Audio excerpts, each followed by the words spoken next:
All right, looks like we're live. Welcome, welcome, welcome. Welcome in, welcome in, welcome in.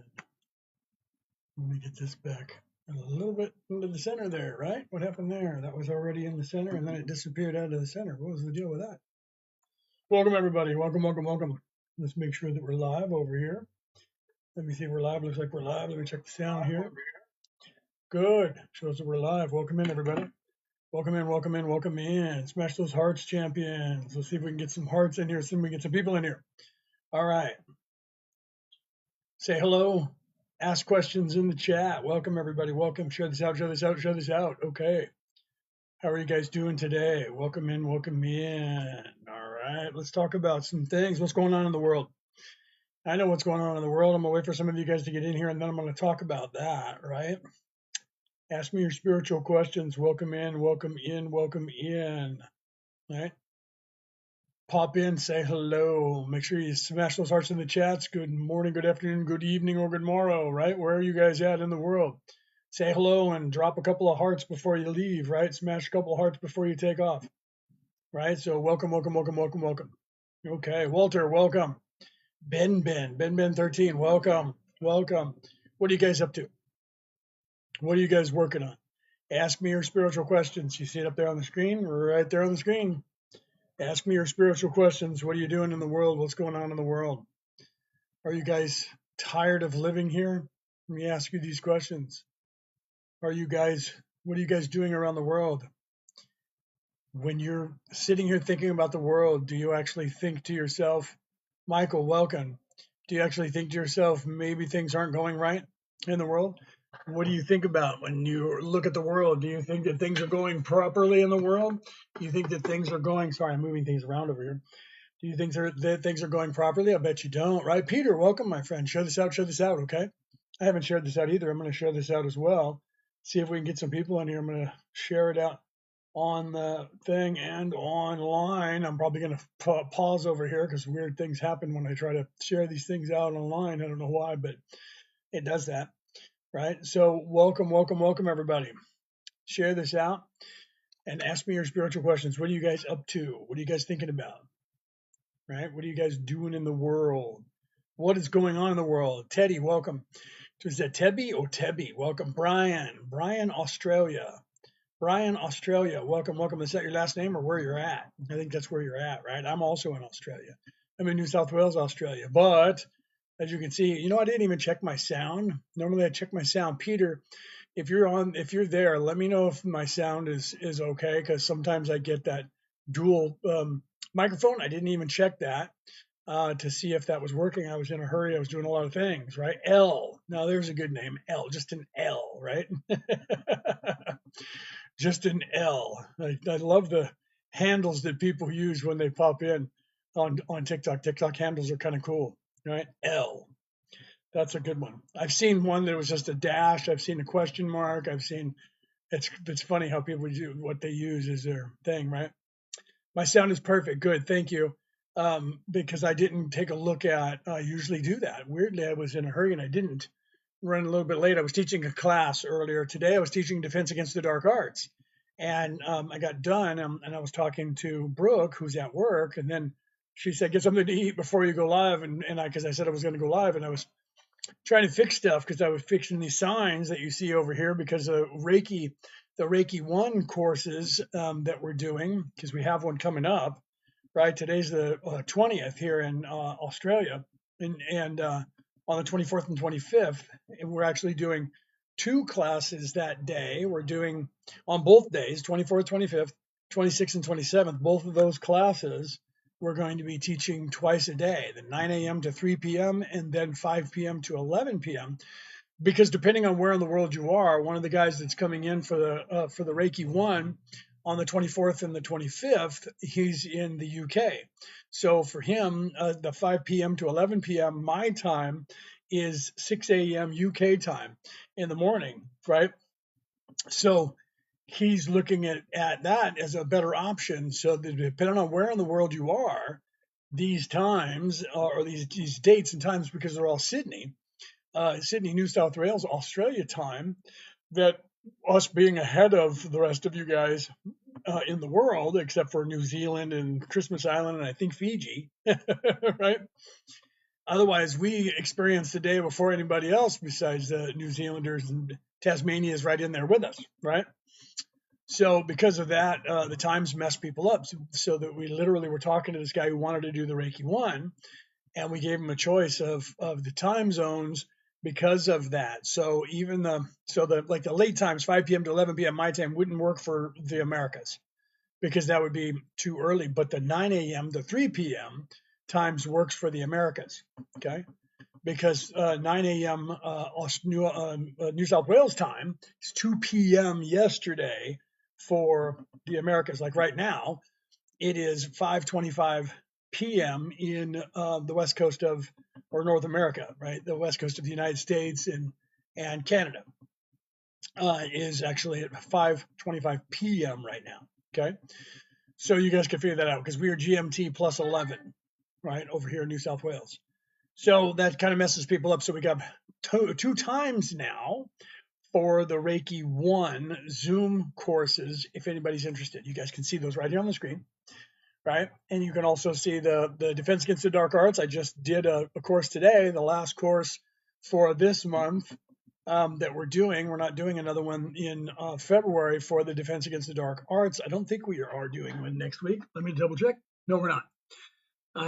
Oh, wait a minute. That's March. Hold on. Let me go back to February and take a look at February. But I don't think we are. I think we're done with that. Yes, we are. Defense Against the Dark Arts is done because we're doing the Reiki classes. And we have a fair to go to on Sunday. So our Saturday and Sunday, tomorrow and the next day, is taken up. And then we're doing the Reiki classes next week. So we won't be doing teaching any more classes besides the Reiki classes in February. So in February, I actually put the of March on there. Let me fix that while I'm here. Those are February dates. Let me fix that, 24th and 25th of February, not of March. So let me look and fix that while we're sitting right here, right?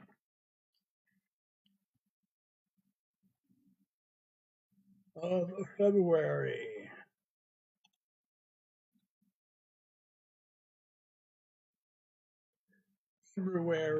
Let's fix that.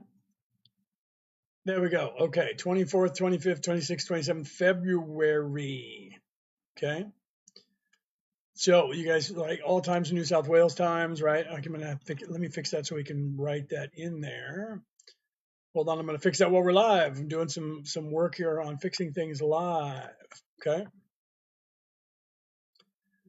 Because I want it to fit right and I don't like that. Of February. Did I spell that right? Yes. No, I did not. There we go. Try that. There we go. Okay. So that's better. All right. So what are you guys up to? What are you guys working on? Sorry, I was fixing the signs, fixing the signs on the screen there for you guys, right? Retyping a few things on the screen, right? Marcella, hello. Marcella, welcome. So thank you for that. Who did it? Marcella, thank you very much for that, right? I should move myself down so that those things aren't so so high up on the screen so you guys can see those, right? Okay. So I wanted to talk about a few things. I just saw a video Brooke sent me over here in Australia. There's a bunch of people getting together. I don't know what day this was. I don't know if this was this morning. I don't know if this was this afternoon. I don't know when this was, but there were people who were getting ready, lined up to go on a march, I guess I don't know, I guess for Christianity. I'm not quite sure because of everything that's going on around the world with all these people fighting over religion and things like that. And I see they have rows and rows of men and they're all lined up and they all look like they're military age men. They're not like the young ones, but they're men that are between 18 and 50. And they're all lined up. Thank you very much for that, Marcella. Thank you for that. And they're all lined up and they got everybody chanting. And they're all standing there and they're acting like it's a military squad. And these guys, you can tell that most of them were like, what's going on with that? But this is what they're doing there. It's this zealotry. they're getting everybody ready to go and march, and they're all sitting there, and they're saying things. I should watch it again just so that I can, maybe I should play it for you guys on air, so you can see what they're doing. And that's not the way. This is the way the Crusades were going on back in the year 990 in the 1100s. That is not the way. Everybody was standing there when they were worshiping Jesus, calling him God, and saying that Jesus said he was God. There is nowhere in the Bible that Jesus ever said, "I am God." He didn't even say, "I'm the Son of God." When people asked him, he said, "I'm the Son of Man." But you have this Roman control, Roman control over Christianity that turned into the Crusades, and people unaliving people all over the world and all over history because of it. And now you have these wars going on between religions that they're trying to get a jihad going. And now they have all these Christian men standing around, at least their arms not up, with in the Heil Hitler thing, but their arms are all standing around, and you have somebody, yelling. This is things, going, praise be to God, praise be to God. That's not exactly what he said, but let me see if I can find this just so I can say this again, because Brooke sent it to me, and I was like, oh my, I have to talk about this live on air. This is insane that they're doing here. So hold on a second, and I'm going to pull this up and take a look at it again, because she sent it to me, I believe, in the messenger. Yeah, okay, and so it says breaking, like breaking news they put on the screen. An army of Christian men line up. Do you see what they're doing? An army of Christian men line up before marching for Jesus in Australia. Okay. Now I get that there's a lot of stuff going on where a lot of the progressives around the world, and like I know for a fact in the United States, because I'm from there. Okay. I'm in Australia though, but I'm from the United States, and I know that the progressives in the United States are trying to eradicate religion, specifically the Christian religion, from the face of the earth. Okay, so I'm not coming. You have to remember that I'm a minister. Those of you who don't know me, I'm a minister. I'm not coming from a standpoint of a person who is anti-religion or anti-Christianity, because I was knighted by the Holy Roman Catholic Church, and I am a Christian minister. Okay, know that. But I'm also a minister of 5 different spiritual practices total, 4 other religions besides the Christian religion. Okay, and I'm a theologian. I wrote a book about that. Okay, wrote a book about that called "The Reality About Reality: Returning to the Old Ways." That's by me. Okay, Leonard O'Neill. That is not the way. If you are a Christian, they did this before. I heard these chants before. Onward, Christian soldiers. That's stuff coming from the time of of the Crusades, where they're trying to get zealotry to be the thing of the day. So I'm going to play this. I don't know if you guys will be able to hear it. I don't know if I should put it on camera, but I don't know if you can hear that. The guy chants, "Do not dismay, for I am your God." And all of the men say, they all chant it, hand on the guy's shoulder in front of them in military style. Okay. "Do not dismay, for I am your God." And then other things. Okay. So I'm sure because it's on air, I could probably play it for you guys, right? But I'm not going to put it up on the screen, but I might turn the camera around. All right. So let me back this up here so we can hear them. All right. I don't know if you guys can hear this at all.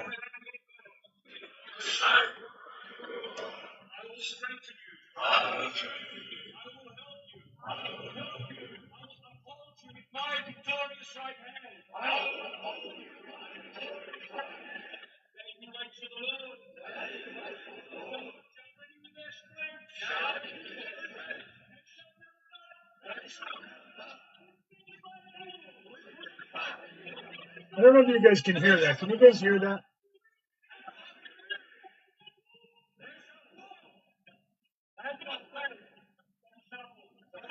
Can you guys hear that all right?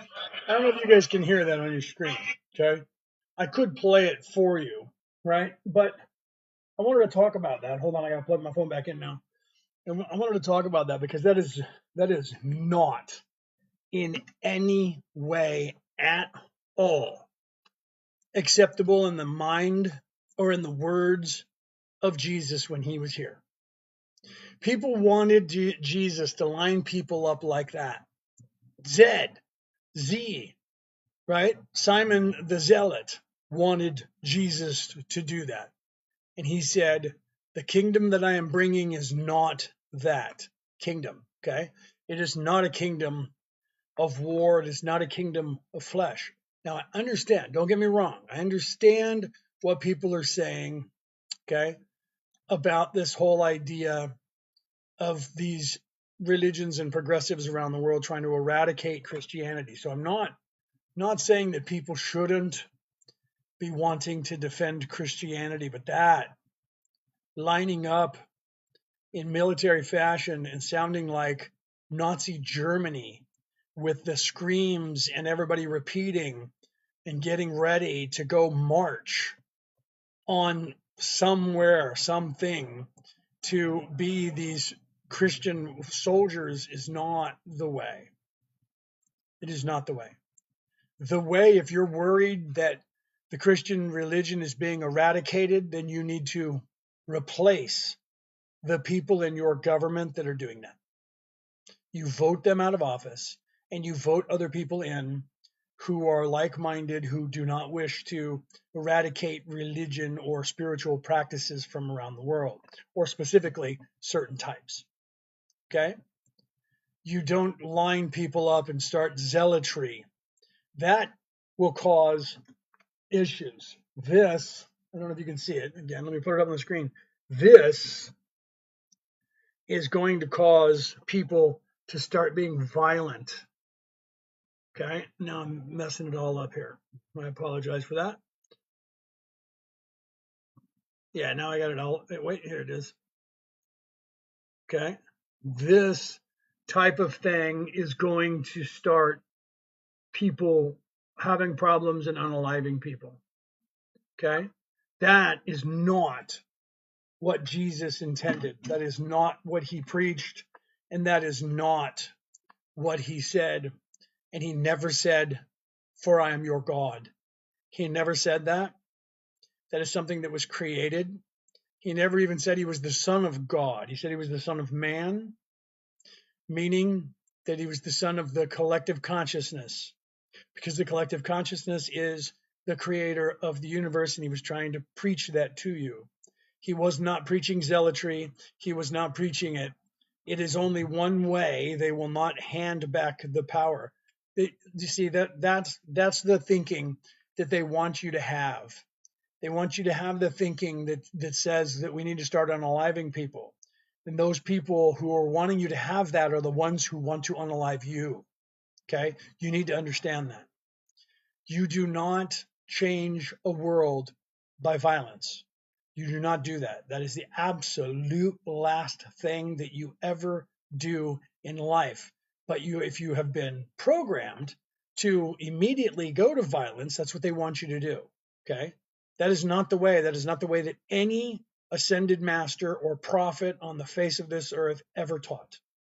The only one that did was Muhammad, and you should take a look at why. You should think about that. Okay? And maybe Muhammad didn't when he was here, but you need to look at that. Anybody who does that and says that is wrong. Okay? So if you want to wrench power back from evil people, the only time that you do that is if you have no choice. If someone is physically attacking you, defend yourself. But do not become your enemy, because what happens is people will go and do those things, and then atrocities come out of that, because then they're angry, and the emotion and the throng gets a hold of people, and hail to the throng, let justice be done. That's what happens. Okay? And then people become what they are fighting against, and they do to them what was done to them. They do to their enemy that the enemy was doing to you, and that just creates a cycle. Now the enemy, look at what's going on with the Israelis and the Palestinians. Those people have been fighting so long they can't stop themselves from fighting. They're unaliving people left and right, going back and forth and back and forth. Okay? And what happens is the generation, you have one side that goes and annihilates the other side, and then everybody who survives that wants to get revenge. and it may take them 5 years, 10 years, 20 years. Then guess what? They come back and they do it. Then the other side wants to take revenge. You see that playing out over there now. Okay. Somewhere, someone has to stop that. And if someone doesn't stop that, it perpetuates for thousands of years, like what's going on there. And now you have people trying to eradicate the Christian religion. And what's happening is what happened the last time someone tried to do that. Okay. And the world needs to be warned. Let me tell you why. Because the powers that should not be want that. They want everyone going after each other for race, creed, color, or religion. They need it desperately. Okay? They need it desperately because they want, thank you very much. Thank you. There's my wife. Thank you very much. There's Brooke popped in. Thank you, baby. I love you. Okay? They need violence so bad they're trying to create it in front of your eyes. They want you to believe there's a jihad now. They want you to believe there's a religious war. Why? Because you have the Israelis attacking the Palestinians and the Palestinians are attacking back.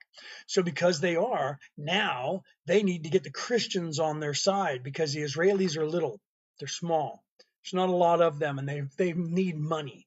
And that money comes from an organization in the United States that is the Christian Hebrew Fund. That most of their money comes from Christians. So they need to get Christians believing that the Hebrew religion is the Christian religion. And if anyone attacks the Hebrew religion, that means they're attacking the Christian religion. Therefore, you're under fire too. Well, it doesn't help that the progressives all over the world and in the United States have been attacking both of those religions specifically and wanting to replace them with the Muslim religion. Okay, and they're doing that in the United States. So all these Americans that are sitting around there, and I'm sure they must be doing it over here too, because I just saw those men here in Australia lining up in Sydney. You saw that. Okay, so that means that they're doing the same thing over here and they're teaching people the same thing over here. Okay, so now they're saying where Israel goes, so too does the Christianity. And now they're saying you have to be Christian soldiers and you have to march over here. The next step from that is zealotry. The next step from that is violence. And then they put you in uniforms. Okay, they put you in armor and they put you in uniforms. And guess what? Then you're fodder and they run you up against the waves and you guys start unaliving one another, and then brutality happens, and then a world war breaks out, and then no one wins, and everyone loses, and guess what happens? Everyone is affected because everyone loses people in those wars, and then they hate one another for generations. They're desperate to continue that cycle because there hasn't been a world war in a very long time, so they need everyone to go to a war, okay? Why we have to unite. We need to. Thank you, Brooke. She said, "I love you." Can't stay. I love you, baby. She's probably already gone. So we do need to unite, but not in violence. We need to unite in spirituality. The way is not through violence. The way is through peace. The way is through changing the people. If you have people in your government who is eradicating freedoms of religion, remove them. Vote them out of power. Okay? Remove them.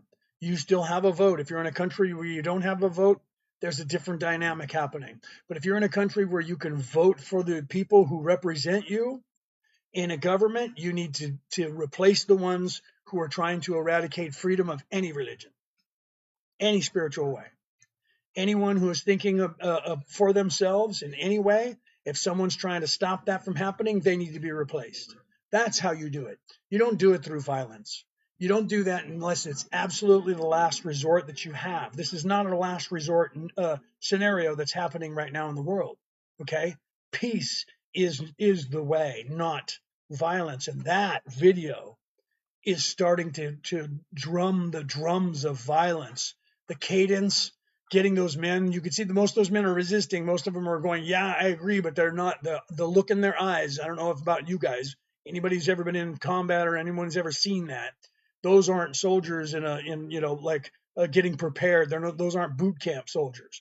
Those are men, but some of them are starting to look that way. If you see that video, most of them are going, what is happening? But they believe, and they're starting to. That's how it works.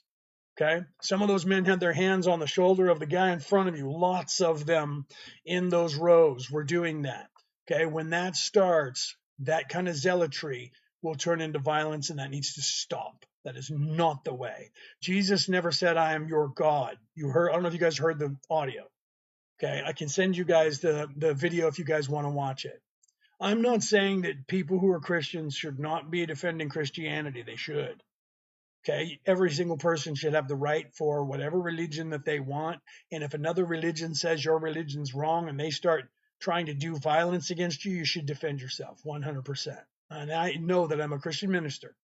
Okay, but violence is not the way, and that's leading to violence. It starts that way, and you have people screaming, barking cadences to them, and they're repeating it back, and they're misquoting the Bible, and they're claiming that Jesus is God. First of all, he's not. He was created as that by Constantine in the year 325, and then by another, I think it was Gibraltar, the Council of Gibraltar, 50 years later.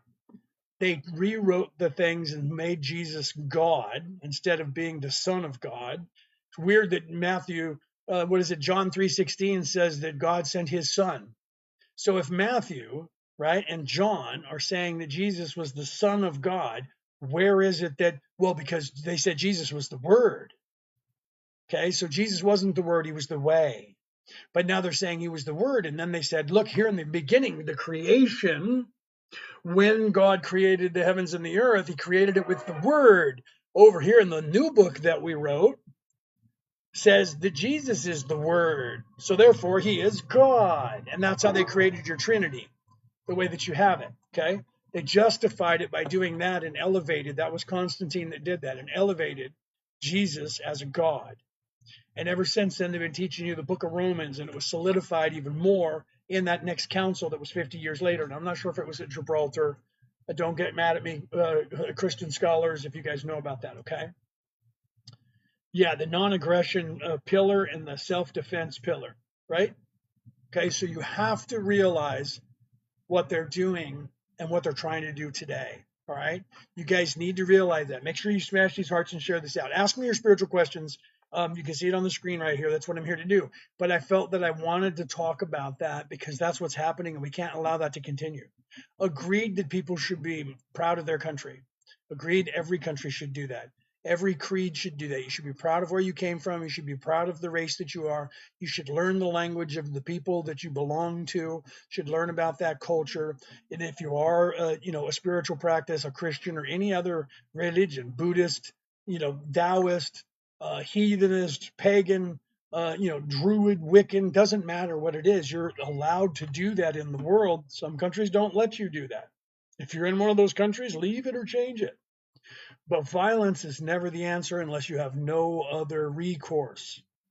Do you understand that? That what you see there is wrong. And every time you hit a heart on that, and every time you put a comment in there that's positive, you're going to see more people doing that because the people who organize that are going to say, people, this is a thing that's growing. The next thing you see is going to be people telling you that we need more men. We need more men. We need to stop them. We need to stop them. And this is how it starts. And the next thing you know, then people are unaliving people and hunting them down because they're different, because they're a different religion or they're a different color or they're a different creed. And if you don't think that happens on this earth, look in earth history from right today and go backwards. And you only have to go backwards less than 100 years to see it happening in every country. Okay. And it's going to happen again if people continue doing that and saying, that's a good thing. Yeah, man, because those guys, because somebody is telling you that there's somebody coming for you. If they are coming for you, then you fight. You don't organize and start doing that. You go to the people who are supposed to be your authorities. You go to the people who are supposed to be your leaders and you talk to them and you let them figure that stuff out. You don't just start organizing and running around because next thing you know, they're going to have baseball bats and they're going to be wearing brown shirts. If you guys don't know what that is because you're too young and you don't know anything about history because they don't teach you that in school anymore. Okay. The brown shirts are how the Nazi party started. Okay. You're going to see them organizing and they're going to start wearing their own little costume. And they're going to have a strap on their arm. Okay. They're going to have a t-shirt. They're going to have a hat. They're going to have something. And that's going to morph into some sort of uniform. And do you know why they call it a uniform? You should look up that word. Why is the word uniform? Because it's one and everybody is the same. Okay. That's what they do to you when you join the military. They have you shave your head, all the facial hair, and you become the same as everyone else and you wear the exact same uniform. It's because you're uniform, and that's what they're teaching you. They're breaking down your independence, and then they build you up as a team, as a unit that is defending your government. And I'm not saying that those things are necessarily a wrong thing, because sometimes you got to defend your territory that you live in. You got to defend your way of life. Okay. And I agree that Christianity is under attack in a way that hasn't been for 1,000 years on this earth. And I agree that something needs to be done about that. But violence can't be the first thing. Okay. Violence can't be the first thing. Has to be the last thing. And seeing those people lining up the way they were doing was quite shocking to me to see. It's something that might be, maybe it needs to be done to scare people, but you need to back away from that edge. We need to back away from that edge. Okay. That is not the way that Jesus was teaching. He never said, I am your God. He never said, line up. He resisted that the entire way. Simon the Zealot, they called him Z or Zed, depending on where you are in the world, right? They called him Zed because there was two Simons. That Simon was a zealot. He was a military trained assassin. In fact, he was supposed to be unaliving. You guys should look at the Bible. Who was he supposed to be unaliving, right? Okay, so he was an assassin. That was his job. But then he was converted, and he realized. But he the whole time kept wanting to get Jesus to do that. He was in line with what Judas was saying. They wanted him to be the king of the Jews and literally free themselves from Rome and go to war with the Romans. And he said, that's not the way. That is not the kingdom that I am creating. That is not the way. Okay. Here we are 2,000 years later, almost to the year, almost to the date. We only have a couple more years, and then it'll be 2,000 years after, literally the 2,000-year anniversary of the unaliving. I can't say that word because the communist country that runs this algorithm doesn't like words, and I can't say that word. Can't even say what happened to the man on the cross because this communist country that owns TikTok doesn't like hearing those words because it has something to do with religion. Okay, unaliving on the cross and then the resurrection. Okay, the 2,000-year anniversary of that is showing up. Here we are 2,000 years later, and I know that's a very long time ago. Okay, but if the religion is sound and the religion was teaching the way that Jesus was teaching, which it obviously is not, because where were the religious people besides myself that saw that and were out there and saying, what are you doing? Don't do that. I'm going to look into it and see if there were people doing exactly what I'm doing, but I had to come live and talk to you guys about that. I don't know if it's going on around the world, and I want you guys out there who know me to let me know if that kind of thing is going, if they're lining up in America, if they're lining up in Europe. I need to know the answer to that, because we can't have that. We need to talk these people down from doing that, because the powers that should not be, those people who would love to take control of the earth and unalive so many people that they would make sure they solidified that control. They would love to get a third world war going right now, and they don't care how they start it. They don't care if it's race, creed, color, or religion. They just know that they need to get it because they need power. And they always do that. There's too many people on this earth in their minds, and there's too many people on this earth like myself who are thinking for ourselves critically, and they can't have that, and they need everybody out of here and resurrecting. Whether you believe in resurrection or not, they want everybody out of here who thinks and talks like I do. Okay, so they can't stop us anymore. That's why I'm here. That's why I'm talking about this, because they can't do those things that they used to do 1,000 years ago, 2,000 years ago. They can't just unalive somebody at will. They want you to think they can. They want you to believe that they can, but they can't just get away with that stuff. There's too many of us now. Okay, there's too many of us that are awake. There's too many of us all walking around. So you guys do not allow them to start stoking the fires of jihad, of a holy war. There is no reason for that. All you have to do, like I said, if your government, wherever you are in the world, is allowing that to happen and allowing your religion or even propagating your religion, your spiritual way, to be going away, or you're not able to speak it or do it, you need to either leave the country you're in, change the government that you have, or create a new one. Okay. But violence is never the way. And if you don't think that it works, no, it doesn't work. You have to do violence because it doesn't work and they won't give up their power. Okay. Mahatma Gandhi taught the Indian people, the people of India. He said, peace through strength, or strength through peace. Okay. He said, just say no, stop, sit down, don't do what they tell you to do. And at first, people said that's not going to work. It's never going to happen. And he continued doing that. Eventually, the entire country sat down and said, no, we're not doing that. Do you know what happened? A lot of people got beat up. He got unalived for it, got shot through the heart for it. But the people of India, without firing a shot, made the English government leave and go home by doing nothing but saying no. Okay. That's proof in and of itself that you don't have to have violence. And that was scary, watching those guys lining up and having them. They were in columns lined up. Okay. And somebody off camera was screaming like Adolf Hitler, and they were cheering and saying the words back as if they were getting ready to go into war. That's got to stop, guys. Can't do that. Okay. That's just wrong. We can't do that. All right. So ask me your spiritual questions. I know that some of you are probably going, what's this guy talking about? Right. If you just got here a second ago, you may not even know what I'm talking about. I'm talking about the video on the internet where it was showing all these people lining these military age men up in these rows and getting them ready to go and march on a protest for Christianity, spewing things that are misquotes from the Bible, saying that Jesus said, I am God, and that I am protecting you. And just, they're taking these quotes and putting them together. They do that all the time. They tell you that Jesus is the voice of God, that Jesus is God. But yet, you look at different things like John 3:16. John 3:16 doesn't say God came down in human form. John 3:16 says that the Lord, the God for so loved the earth that he sent his only begotten son.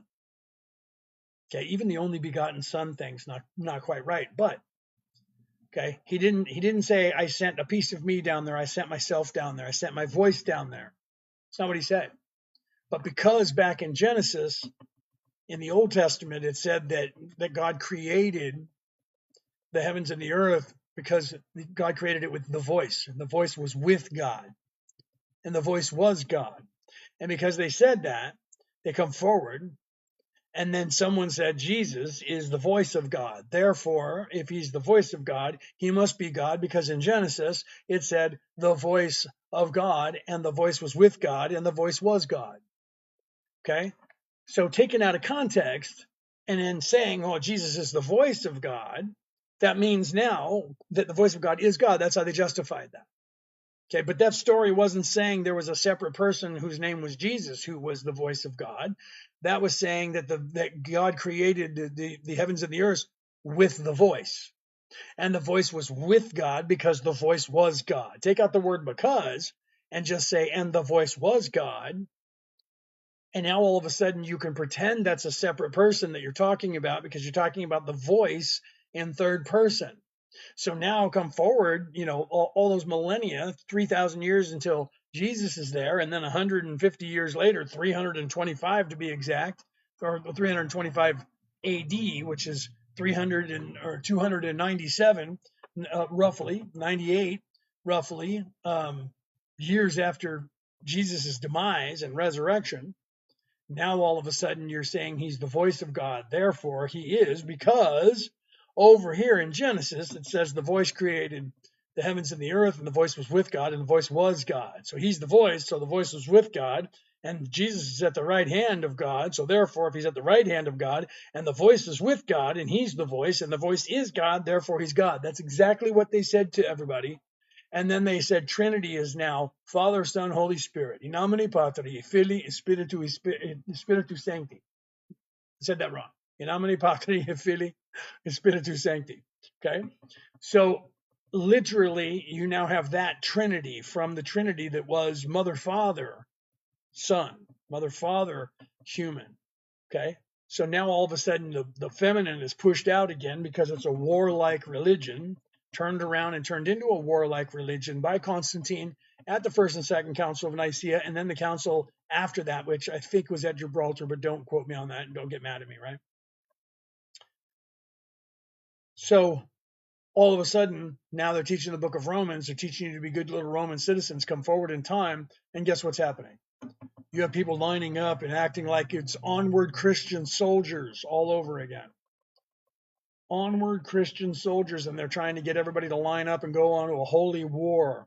And who is it focused on? It's focused on the enemy of the Hebrew state because they need the support and the money to make it work. And I'm not saying that they're right or wrong over there and what's going on. That's not my religion.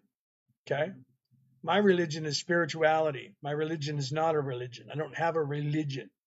I have a way. And that's the same way that the Buddha was teaching. It's the same way that Lao Tzu was teaching. Okay, it's the same way that Jesus was actually teaching. He called it the way. He didn't call it a religion. He didn't call it Christianity. He called it the way. Just like every other religion, spiritual practice on this earth, they called it a way.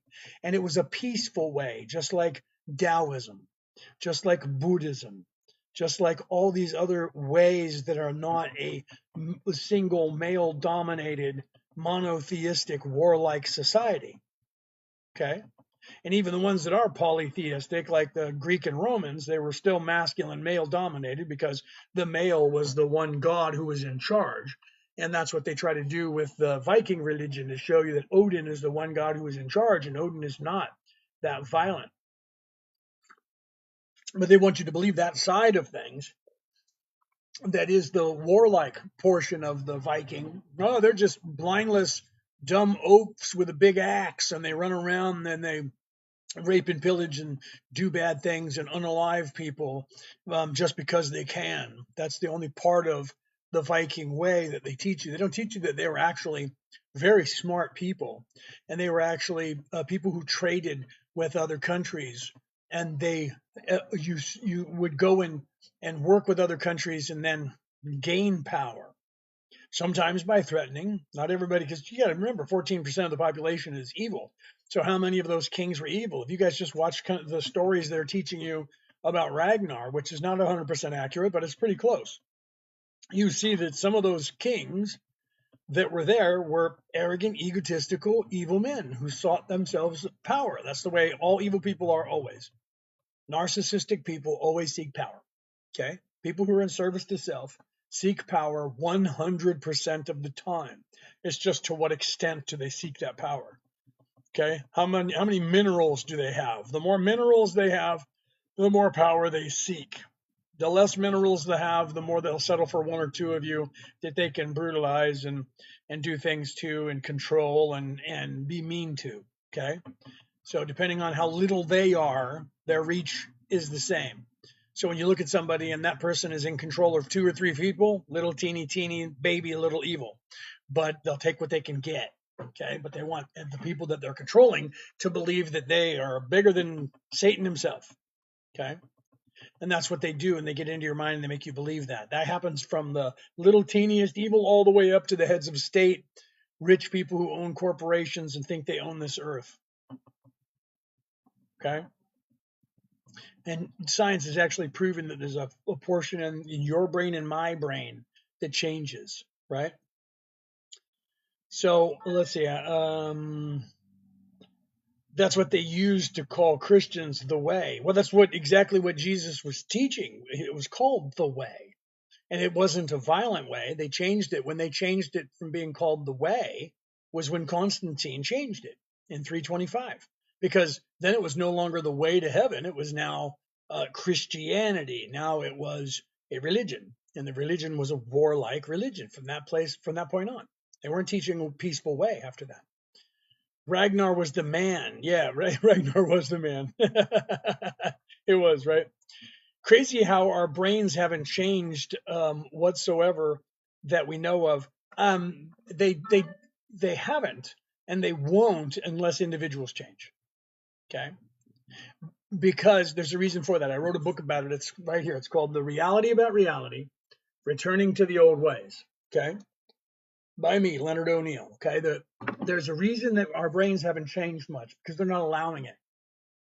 Okay, you can look at this, you can see this. It's not me making this up. Okay, let me show you. Let me show you how to find this answer. Okay, if you Google what the IQ test is based on, it's going to tell you that the intelligent quotient is based on a series of questions to determine how intelligent a person is. Okay, look up the original study, okay, by the scientist who invented that and see what the findings of that scientist was. Look that up. That's what you want to look up. Okay.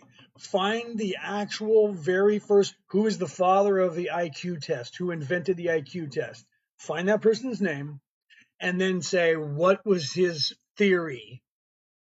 And read the theory and the basis, the scientific research that became the IQ test. The IQ test is a series of questions that test your intelligent quotient, your intelligence, and to determine how intelligent you are. Okay. So the findings are the average person on the face of the earth is between 100 and 135 IQ. But what they don't tell you is what that actually means. Okay? Because they don't want you to know that. The questions that are set up on the standard IQ test are questions that if you have a classical upbringing with money to be able to actually go to colleges like the Ivy League colleges, you will understand those questions and you will actually test higher and get a higher score on that IQ test. And they've proven that by saying, look, the people in, like, say in the United States, in Compton, right, poor people who live in poor areas, they don't have any reference to these questions because the questions, they're not exposed to the terminology because they don't have that particular education. So somebody made up the same questions, but with references and wording that the poor people in that area would understand. And when they asked those kids those questions, those kids all of a sudden tested higher on IQs than they did on the other test. And to prove their point, when you ask the Ivy League kids the same questions that the kids in Compton got now, not the ones that were on the test from before, that meant the same thing, but now referenced in a way that the kids in Compton could understand, the kids in the Ivy League tested exactly the way the Compton kids did on the other test. Now, all of a sudden, their IQ is really low. So the IQ test right now is askew, and it's designed to make rich elite people with that educational level of the rich and the elite look smarter, to make you think that you're not very smart. IQ can be learned, and they know this. Okay? The IQ test, let's get back to what that means now. If you guys look up what that study was, the original study that the guy who invented the IQ test, and what the findings was in that study, you'll find that it says that the average person is between 100 and 135 in IQ, and that means their mental capabilities, their maturity level, is between the age of 14 and 17. Let me say that again. Your maturity level is between the age of 14 and 17 years of age. Doesn't matter what age your body is. You could be 110, but mentally you are between 14 and 18, 14 and 17. You're not even an adult thinking. But if your IQ is 135 or above, you're considered a genius. Now you're 18 years of age or higher mentally. So the reason that the human mind hasn't changed in 2,000 years is because they know about that, and they're purposefully keeping you, me, and everyone else in a lower vibration and keeping your education in a way that is going to only educate you to become between 14 and 18 or 14 and 17 years of age mentally your entire life. And you're unaware of it. You don't know about it because they tell you that if your physical body is over 18, you're an adult. Okay. And then that means you're older and wiser because you know things. But the things they're teaching you in school is how to be a good little Roman citizen. That's what they're teaching you in church, or how to be a good little worker bee and get a menial job unless you excel because you don't want one of those and you're paying attention and you go above and beyond and learn things to try and get a degree in something to make more money. And even then, they try to keep you down as much as they can. Why? How? Because if you want a degree in something, it's going to cost you $100,000 to $1,000,000. So now you need something to get paid. Thank you very much for that. Divine Within, thank you for that. You need money to get that education or you can't get one. Am I right? So then they go, well, we can give you a government loan. They do that in the United States. We'll give you a student loan, but you got to pay it back.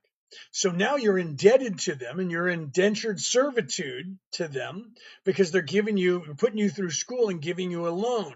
Now you need to pay that loan back and you need to do it on time or they start taking your money from you, don't they? Okay, so now they're like, we'll make you a lawyer, but you're going to have to do some work and give us the stuff. We'll make you a doctor. And guess what? Then they put you in their system and you work for them, don't they? Do you see? They in some way grab control of you and keep you in a box. And then you owe $150,000, $200,000, $500,000 at interest. And how long does it take most people to pay off their student loan? Years and years and years and years. So now they're keeping you down.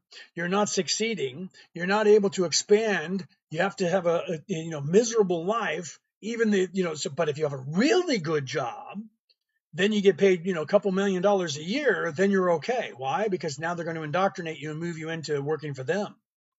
Okay. So if you have a job that is worth a lot of money, then they'll let you pay it off quicker, but it's still going to be higher. They charge you money to go to school.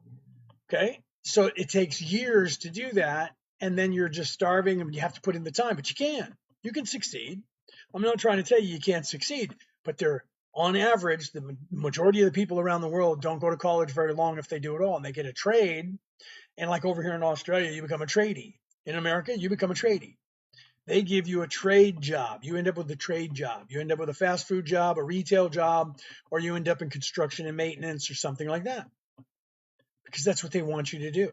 And now, what can you do with that? Eventually, most of those jobs go away. If we build houses on all the land, we have to keep recycling that. So we have to change things. So we have to go from a house to a high-rise building to an apartment building.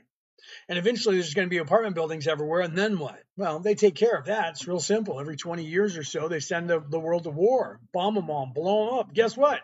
Jobs for the workers.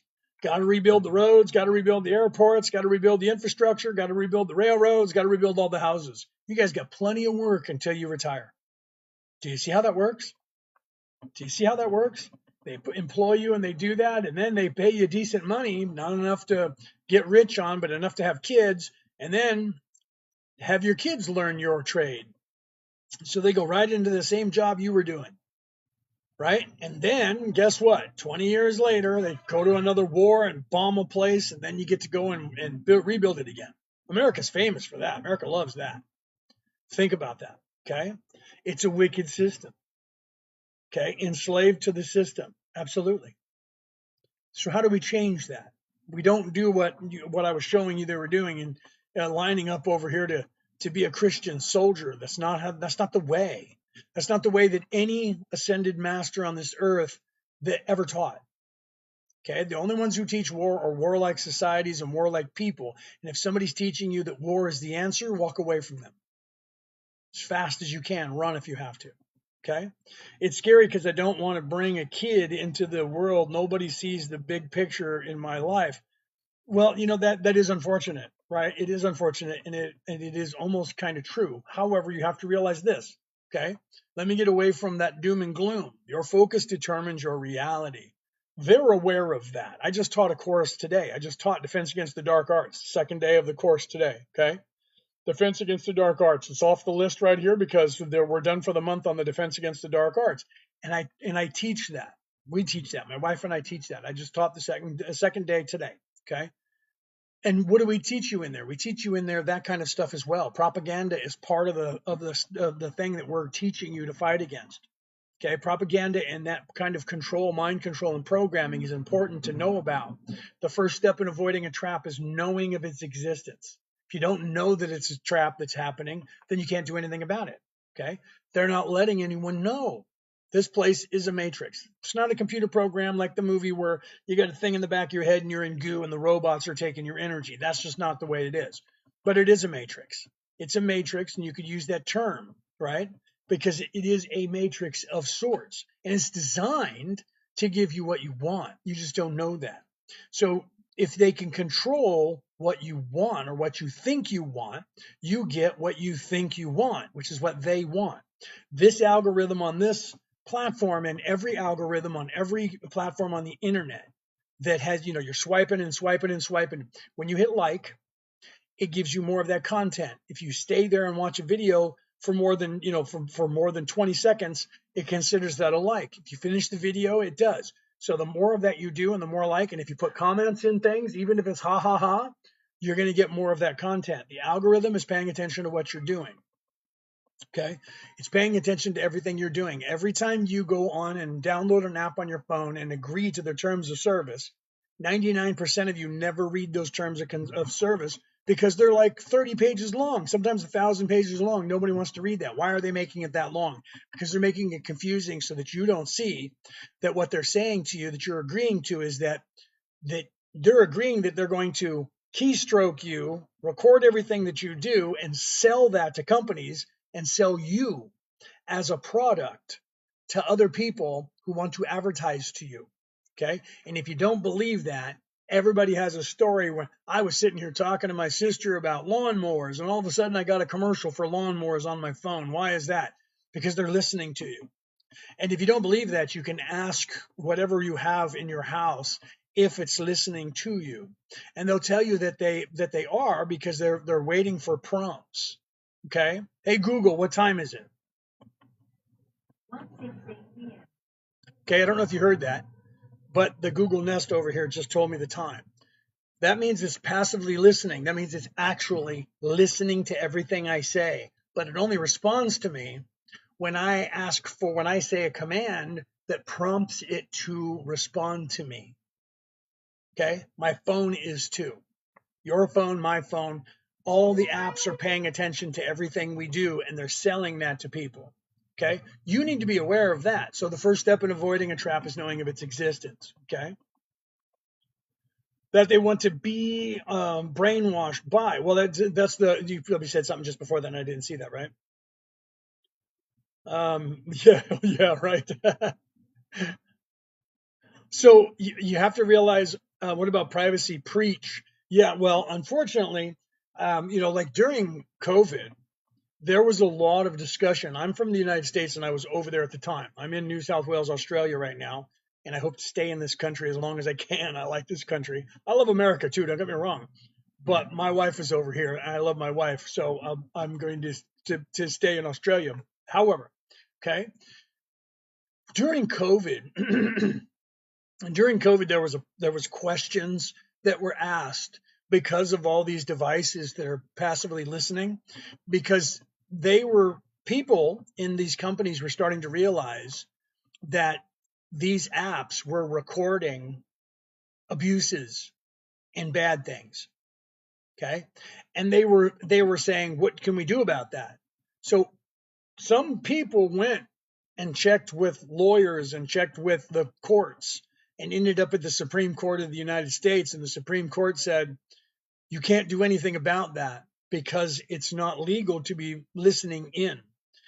Even though they said that you have permission to listen in, that's not giving you permission to use whatever you hear against those people, even if it's a crime.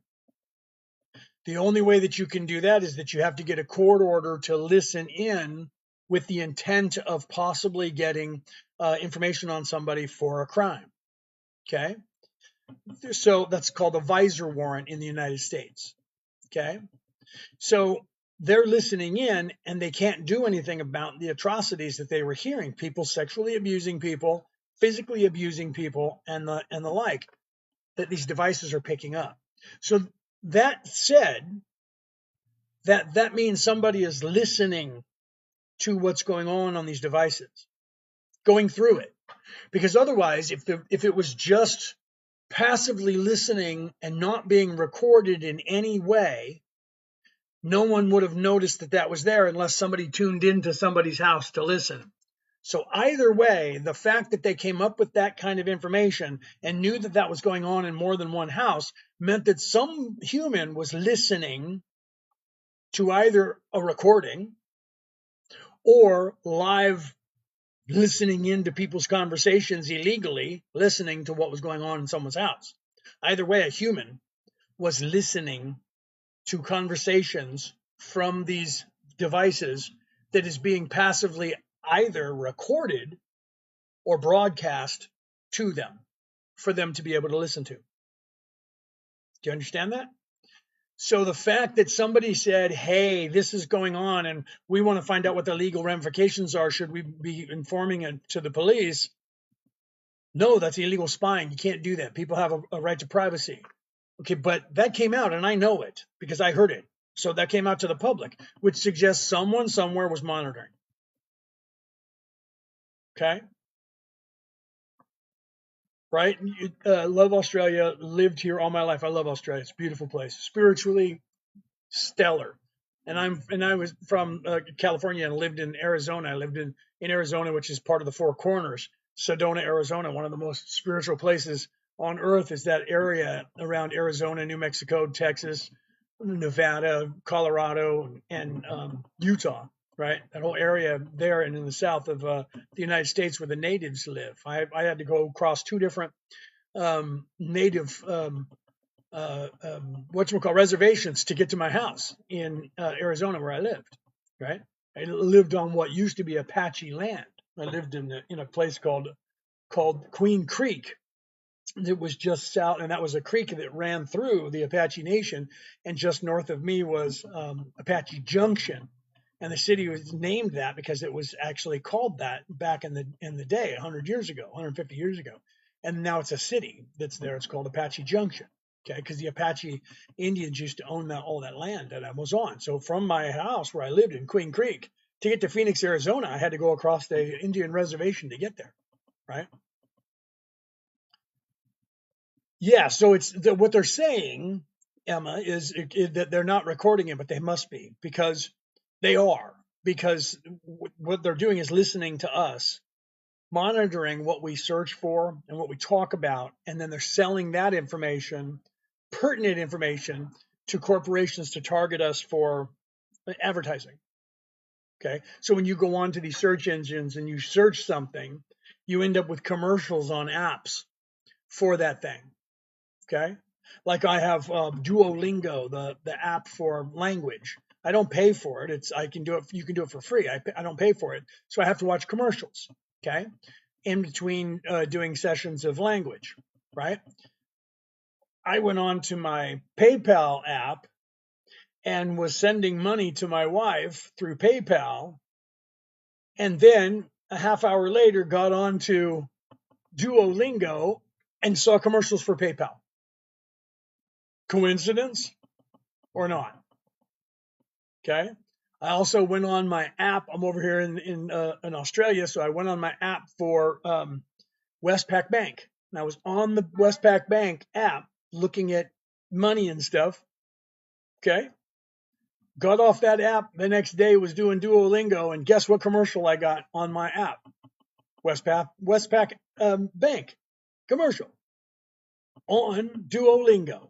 That means that somebody from either the apps that I was on or my phone and the company that I pay took that information and sold it to somebody to use to target me for advertising.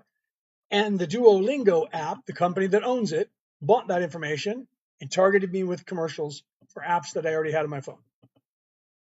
Okay. So this is what's going on that you guys don't realize, right? Bro, this ain't even news at this point, right? So, I mean, if you're okay with it, bro, you don't even know what I'm talking about. You just popped in and heard this, right? Do you understand why they're doing this stuff to you? Okay. This is what we were talking about before, bro. You got here late, right? Getting here late and dropping eaves after you pop in late and not understanding the conversation is always why conversations end up like this with people, right? because you just got here and you're like, dude, this is not even like brand new news, man. We've been knowing about this since forever. Have you? Because if you have, apparently you're okay with it, first of all. Secondly, do you realize why they're doing this? I bet you don't. Okay. You don't care probably because you're programmed not to, right? The reason they're doing all of this is because you're a product.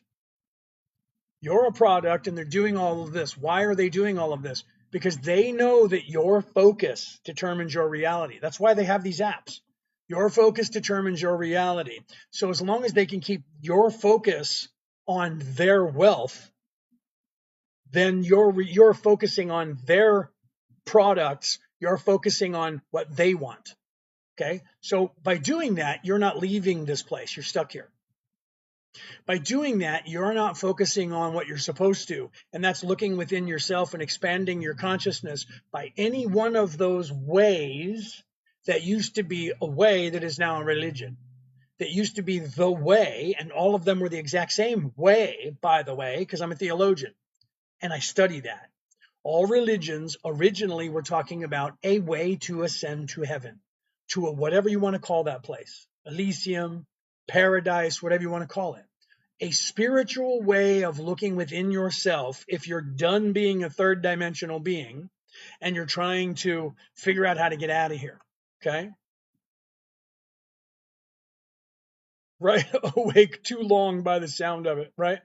So, well, I'm completely unveiled in this life. I'm here to actually show you this stuff. I came in this life, in this body, to tell you guys how to get out of here. Whether you want to pick up the keys or not doesn't matter, right? So that's why Theo Rum over here is going, nah, fam, right? So Theo, here's your example, guys. This is what you become. 3D, bang, right there. 3D. That person doesn't even know they're asleep. Doesn't even care because they're about money, fame, power, and glory. Clickbait, likes. They probably want to be somebody who makes money advertising something. Okay. Otherwise they wouldn't be. No, and that person probably thinks I'm crazy. Okay. And it's okay if you do, bro. I'm not going to get upset with you. I'm not going to call you names, right? I'm just saying that you probably think I'm crazy. I don't know why you're staying. I love that you're staying. It means you're curious. It means you think for yourself. So I like that, right? So you have to realize, okay, the first step in avoiding a trap is knowing of its existence. So you have to realize that they know that your focus determines your reality. They also know that the collective consciousness of the people on the earth create the reality on earth, because I know it. And if I know it, bad guys know it. So if they can keep your focus on what they want, you will give them what they want, because they're using you as the matrix. They're turning you into an algorithm, and they're using you like an algorithm. Okay. Kundalini, yes. Is that what you're saying? Kundalini? Yes. I mean, you are right. I never said you were wrong. Thank you, brother. I'm not trying to offend you. I'm not trying to get into an argument with you. I'm trying to get you to think. So if you're already thinking this, then I'm glad. That's why I'm glad you're still here. Okay. I'm not trying to sell you anything. I'm not trying to sell you a religion, although I am a minister, but I'm a minister of spirituality. I'm trying to get you to remember that Kundalini is good. It's a good start because that's a way. That's a way to get out of this place, right? He get a few years on you, fam.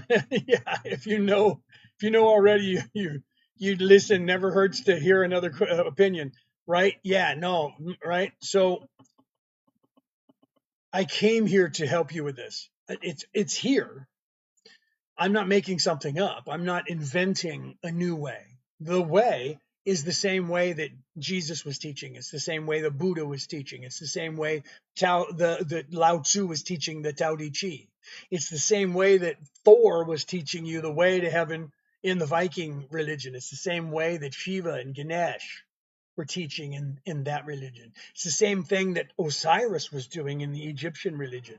Okay, but they ended up turning that spiritual way to get out of here into a religion, and then they add all these semantical things.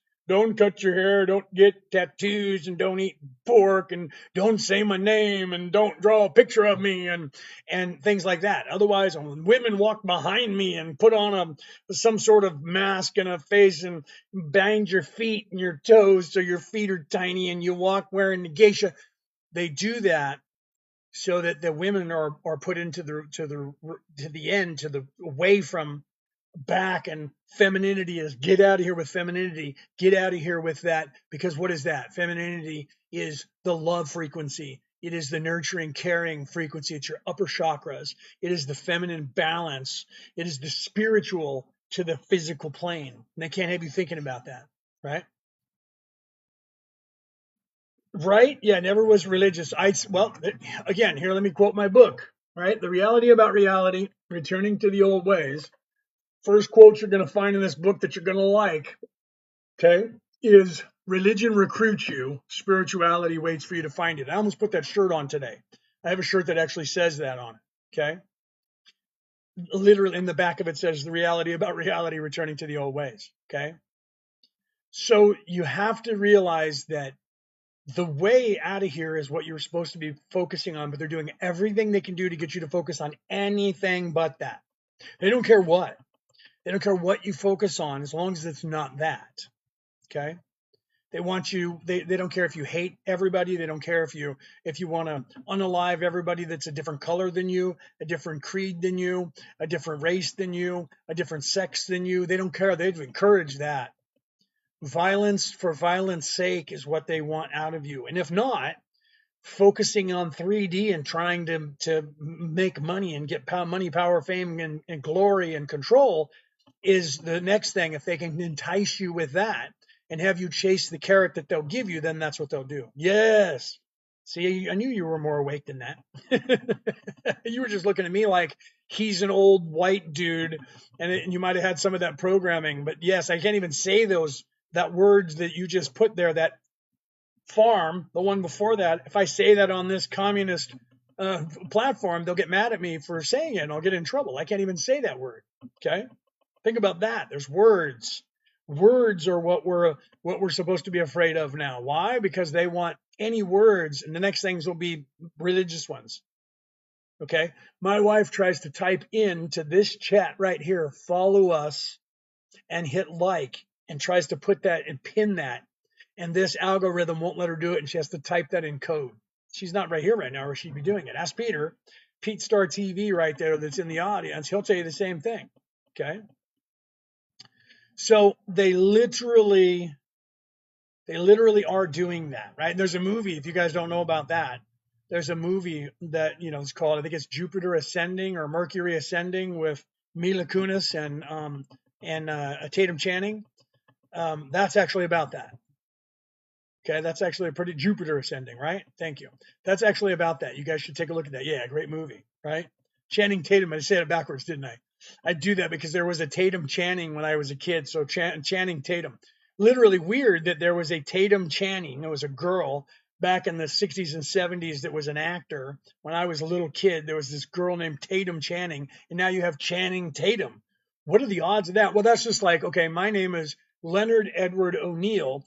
There's an actor who's actually related to me, like second or third cousin. His name is Ed O'Neill, Edward Leonard O'Neill, right? Because we're actually from the same clan, same family, same Irish family, right? So we're actually related somewhere along the line, because he wouldn't have all those names. He wouldn't have the Edward and the Leonard name in his name if he wasn't. So somewhere along the line, we're related. You know what I mean?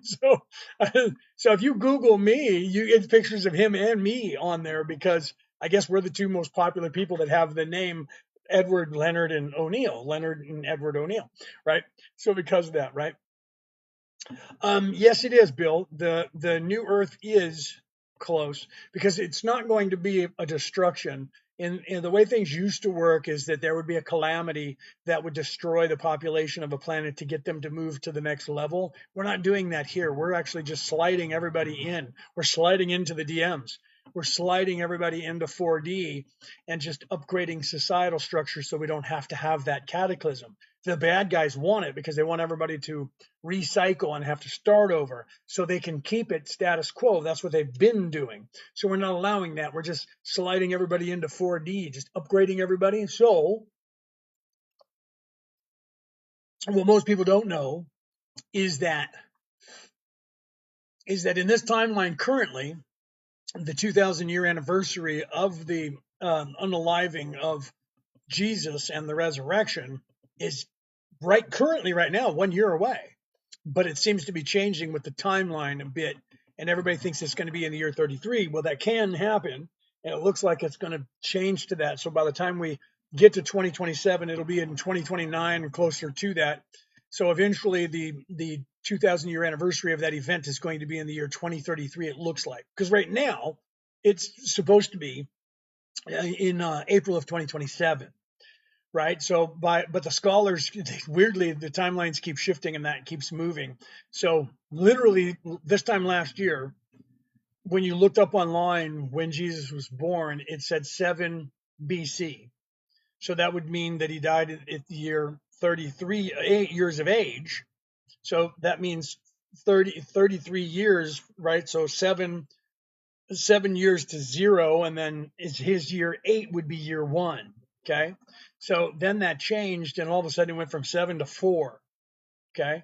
So right now it's currently that Jesus was born in 4 BC, which means that if he was 33 years of age when he resurrected, right, then that would be in the year 2027. It would have been in the year 27. So in the year 27, Jesus would have been 33 years of age, because 3 and 4 is 7, right? Do you understand that? Go ahead with your question.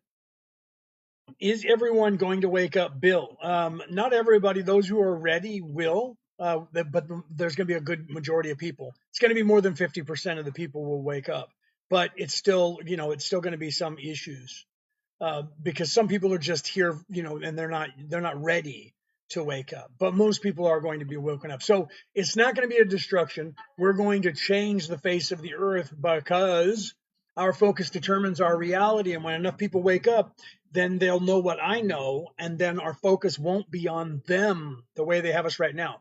Right now, they have the entire population focusing on making them money. Okay. So, yes, I do.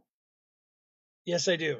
I know almost everything there is to know about what's going on. I just can't say their names too readily on a platform like this, or on any platform. I could do it.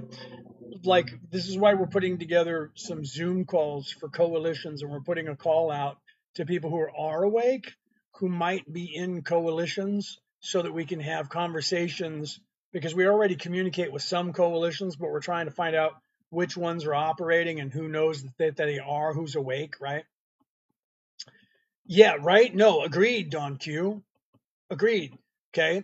So there's reasons that we can't talk about certain names. In this book, I call them the controllers. The controllers. Okay.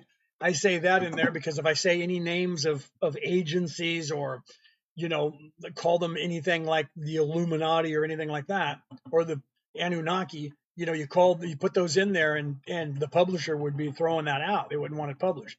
So I call them the controllers, and nobody seems to mind, right? Yeah, right. Exactly. So when I read the chat, I have learned not to read some words that are edited on this communist platform, right? Or any platform for that matter, because of the powers that should not be, right? So I just talk the way I'm talking and give you the information that I can. And on platforms that when I'm live or anything like that, or a video, it has to all be done in code, right? So that the algorithm doesn't jump on it right away, and you get in trouble, and then they try to ban you or whatever. So that's why we talk off these live platforms, so that we can have more adult conversations. Do you see? So that's one of the reasons why I teach classes. I teach the courses of the Defense Against the Dark Arts, because of that. Divine, thank you for that. Divine Within. Oh, did I already tell you? Thank you. I did when you did that earlier. Okay. So make sure that you guys smash those hearts for me so we can get some more people in here. Share this out so we can get some more people in here. Make sure you follow Merlin and Maeve as well. right? Follow us because this is where I go live now. I'm also, Leonard O'Neill. You can see me. You can find me I'm on TikTok, but we started moving me going live over here to Merlin and Maeve because this is my wife and I's company. So we decided to start, because we're selling we make these right here. We made all of these. We make bracelets, we make earrings, we make necklaces, pendants, anklets. We sell that stuff, and then we teach spirituality. We're mediums, we're life coaches, we're Reiki master teachers. You can see on the screen that we're teaching. We have classes coming up. I just taught a class today, Defense Against the Dark Arts. Before I was live, I was teaching a class, and then after that was over, I had lunch and went live. Right. So we have more Defense Against the Dark Arts classes right here on the 1st, 2nd, 4th, 5th, 8th, and 9th of March. So you can see that. Right. And the price for that is 88 Australian dollars. If you're in America or on the pound sterling or on the euro, that $88 is currently about 63 to 64 of your guys' money. So you guys get more than another $20 off of that for living where you do with stronger money, right? Because I'm in Australia. And then if you want to become a healer, we're actually teaching Reiki, right? Because I'm a Reiki master and so is my wife. We're actually teaching, if you want to go down the path of spirituality and unlock, I have a thing, but we don't have it up here because we teach all of the psychic abilities too, right? So I had that up because I put up the second part of this, the bottom part of this right here for the Reiki courses, because we have Reiki courses coming up this month and next month.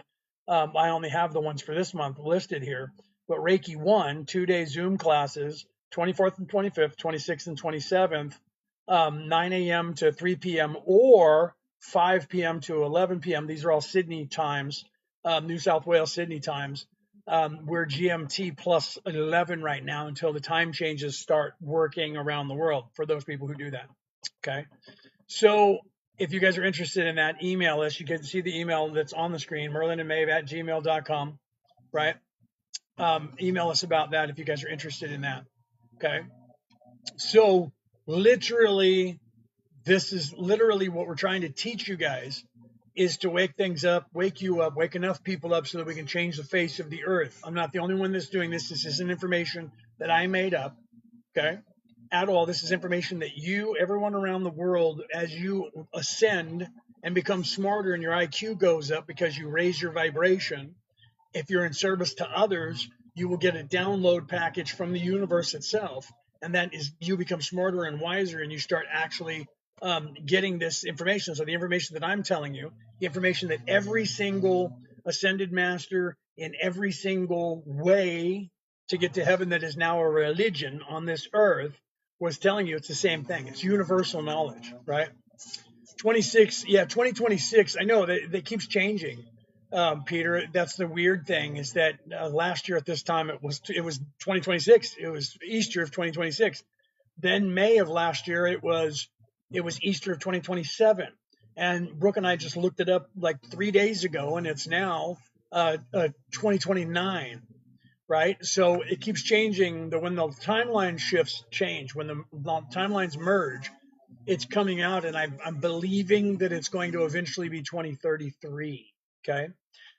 Because the way the timelines keep shifting, it's going to eventually have that Jesus was born in the year 1 AD. And if that's the case, then that will be his 0 year, and he'll be 1 at 1 AD, right? Can you tell us some mistakes that you could help us avoid making, roughly just some knowledge? It depends on what you're talking about. The best thing you can do is question everything. We're going to make mistakes. You're going to make mistakes. We're all going to make mistakes. Okay. We all make mistakes because that's just the way we are. We're not designed to be perfect. Okay. We're not designed to be perfect. So we're all going to make mistakes. What you have to do is question everything. So the first step of avoiding a trap is knowing of its existence. That's the beginning. Okay. The beginning is realizing that this is what they're doing, all the stuff that I said. Look around and realize that they're gaslighting us, that they're monitoring us so that they can use us as a product.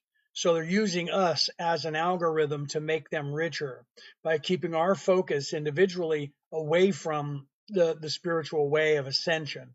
They're keeping us in a third dimensional construct, a third dimensional illusion, and then they're just selling us products. And then they're making us a product to make more money off of. And that's what they do. And then all of that money funnels up to them. Okay. So if you want to change things, and then Pure One comes in and just false, right? Thanks for that, buddy. And stay for a minute. Maybe you'll learn something. Otherwise, swipe up and go somewhere else, right? So they're doing that. And if you read when you get on an app and it says you agree to the terms of service and you read all those terms of service, you're going to end up realizing that that's what they're doing. They're saying, we get this access to these things and we can do whatever we want with them. Okay. And most of those things are what you do, what you like, what you say, and what you look at. And they take that information and they sell it to people who are going to target you for money. Okay. So then you get commercials and then you end up buying things because they're putting products in front of your face and telling you to buy them. All right. That's the way it works. That's the way advertising works. Look it up. It has nothing to do with Pure One over here going false. Come on, bro. Look it up. Have an education. If you think that what I'm saying is a lie, I'll tell you the same thing I tell everybody on my podcast, and I've told everybody forever. If you think that I'm if you think that I'm not telling the truth, and I don't know what I'm talking about, look it up. Go down go down that rabbit hole for yourself, because eventually you'll be me, right? My energy is pale. Oh, I love you. I love you. My energy is pale. So you're a guru, right? How long have you been on this earth? You're a guru, and my energy is pale. I love you. I love you so much. You're fun. Keep going, buddy. Tell me some more good stuff. You're probably sitting in your mom's basement. You have nothing to do, and this is your life. Your life is disrupting people while they're alive. Okay, so let's continue, right? We make blue. Can I meet you? If you want to meet me in person, you can do that. I don't know where you are in the world. I'm in New South Wales, Australia. You can meet me if you want, right? I'm not afraid of people. I will be live if you're in New South Wales, Australia. You're in Japan. I will be in New South Wales, Australia, in the city of Gosford on this Sunday, 2 days from now, and I will be probably going live on here on TikTok, talking in front of an audience over there and talking to the people over there. Okay. So Pure One must be selling something, right? 95 minerals that we need. We need a whole bunch of minerals, my friend. We need more than 95, right? So it depends on what you're talking about. Okay, so where's Maeve? Maeve is actually at work right now, right?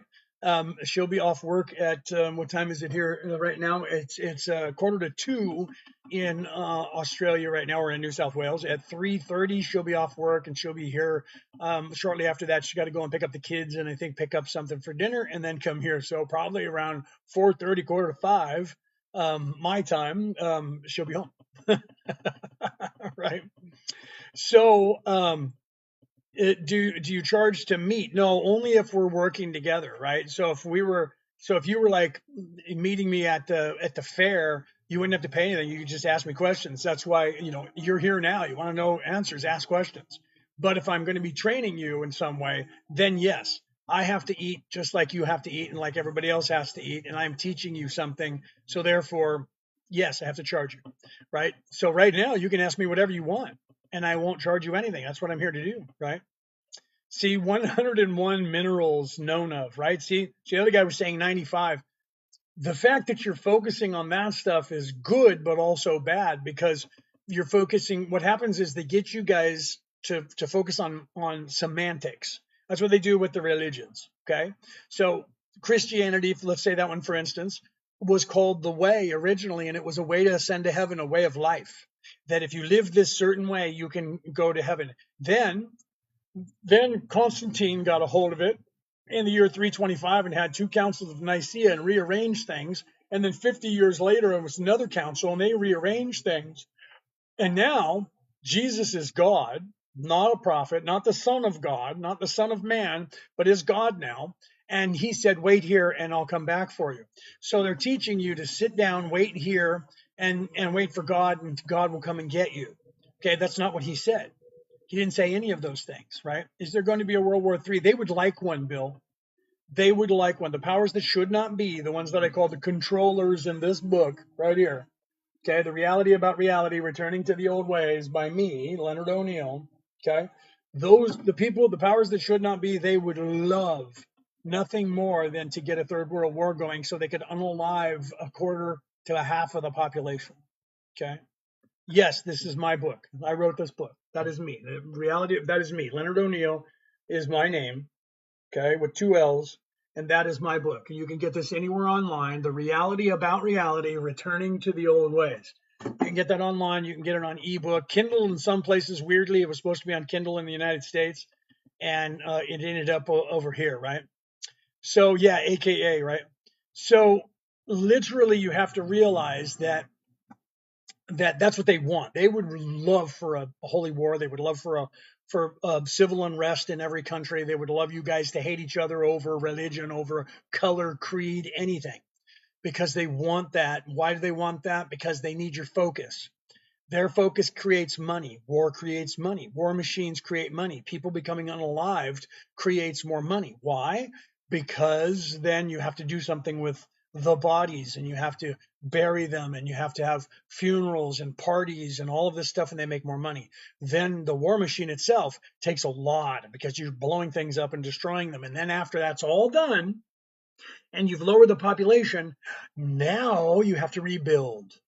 So now you get to pay people to go and take all the debris and get rid of the debris and recycle the debris and get new stuff. That means you got to knock down trees, and you got to break rocks, and you got to make cement, and you got to make asphalt, and everybody's got to repave the streets and redo the buildings, and everybody has all kinds of money. And the same people who created the destruction, paid for the destruction, are now getting paid to have you build their buildings back that they're going to own, and that they're going to turn around and rent to you. Okay? Think about that. War means profit. Absolutely. Okay? Absolutely. 100%. All right? All money filters uphill. Okay? They have you believing that your money is real and it's fake. They just print it willy-nilly in most countries. It's not based on anything other than a central banking system that has nothing in it. And they just print your money and they just hand it to you. Okay, and then they have to recycle. They got to pull the old money away, and they got to burn it or destroy it so that they keep it as a commodity. They have to have a certain amount of money on the market to keep the money at a stable position, just like you do a stock market for any corporation. Supply and demand. Look this up. I wrote a book about it. All right, wrote a book about it called that was my new book called How to Get Out of Debt: Surviving the 21st Century, or Surviving in the 20th century. 21st century, 20th century. You can look it up. And in that, people don't want to know about it because they don't want to read about it, because you know why? I say you need to get off your butt, stop doing what you're doing to make changes in your life. Okay? You can have a lot of money. If you're anywhere in Europe, you're not poor, you're just European poor. I tell people in America, you're not poor, you're America poor. Okay? Because what they do is they just put the prices up here, and they give you jobs that make you just barely get by. Doesn't matter where you go, you're going to find that the cost of living is the same everywhere, and the cost goes up and down exactly the same worldwide. Okay, world economics. There's a man, Henry Ford, back in like 1930, like almost 100 years ago now. He said that if the population of the earth understood global and world economics, there would be a revolution today. Think about that. He said that over 100 years ago, almost 100 years ago. Okay. So they would love to unalive us, right? Yeah, war means profit. It is scary, right? I believe, would you say here, you said, I believe something spiritual has come between me and my wife. Can you tell me how to reverse that? Well, you both have to be you guys both have to be in it to win it, okay? If there is something spiritual that has come between you guys, that means that your spirituality is probably different. You guys probably believe in different religions, or one of you is spiritual and the other one is not. Okay. You have to realize you have to get away from the semantics of religion. So I don't know if you guys are just different religions. Let me know the answer to that. If you guys are different religions, you guys have to realize the semantical problems with religion is false, and that all religions are actually the same. It just depends on what the religion is, whether it's more warlike or not than the other religion that if you guys are separated by religion. You have to get away from the semanticals of religion and get back to, and that's why I called this book the Returning to the Old Ways. That's why I put that part in there as the subtitle, Returning to the Old Ways, because in the old ways, they weren't religions, they were spiritual ways, spiritual practices, and all of them are the same. Okay. All of them are the same. They're all the same spiritual way to get out of here. So right now we're divided by 10,000 different styles of Christianity, and thousands of different styles of the Hebrew religion, and every single religion has many different ways that different people like, and they started their own form of that. And because of that, they're all going to war with each other over now. Look at the big three. Let's just look at the Hebrew religion, the Muslim religion, and the Christian religion. They've been going to war with each other for 1,000 years, almost 2,000 years, because there is only one God, and insert a name that we have to unalive each other over is his prophet. Okay? And that's what they're doing. Why? Because they want it to be that way, right? Did they insert hell into religion yes, they did, Bill. They created there's a proverbial, okay? And they're trying to say you that it's a real location. Okay? The war in heaven that they keep trying to tell you about on the fall of the falling angels is just not true, right? That was a metaphor. It was an allegory, and it was just a metaphor for the dichotomy that's going on between all of us. There are two kinds of souls: those who are in service to self and those who are in service to others, and you have free will to be either one of those. Okay, you have those archetypes within you, working within you every single day. You have your ego, and that's the devil on your left shoulder, and you have your conscience, and that's the angel on your right shoulder. Okay, you hear those voices in your head. The ego says you're the greatest in the world. The ego says do that, take that, steal that, who cares? Your ego says do whatever you want, do what thou wilt. Your conscience says do what thou wilt, but harm none. Your conscience says don't do that. Don't you wouldn't want somebody to harm you that way. Don't steal that, don't lie, don't do those things. This one is your conscience. That's why it's called that. Okay? So whichever of those two voices you listen to in your head, you become. So if you ignore the conscience and do whatever you want, and you're the ego and you want power, money, fame, glory, and control, you will become more egoic, and the conscience will then not be as bright or as loud for you to hear because you ignore it. And the ego will be louder, and the ego will either tell you you're the greatest in the world or tell you that you're the worst in the world, and make you jealous and all of those things. It's positive or negative, but we need that ego and we need the conscience to survive, to move forward. Okay, that's what drives us to move forward for change. Both of those things, but whichever one that you listen to is the direction that you're going to go. Okay, so what they did for control mechanism, the religions, they don't want you to be doing things that are wrong. So they told you, because the big three religions are based on guilt. Okay, look at the Hebrew religion. Guilt, guilt, guilt, guilt, guilt. You're a sinner. Sin. Bad. Women. Bad. Ate the fruit. Bad. Women, get out. Women, no, women, shut up. Sit down. Sit in the back. Barefoot. Cook food. Shut up. No education. You don't get to do anything. Control, control, control, control. Men, violent, aggressive, warlike. So for the churches to get you to listen to them, they had to tell you there was a boogeyman. Okay? If you don't do what we tell you to do, you're going to go to hell for all eternity. So they create this place and they tell you that it is a thing, and it's a place, and it's on fire, and you're going to burn there forever, and you're going to be judged because you didn't obey God. You have to worship and obey God. Anybody that tells you have to worship and obey, that's military. That's third dimensional construct, militant. You have to obey God, you have to worship God, you have to do what God says, and God wills it. That's violence, that's arrogance, that's third dimensional construct. Okay? So then you need to do what we tell you to do. And if you don't, you're going to hell, and I'm the one who's going to tell you where you're going to go. And that's a control mechanism to keep you in their control. And they use words like, do you understand me? Do you stand under me? Do you submit to me as your authority figure? Words that they're programming to us. Okay, those are all aggressive things. I don't stand under anyone. I may understand what you say or comprehend it, but I don't stand under you. Do you see? But they teach you these words that are maritime law, that are that are words that you don't realize are designed, citizen, for instance, that you don't realize that are designed to say that you're a slave and that you are beneath this caste system where one person's in charge and everybody else is at a different table. And you are at the kitty baby table way down here. Okay. And that's where I am. And that's where everybody is, because we're not the authorities. We're not the governments. We're not the families who think they own this place. Okay. So they inserted that so that they could point at you and say, do what I tell you to do, or you're going to this bad place. And then they can tell you to do anything. You see this playing out in some movies, and you also see it playing out in some movies that are based on history.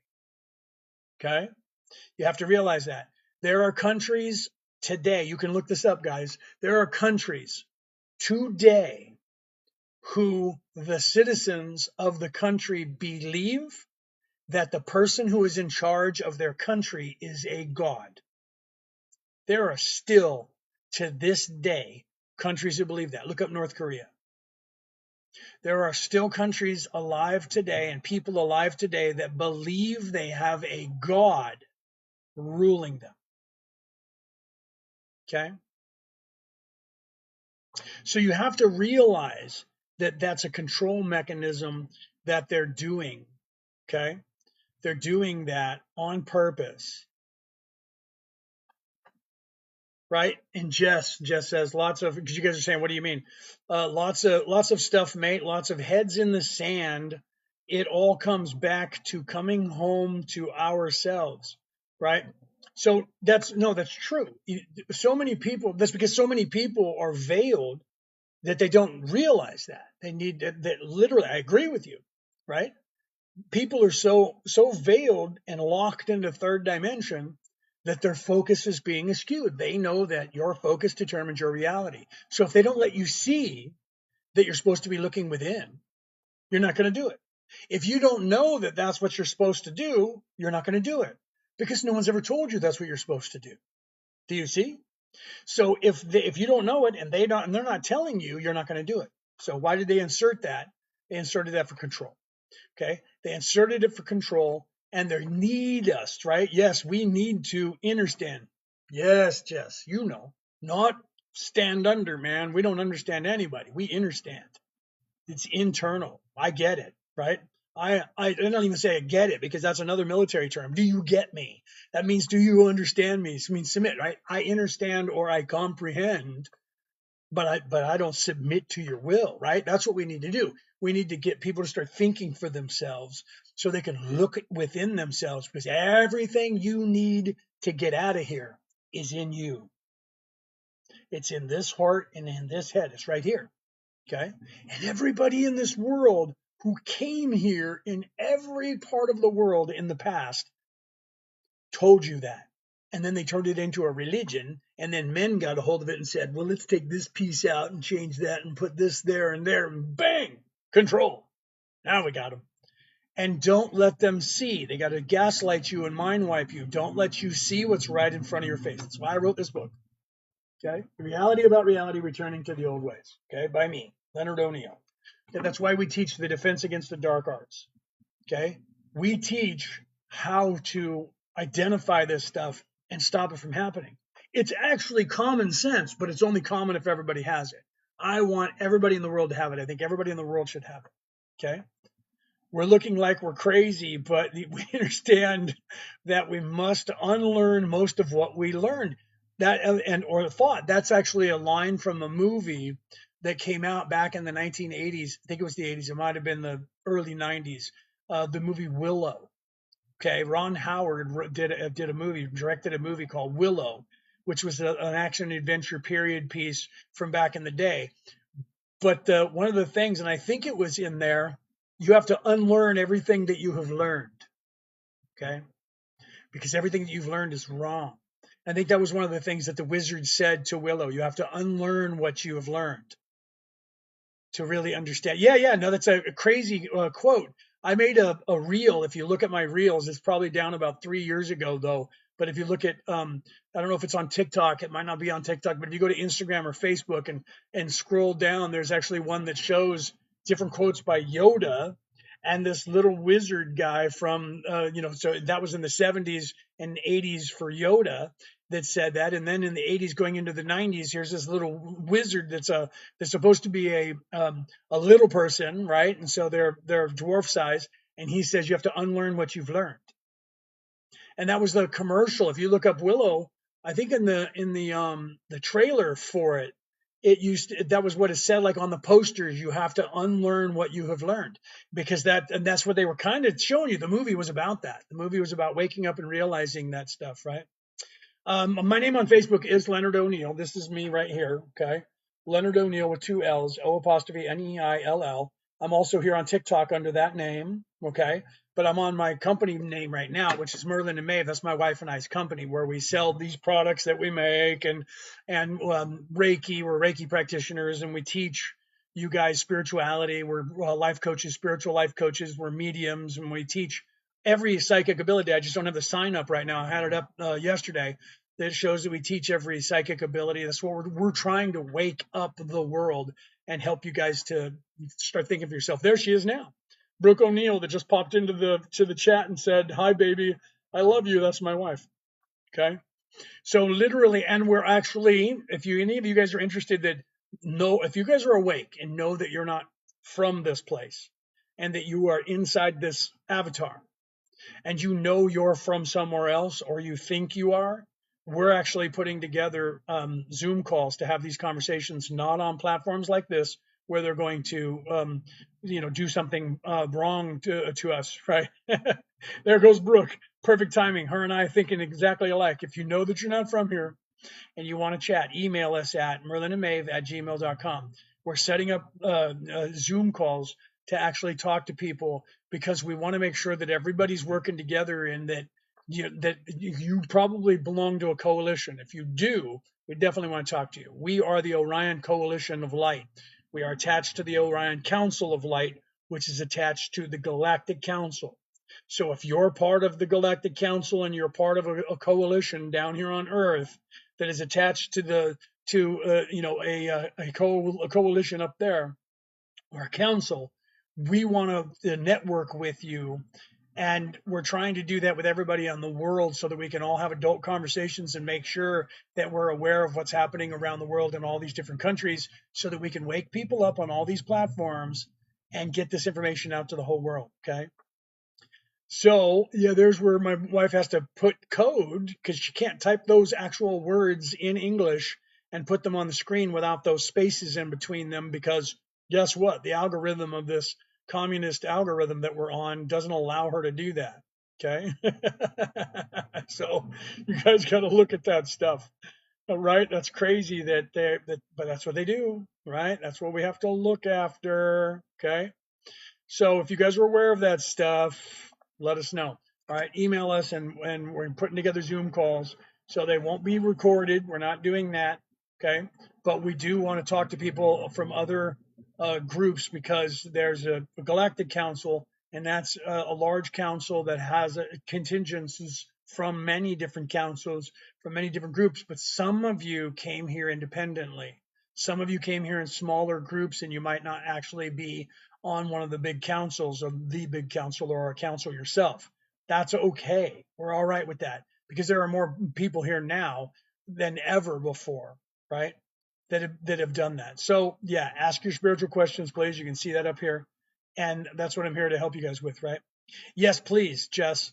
Send us an email then, and we'll definitely have conversations, so that we can just specifically, we need you guys out there that may not be part of a coalition to realize you're not alone, okay? And that there is other people that are not from this world who are here now, okay? And we used to not be able to tell you this. There was a time not too long ago, a couple years ago, I wouldn't be able to say these things. But now the collective consciousness of the people of this earth is expanded enough to where I could say this on any platform. It wasn't this way 5 years ago. Definitely not any time before that. If I would have said this in public right? People would go, what the, ha ha ha, you're one of those kooky guys who believes in little green men, aren't you? Right? That's the way they were. Now, I can actually say this and not be afraid of it, right? Before they used to hunt us. In this life and in many lives before this, they used to hunt us if we started saying, I'm not from here. They would go, that man's crazy. But if I said, I'm from the 11th dimension and my name is Kelto, and I am here to tell you that you are free from the time that you were born, and I am here to tell you that there is a way to get out of here, that they're hiding right in front of your face. This would have not been tolerated 200 years ago, 1,000 years ago. They can't do anything to stop us anymore because the collective consciousness of this planet says that it's okay for me to say that. Okay? They would say, blasphemy, right? Blasphemy, God wills it. Yeah. And then string him up the way they did to that guy, Jesus. Okay? Because you can't be saying that, right? I think it definitely been waiting to learn more about the council. Yes. Okay. I rotate in on that council, by the way. So does my wife. Okay. But you guys, if you ever see the council, you know that you can't see their faces, and sometimes you can't hear their voices clearly because you're not supposed to know who's where and what. No one's supposed to be in charge. Therefore, nobody gets to have sway. So if you know who's on one of the councils and that you get their ear, and people are still evil, but you go up high enough and that goes away. Okay. But third dimension, fourth dimension, fifth dimension, there's still ego. It gets less and less the higher up you go, but there's still that. So no one gets to be on the council unless they're in service to others, and you get vetted. You can't lie when you leave third dimension. You can hide in third dimension. You can hide kind of in fourth dimension. By fifth dimension, all the evil people are separated, right? They're on one planet and the good people are on another. In fact, by fifth dimension, they're actually in different sectors. But that doesn't mean that there's no war going on, because that still goes on, right? There's one way that we can heal and have autonomy over our energy fields, right? No hierarchy. No, there is none. And people still try to put that into. I got into it like day before yesterday when someone said I was the third soul created and there's nobody above me, and I was like that. The fact that you just said that says third dimension. You're just wrong. There's no one's in charge up there. There's no hierarchy. No one's in charge after 5D. Actually, going in 5D. No one's in charge. By the time you get to halfway through the sixth dimension, that is the purgatory. That is the actual hell. You can survive and be in the universe or any multiverse or any verse you want to be in, and you can be as evil as you want to be, but you cannot move past halfway through the sixth dimension density, because by that time it's not actually a dimension, it's a density. You cannot move past that point ever, because you were not created to do so. So then you have to repent, a nautical term from third dimension. You have to reverse course and become in service to others to move up, and there's no more ego. Okay, there's no more ego. It's a different kind of ego. There is an ego, but it's a different kind of ego. It's not a physical ego like this one. Yes, no, that is what they were trying to tell us, right? You can learn off of everything, and everything above, so below. You once you start expanding your consciousness down here, you're supposed to be self-aware. That's how you became a human. You were self-aware. I think, therefore I am. Okay, 7 to 10 lifetimes. 7 because of chakras. 7 to 10 lifetimes. You're supposed to realize I am, therefore I think. I am an immortal soul. I am an immortal spirit. Soul, spirit's the same thing. Some people say soul is physical and spirit is everlasting, but some people say soul is everlasting. That's just a language translation barrier, right? Because if you're talking Coptic, Greek, or Latin before you get to this version of the language, then the word changes slightly, and one is soul and one is spirit. Same thing. That's like saying janitor and custodian are different. Okay. Or you know what I mean? They're the same. It's just a different name for the same job. Okay, so you have to, the I am ego, right? That's but I think, therefore I am, right? And that to them meant something different than it does today. But you have to then say I am, meaning I am an immortal spirit. There's still an ego there. And that's where, if you look at when, let's say, Moses talked to the burning bush and he said, "Who are you that sent me? I need to know that." He said, "I am that I am. So say I am sent you." He was trying to, or they, more importantly, they were trying to convey to Moses in a way that Moses could understand or understand, being third dimensional. So they said, "I am." Adonai became the word, right? That word means I am. But that still is third egoic because it's down here. You can't fully understand what that means when you're in the construct where the language that you're speaking is telling you that you're weak and useless. The language that you're speaking is not allowing you to expand your consciousness as much. So you have to realize, right? You have to realize that I am not the ego. I am not the thinking mind. I am not the conscience. I am the experiencer. I am the creator. I am the co-creator of this illusion, right? And that this is all just happening in the mind of the creator. And I am that. I am not in the universe. The universe is in me. Okay. And not only that, I am not you. You are not me, because we are one. So there is no separation. We just don't realize that yet. You're supposed to expand your consciousness to that. So the idea of what I'm talking about is 4D. So once you get that concept in your brain, you're awake enough to mull that over, and by that time you already have done all the shadow work that Jung talked about, and had the dark night of the soul, and now you're moving upwards. You have an upward mobility now, and then you start to figure that stuff out, and you move into that place, and then there's another place that you have to move into, right? The observer of the observer. Yes, we need to talk, right? My wife would love you. The, the observer of the observer saved. Yes, right. I wrote a paper when I was in college, and I called it "Who Watches the Watchers," and they turned it into a History Channel's documentary. I never got credit for it. I think my teacher stole it and sold it to somebody, but it's out there. You guys can take a look at that. But that was all about politics and the deep state and things like that. Who watches the watchers? Because the people who are supposed to be watching everybody are just as corrupt as everybody. So who watches them? That was what I had posed and talked about it, right? When I was in a government class, when I was at the time I was 18 or 19, I was in a government class in college, and I wrote that as a term paper, right? So you have to go back to work. I love you, baby. I'll talk to you when you get off work, okay? Yeah, yeah. I love you. So enjoy the rest of your day, and I'll see you when you get here, okay? When you get home. Okay, so thank you, baby, for popping in and saying hi. I'm missing you. I didn't get to see her on lunch today because I was teaching a class and she was at work. So we had lunch separately today. We try to have lunch together every day, and we had to have lunch separately today, and that was poopy. Okay, so you're actually listening while you're working right now? Yeah, right. That's what my wife was doing too. So thanks for popping in. I hope you stay for a little bit longer. If not, follow us. Okay, follow me on Facebook as well. You'll see me there, and you'll see this. And I cut out pieces of these lives, and I post them there. Sometimes I post the whole lives up there. I also post them on my podcast, which is called Orion Rising, so you can listen to them on MP3.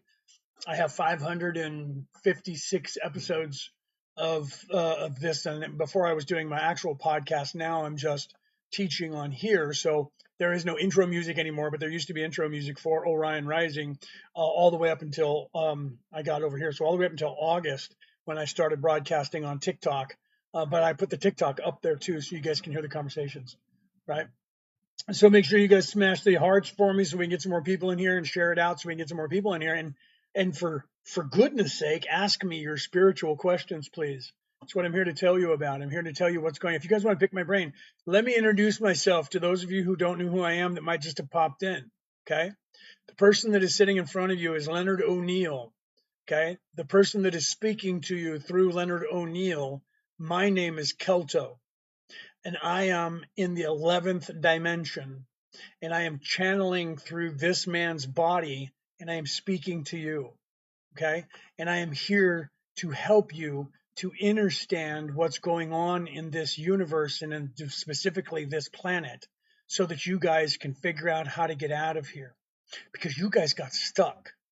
because bad guys on this planet, people that are in self-serving, understand. They understand. Notice I said understand when I was talking about you and understand when I was talking about them.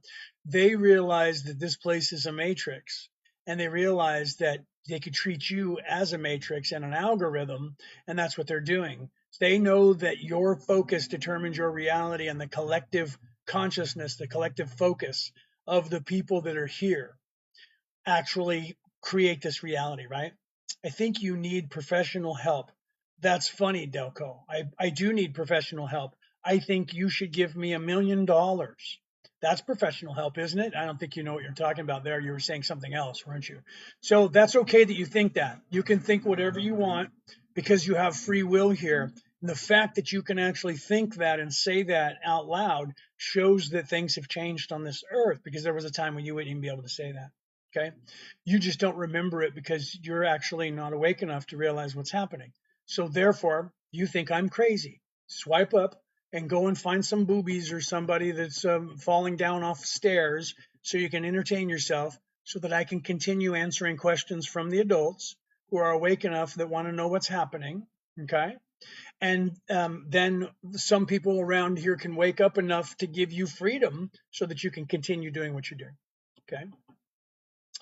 So those of you who are adults and want to know what's going on around here, please ask me questions.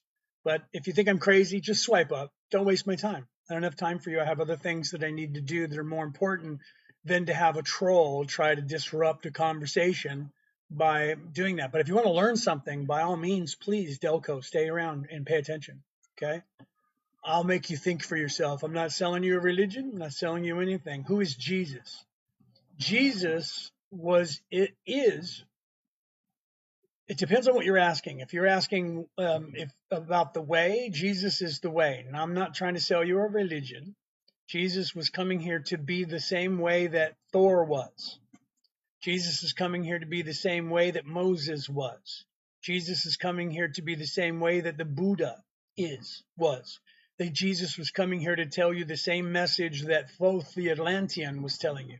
Jesus was coming here to tell you the same information that Lao Tzu told you in the Tao Te Ching.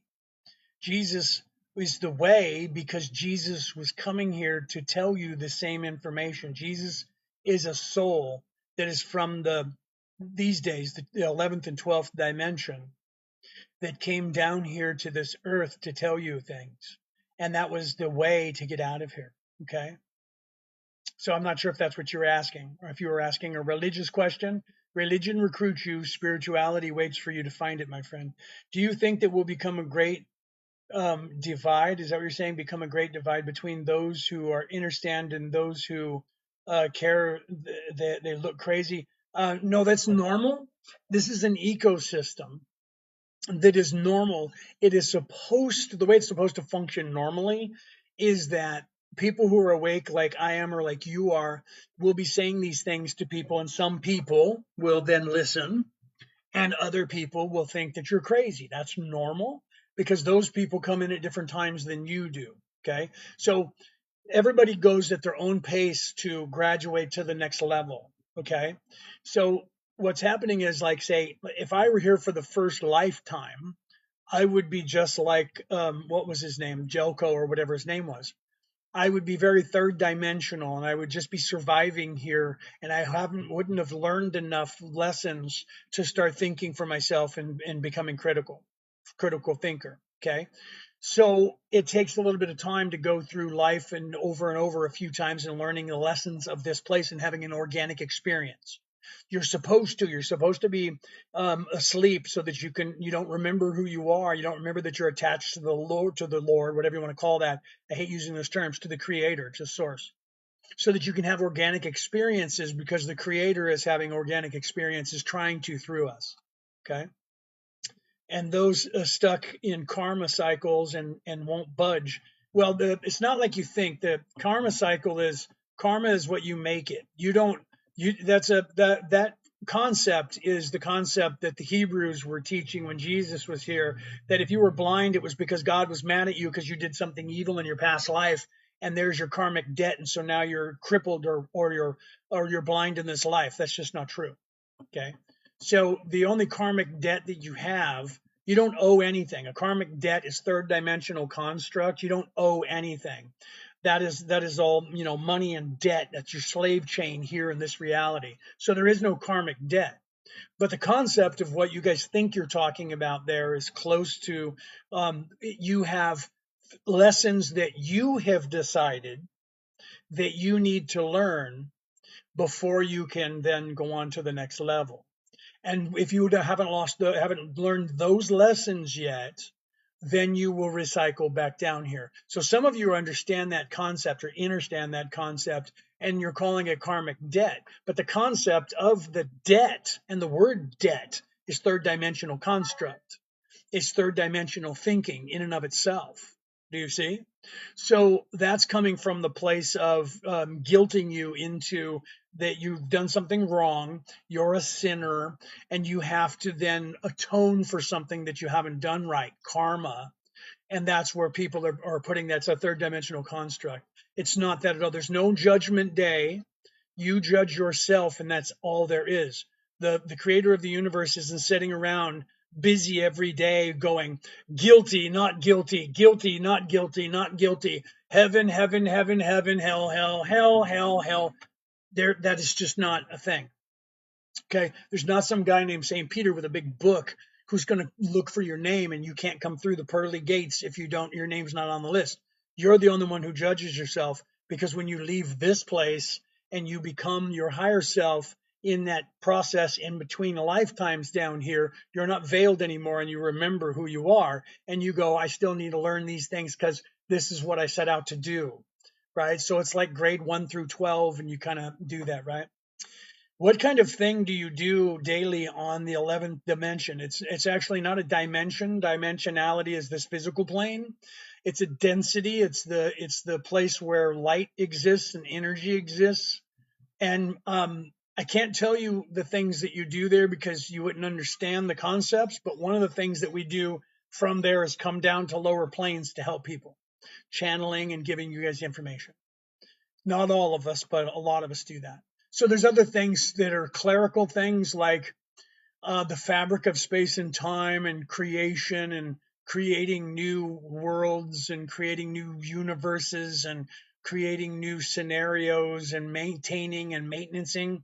That kind of stuff is what we do because we're trying to give the creator, because we are the creator, we're trying to figure out who we are and what we're going to become. I find I have so many different types of people, like really go with the flow and no budging type people. I can hear voices. Well, Jess, you have to allow everybody to be where they are, right? That's why I don't try to convince anybody of anything, right? Nellie, if you're hearing voices, that's good. It depends on what the voices are telling you. If the voices are telling you bad things, don't argue with them and don't listen to them. But it depends on which voices you're hearing, because originally when you first start in a body, you're going to hear like 3 voices anyway, because you're going to hear the ego, you're going to hear the conscience, and you're going to hear your thinking mind. And then if you become aware of yourself thinking, you're going to hear a 4th voice, and that's going to be your higher self that you're starting to hear, right? Watched it throwing plates, Nellie said, right? So I love them all for who they are. Yeah, Jess, you have to, people are going to be where they are. So the only thing that you can do is identify where people are and speak to them to where they are. And then if you can get them to start thinking for themselves and move them into a higher plane of thought process, outside of their comfort zone, that causes problems with people because they like to be comfortable in but you have to move, and sometimes when we say things to people, we're really our entire motivation at this level is to assist by creating thought, because that is the upward mobility is thought and critical thinking, right? So Nelly, yeah, like I said, I don't know what kind of voices you're hearing or what they're doing or what they're telling you to do. But the ego, some people, when you're listening, that you think that the ego and the conscience are 2 separate beings, and you give them names, the ego will take on that personification real quick because it wants to be heard. So the ego will tell you things. So if you have a positive, entity that's talking to you, and a negative one, it's a good possibility it's just you, and it's just those archetypes that work within you. But sometimes, they try to say schizophrenia and a multiple personality disorder. But you guys have been stuck so long on this earth that most of the time those disorders are actually just you bleeding over into personalities that were you were already were. So one of those personalities, or if not all of those personalities, were you in a past life, and you're not aware of that because you're still veiled. And so you think that's a person, and that person probably in the past hears you and thinks they're crazy too. That's just a squelching, a bleeding over of channels when you get when you get like I don't know if you guys know about citizen band radios and the conversations that people would have on two different channels, and sometimes if the modulation is too high and the signal is broadcasting too close to a channel, it'll bleed over, and you'll get that. Sometimes you hear that when military vehicles or police or rescue vehicles drive by your house, and all of a sudden you hear some voice on your television, and you realize that it must be the authorities because they're speaking when the high frequency, a lot of energy to make sure that their broadcast gets to where it's going. So if you have a citizen band radio or sideband radio, those are concepts that you guys may not remember anymore here because you guys haven't used them readily. But when they're talking on microphones and things, and the police cars, those are radios. Those are broadcasting on a signal that on a certain channel. And sometimes if somebody adds too much power to their signal, it bleeds over to another channel. That's what's happening to you. You're sitting there, and the voices that are in your head are either someone you're going to become in the future, or it's somebody that you were in the past, right? So you have to realize that you have to like look within yourself and calm the voices in your head. Yes, I call it planting seeds now. Laugh out loud. I tried to pull loved ones in my healing journey. It was a mistake. Yeah, you have to let them be where you are, just where they are. So the problem when we tell people when you start waking up, your circle of family and friends is going to get smaller and smaller, but then you're going to find people that are like you more, and especially now with the internet, you'll be able to find people that think like you do, and you'll be able to go and talk to people. And then as time goes on, in the next 20 to 30 years on this earth, it's going to be the majority of the people are going to move towards this enlightenment state. And then you'll be able to actually have conversations more readily in public because more people will be awake. And if you're not worried about confrontation, you just do like I do, have them in public anyways. And if somebody yells and screams, you just go, here's an example of someone who's asleep right here. They're going to yell and scream, and the next thing they're going to do is threaten me with violence because that's what they have. They're physical. They're in the physical plane. That's all they have. Okay. So Nelly, don't be worried about what's going on with you because if you're in the United States, they're going to they're drug dealers over there. They're going to try and get you on medication, right? I've been teaching for years that meditation, with meditation, you can quiet those voices because if they are in fact just your personalities, then you just have to quiet your mind and then they'll settle down. But the ego is going to keep screaming at you because its job is to try and make you either afraid or make you believe you're the greatest in the world at something. The ego is if you use the ego the way it should be used instead of becoming it, you can actually become very powerful. But if you get drunk on that power and you're listening to the ego too much, then you're going to fall into the third dimension more, and you're going to be, the only thing you're going to want is money, power, fame, glory, right? So if you want to quiet the voices, you just have to start meditating, and once you start getting into the stage of meditation where you lift yourself up beyond the reach of the thinking mind, the conscience, and the ego, you'll realize that you still exist and those things are quieter. The lights was off like rockets, right? So how do we get rid of self-doubt? That's the ego. That self-doubt is always there. Even when I wake up in the morning, the first thing that happens is the ego starts screaming at you because you've been in the subconscious and the ego can't talk to you. So the first time, if you take any kind of nap, the ego is going to scream at you and tell you all the stuff that's bad that's going on, right?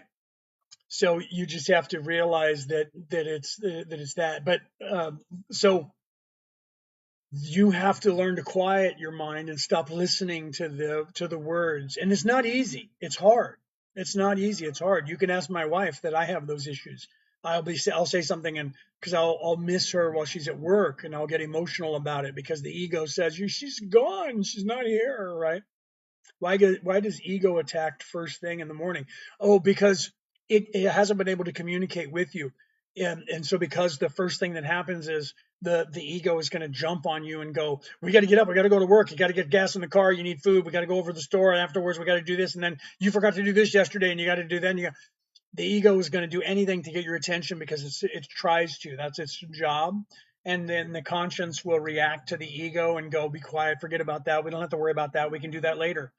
Right. So that's their job. Their job is to drive us forward. So it's part of you. It's archetypes of your personality that is designed to give voice in your head, to give thought in your head, so that you can figure things out. Right. So the ego is aggressive, physicality, physical plane, considered evil. If you become egoic and narcissistic, that's evil. And the conscience is and so that the ego is the physical plane, which is the lower three chakras. The conscience that talks to you and says, don't do that, you wouldn't want people to do that to you, that's just not right, just stop that, and don't worry about everything. That is the upper three chakras. So that would be like the masculine and feminine. Masculine is the lower three chakras, physicality. Feminine is the upper three chakras, spirituality, love and wisdom and caring and understanding and sight is spiritual. And then the physical plane is the opposite of that. So if you're looking for things in the physical, money, power, fame, glory, control, physicality. So the ego is about that, but you need the ego and the conscience to balance you so that you can move forward, to expand yourself, to learn.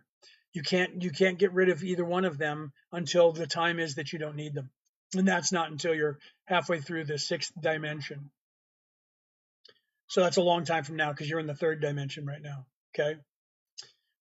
When studying the shadow realms, I was given a choice to be selfish, self-serving, or selfless. That is exactly the dichotomy between the two: self-serving or selfless. Right. So those are the choice that you have. You become, in the Native American traditions, they say that you have two wolves, and which one you feed is the one that you become. So if you feed the conscience, you'll become selfless. If you feed the ego, you'll become love yourself. You'll become self-serving. And so the self-serving is evil, and selfless is in service to others. That's good, right? Does it do the same to folks who have done meditation for years? Yes, your ego is your ego, and the only difference is people who meditate a lot learn to pull themselves quicker up to that place where the ego and the thinking mind can't reach you, or it's really, really quiet. Okay. While I'm talking to you, I'm ignoring. There is no ego trying to speak to me. Well, it is, but I'm not listening to the ego and I'm not listening to the conscience. I'm channeling my higher self. So, because of that, I'm in that place. I can control what I hear from them. I can listen to or not listen to what they're saying. So I take that under advisement, right? Sort of like the pirate codex when they say it was and more of a guideline than a law. So once you realize that you're in control and they're not, you're not those things. Those things are there to help you learn and to give you the choice of what to do. Then you can move into a place where they're not actually in control and they can't talk to you and they're very quiet. That's what happens when you meditate a lot. So when people meditate a lot, they're moving to that place. And eventually you can move to that place instantly or very quickly and walk around all day in a meditative state. Okay. It was the first thing that I had to face when I came here. Yes, right. That's what you do when you come into a human body. The first thing that you have to do, if you come into the human body, first you got to learn to not poop yourself, and you got to learn to try and get this mouth to do what you're trying to tell it to do. So you have to expand that. But once you get to the point of that moving, and you're a baby, then you have the ego and the conscience from that point on. Yes, and that will stay with you until you're halfway through the sixth density. Okay, once you get to the density, which is outside of this physical plane, it's not the dimension, but it's the density. That is the non-physical plane that is outside of time, where your immortal spirit resides. That's where you truly are. That's where you actually are. This is an avatar that's in this place that you think is real because this place is designed to make you think that.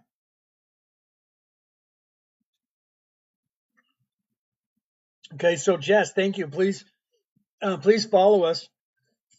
And if you want to talk later, like we talked about, send an email to us at Merlin and Maeve and say, hey, yeah, I'd love to get together, because we're putting together Zoom calls for different stages of people's development. So those people who are very, very awake get in an adult conversation. Those people that are kind of awake get in the teenage conversation, and so on. And those people that are coalitions that know who they are and where they're from, or the people that are trying to explore that, we're also going to have conversations for those. Okay. Or you can book us to help you, work with you one on one, and go that route. We got some people that we're teaching that don't want to be in a group setting, that want to expand their consciousness. So they're actually booking us to schedule them on days where we just teach them individually. So we do that as well. Okay.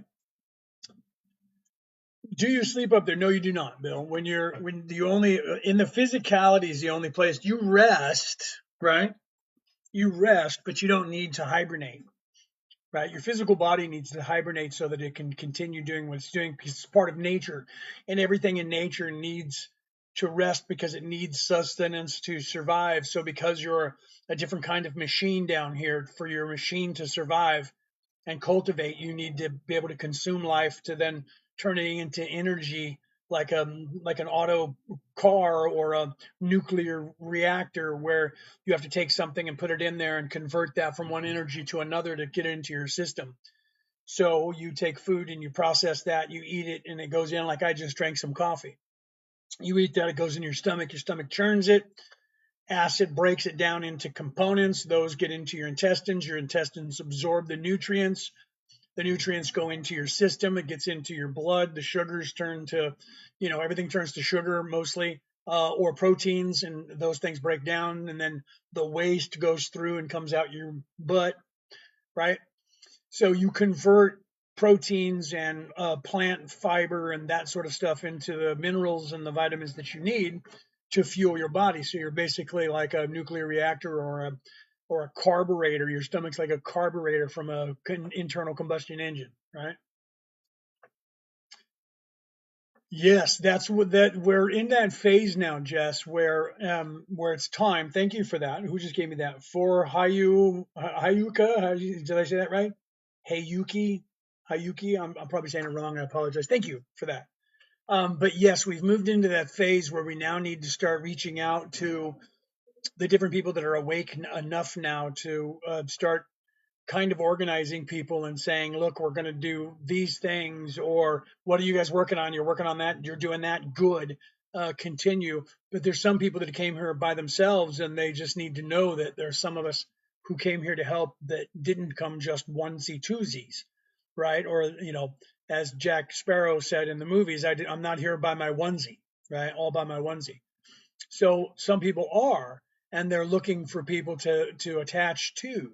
So we're working on that. We've moved into that phase now to where, we, part of the Orion Coalition of Light, the Orion Council of Light.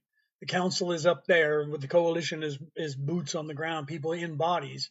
I'm part of the coalition, and I am also sitting on that council, the Orion Council of Light. We call ourselves that because we came from the belt of Orion.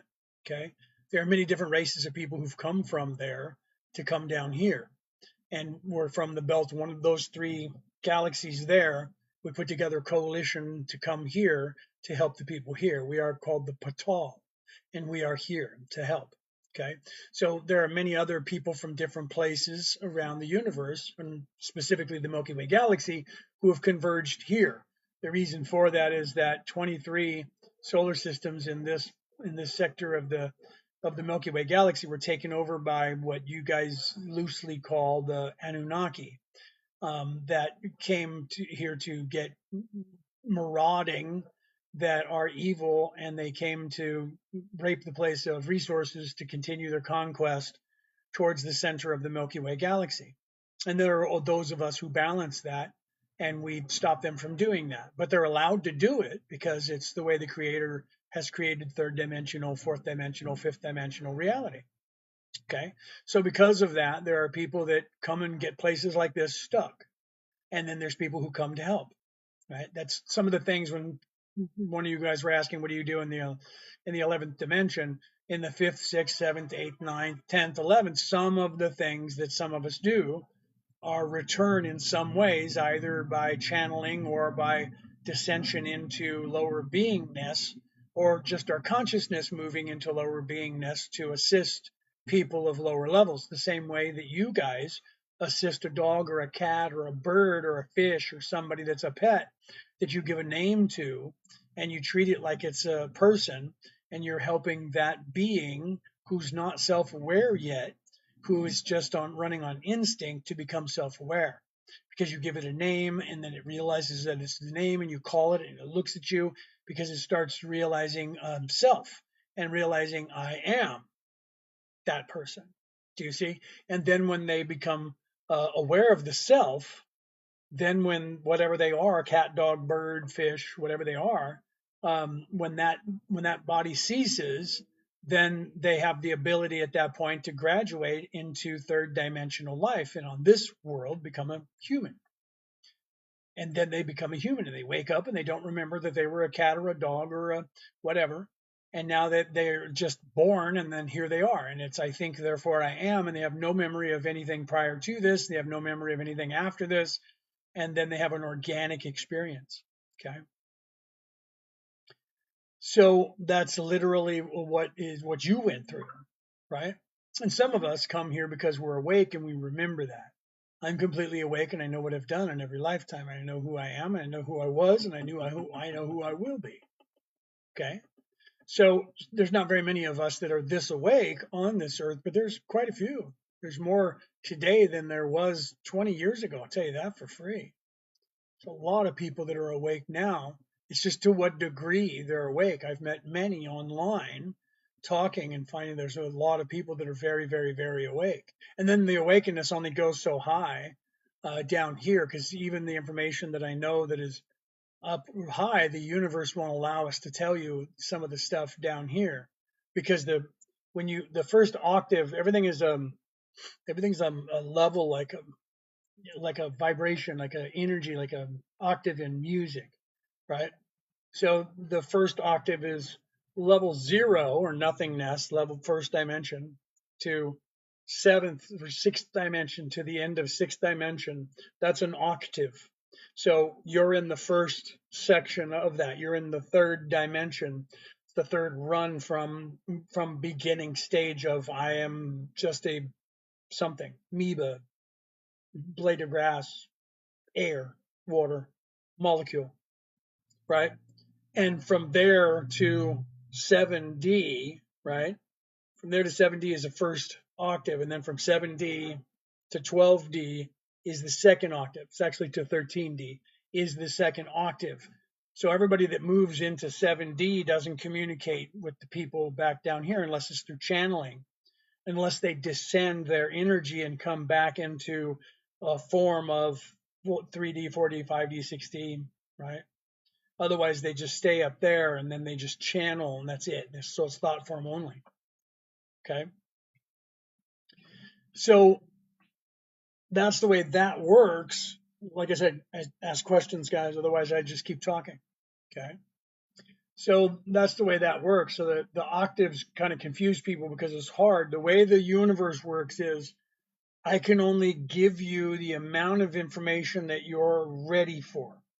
So there's words that I can't say on this platform because the platform won't allow me to.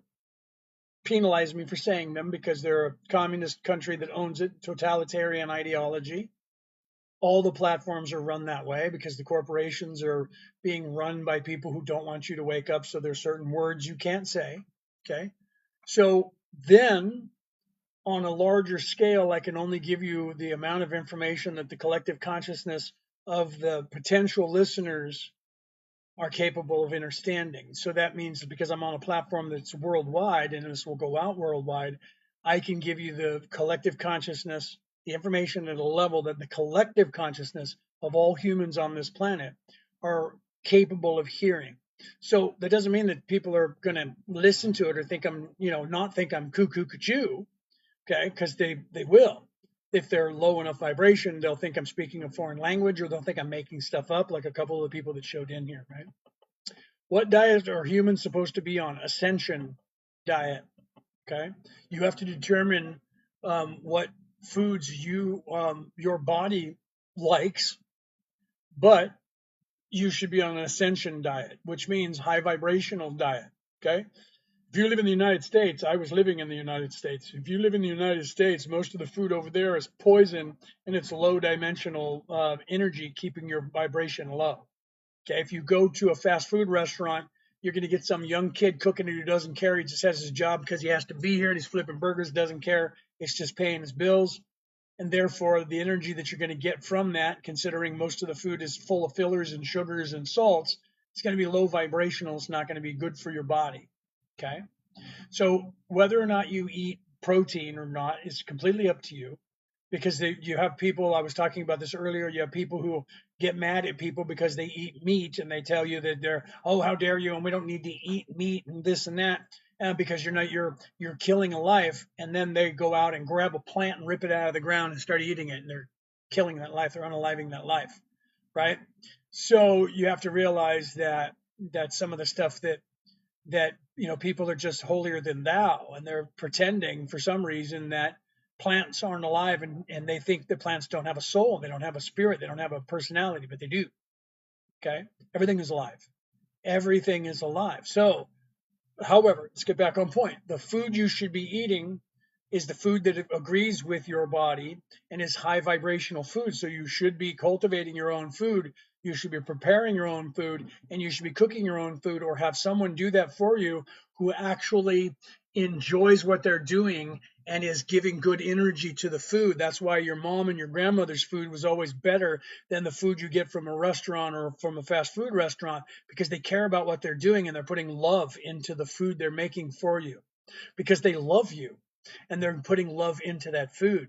You should be doing the same thing. Okay, if you're spiritual, Jesus, when 2,000 years ago would pick up a cup of water or wine, he would put his hands on it and he would talk to the water, and he would say, thank you, water, for being so beautiful and giving me your life energy to quench my thirst and to allow my body to have life. And he would say those things, positive affirmations, and that actually charges the water with energy and the love that he is giving that. And the water gives that energy back in love. You're not aware of that because you're not taught that anymore, because they don't want you to know that. Okay. The same thing with my wife and I teach this. If you're microwaving food, you should be putting energy back into that food, because the microwave attacks the molecules of the food that you're cooking in it, and it lowers the vibration of it. So you need to put energy back into that. It's one of the reasons why we sell right here on the screen. You can see, or why we're teaching Reiki 1. We're teaching Reiki as a healer, as a spiritual way. We teach this. Why? Because then you can take the energy from the creator and push it through your hands into an object, and you can charge that object with Reiki. That's God's energy. Okay? Source energy, ray, light, source, key, energy. Okay? You channel that through your body from source, from the creator, and then you put that love into your food again, and now it's an ascension food and you eat it. That's what they talk about in the religions, where they have holy water and kosher this and kosher that. That's them blessing the food and making sure that it's being prepared properly by people who actually care about it, and giving it good energy, so you eat good energy food. You see? Yeah, well, America's changing. You have people that are trying to change that. You guys need to change it. And you're like, good luck in America. Here's how you change it. You buy organic. You don't buy that stuff. Don't be lazy and stop going, I'll just get that and that. Tell them, I don't want that. I want organic. If you tell them, they'll do it. If you stop buying them, they'll do it. You know why? Because supply and demand. They want to make money. So they will give you what you want. And if you don't care and you just take what they give you, they'll give you what they want to give you. And that's what they've been doing. They have you convinced that you need to just go in there and grab stuff off the racks and just get out. and they sell you on sugar and salt. Okay, they sell you on sugar, salts, dyes, and the like. Okay, so you need to read the ingredients. If you're eating peanut butter that has more than 3 ingredients in it, stop doing it because it's all sugar. Okay, and that's the truth. And if you don't believe me, don't be lazy. Go and get a thing of peanut butter that's peanuts, salt, and oil. Okay, and stir that thing yourself. And then go get your favorite kind of peanut butter that has a 47 things in it. And then open them both up and make sure that thing's stirred up real nice. And then take a spoon or a knife, take out that peanut butter that you love and taste it. Love this peanut butter. Good.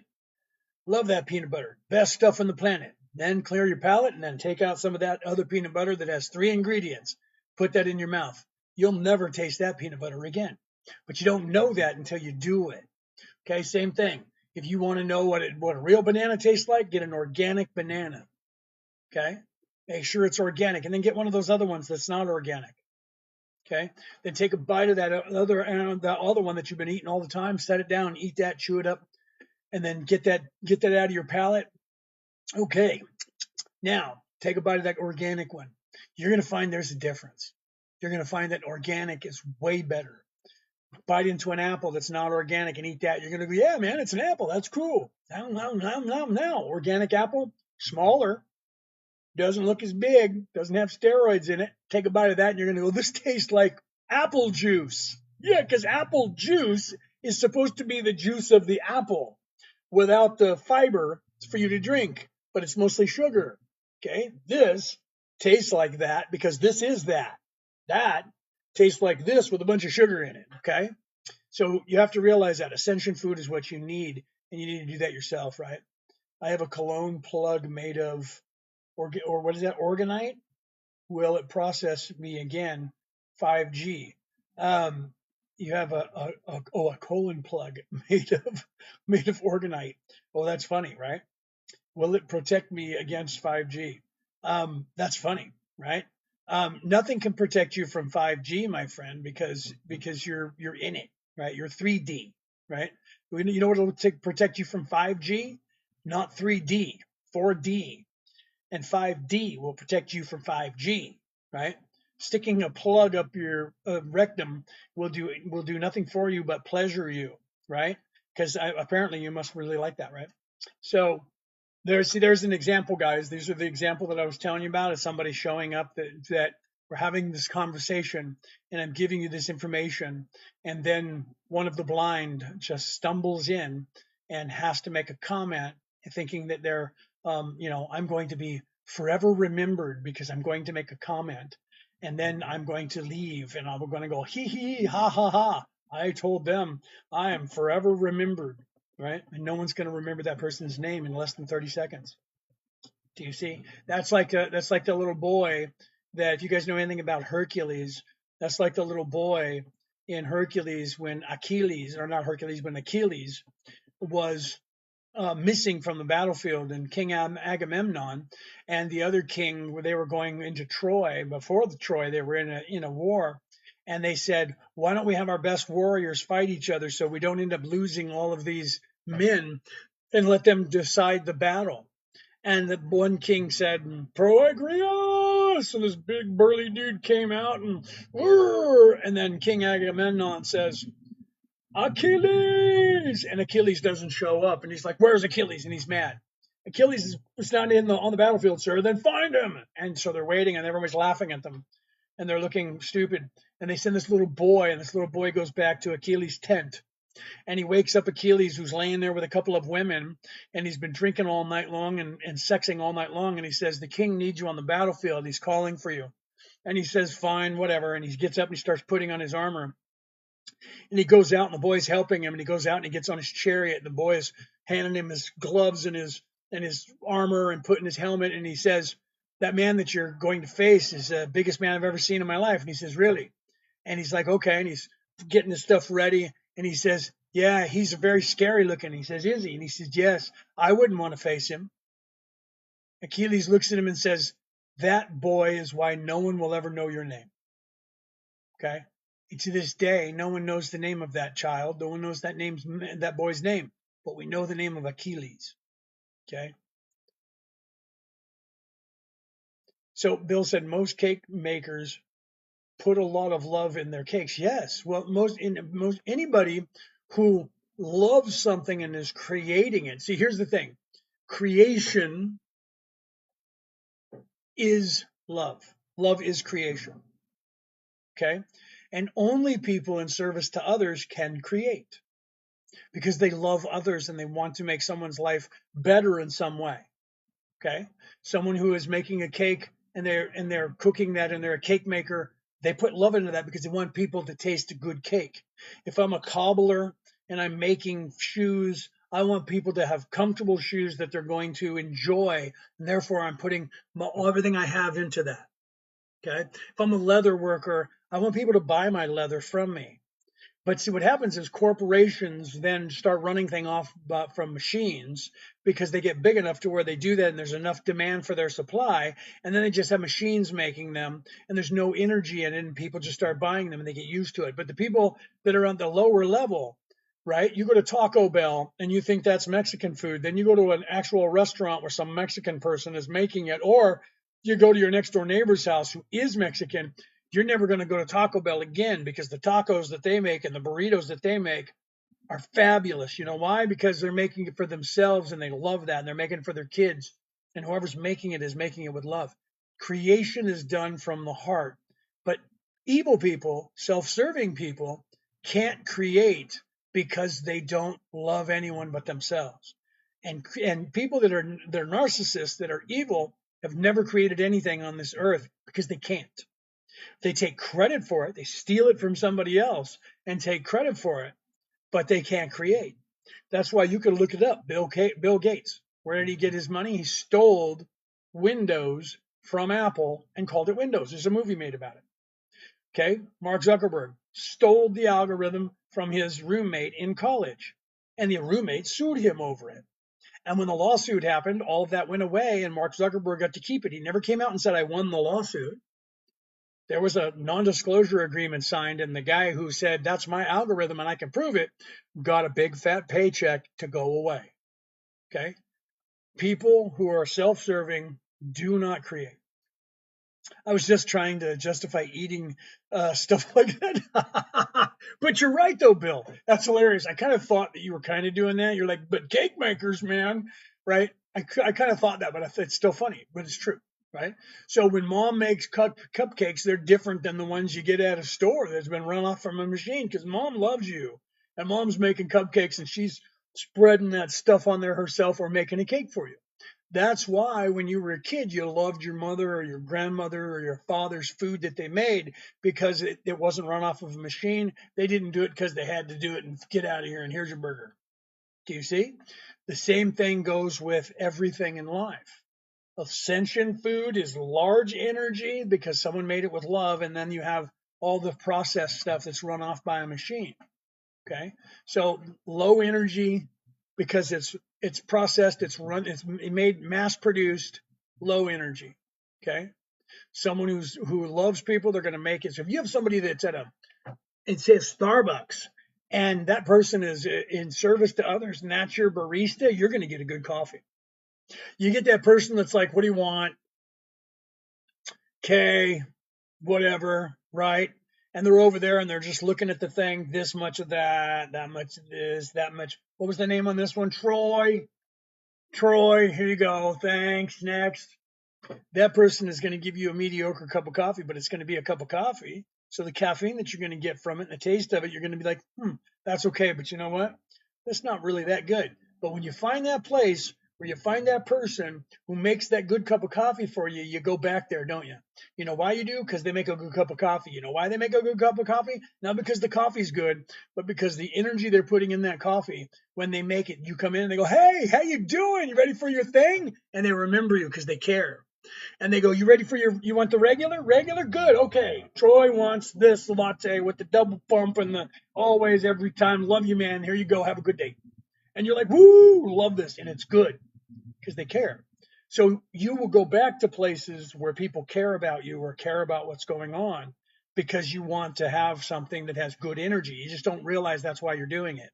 People look at like from from the old TV series of that bar that people were talking about. Everybody wants to go where everyone knows your name.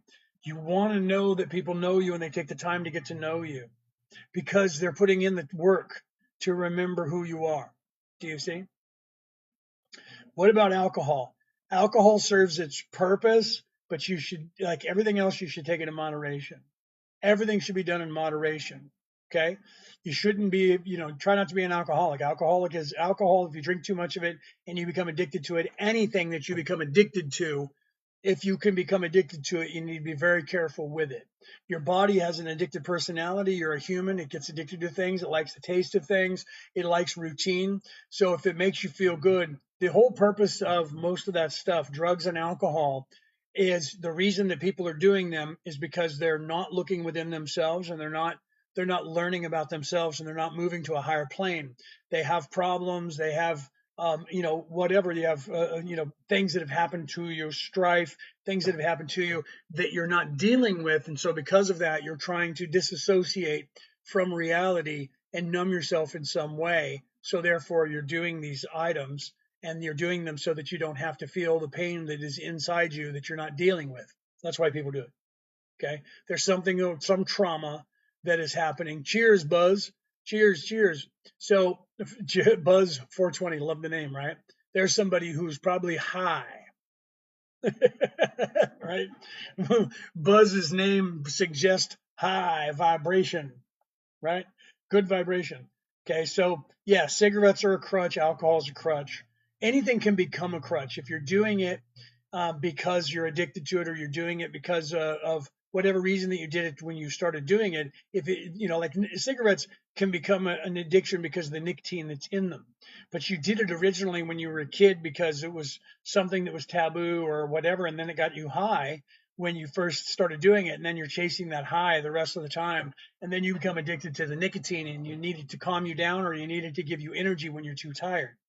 Same thing with caffeine. People start using the caffeine as an addiction for doing things. You can use these things properly, and if you do them properly, you can still manage your life and be okay. But most of the stuff that people are doing are because of traumas. When it comes to drugs and alcohol, it's because of traumas. It's because of strife, and it's because that you're not actually dealing with yourself. You're not looking into yourself and dealing with the problems that are causing those things. Do you think if changing the intention to why do we do it is easier to get to get, are you saying, off of the stuff? Yeah, you'll find I was an alcoholic. I drank alcohol all the time. I grew up in a family, I'm Irish Catholic. I grew up in a family that everybody drank. So at a young age, you end up getting alcohol. My grandfather, when we were kids, when we were too loud, he would like, go get a cup from your grandma and he put some beer in it. So we would drink it. We would get buzzed and we would lay down and go to sleep, or we would just sit there going, yeah, we got addicted to the alcohol. Right. My father told me that be careful because it runs in your DNA. You have an addiction preference to alcohol. I used to smoke cigarettes because everybody smoked back then. And then I used to drink alcohol. I was an alcoholic. Right. And Buzz 420, you'll love this. Cheers, by the way. When you came in, I didn't say cheers. And then I also used to smoke marijuana. Right? I used to do all that together as a teenager, and I wasn't doing that because of traumas. I was doing that because of getting high. Right? But it became a habit, and I got addicted to it. So I quit doing the drugs, but I still did the alcohol and the cigarettes for a long time. Then I quit smoking the cigarettes, right? And I was still doing the alcohol. Eventually, one of my relatives, it was my sister or my niece, came over with some marijuana, and I said, you know what? I haven't done that in like 20 years. I'm gonna get high. I got high and realized that that was what I was looking for in the alcohol. I was looking for that high. So I quit drinking the alcohol because I was like, I don't need this. I was doing this because I was looking for that place that from the carcinogen of the marijuana, of the DMT and the THC in from that, right? So I stopped doing that, and now I don't even really do very much marijuana, but every now and then I'll do that, right? Mostly I'll drink like Blue Lotus tea and then eat the Blue Lotus. Same thing, it raises your vibration, right? Same, right? You're Irish, yeah, same thing, right? So yes to the answer. I'm sorry for that, for not answering that. Is easier if you do the work. Let me get back on track here, right? Do you think that if changing the intention, yes, your intention Your focus determines your reality. And I teach this, and when I teach this even with Reiki, when I'm teaching Reiki or when I'm teaching spell casting, because remember, I am a four-time minister, and one of those ministries is Druid. I am a Merlin. So when I'm teaching intention, intention, intention, we say that 3 times because your intention determines what your focus is, and your focus determines your reality. Your intention determines your focus. Do you see? So your intent determines your focus, and your focus determines your reality. Okay, so if you change the intention of why I'm doing that, realize the first step in avoiding a trap is knowing of its existence. So you have to realize, why am I doing this drug? Am I doing it because I feel that I'm lacking? Am I doing it because I have traumas that I'm suppressing? Am I doing it because I'm actually, I'm emotional and I'm trying to get rid of that? Or am I doing this because I'm actually trying to raise my vibration? I'm trying to get high. So why am I getting high? Well, the whole purpose of high always is you're trying to calm the mind. You're trying to get high. There's a reason they call it high, because you're trying to move your vibration up the same way people do it with prayer and with meditation. You're trying to achieve that Zen. You're trying to achieve that place where your ego and your thinking mind and your conscience cannot speak to you as readily, and it's really, really dim and is not very loud. And you're trying to do that with carcinogens instead of realizing that you can do it on your own without. Once you start to learn that, then you'll give up those other things that you were doing before. Happens to every single person.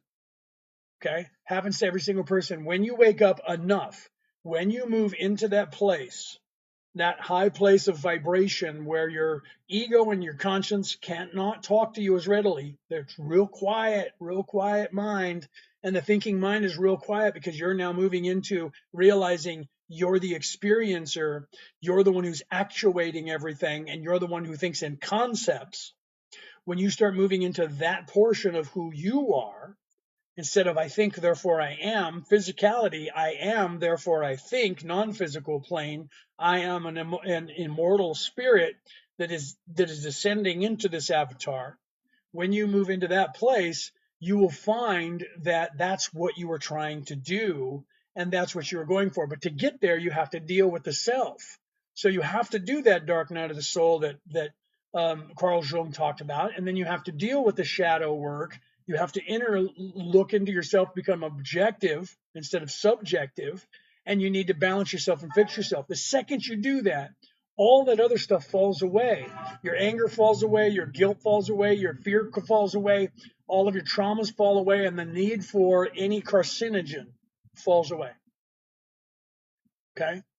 And then you will realize the food, everything in your life will change. You'll realize the food you eat, you won't want to eat anymore. You start eating ascension food. That food has got zero energy. I need better energy food. So you'll start eating better. Your body will start feeling better because you start eating better. You start thinking better because you're eating better, and your body feels better. And all of the inflammation comes out of your body because you lower the amount of sugar and salt that goes into your body, and you start drinking more water. And then when you start finding out how to put energy into your own food, and then you start not wanting all that processed stuff, then all of a sudden you realize that you have like a ton of energy. You don't know what to do with it all. You don't have to sleep as much. You feel so much better. It changes your attitude. You don't hurt, so you're not in a bad mood. And then all around you changes. And then everything you listen to, everything you watch, all your entire life changes right before your eyes. And then you become awake enough to where you start getting different downloads from the universe. And then you start seeing things different and realize that you have to go back and listen to every song, watch every movie, read every book, and read every poem that you ever read before, because now you realize what they were truly saying to you, and that there were some songs and some movies and some books and some poetry that the people who wrote those were actually awake, and you didn't realize it until today, until you're in this place and you go, wow, everything was right in front of me and I didn't know it. Right? I haven't smoked since October. I missed the feeling. If you're talking about THC, I haven't done it since I think August or September myself, and I just haven't done it. Right? My wife and I, we still have some, but we just haven't done it. We talk about it. Hey, you know what we should do? We should get high, and then we don't do it. right? We laugh. We're like, we need to get high. And then we just don't do it because at some point you're high all the time. That feeling that you're chasing with the THC, right, is you end up being in that actual place all the time. It's no joke.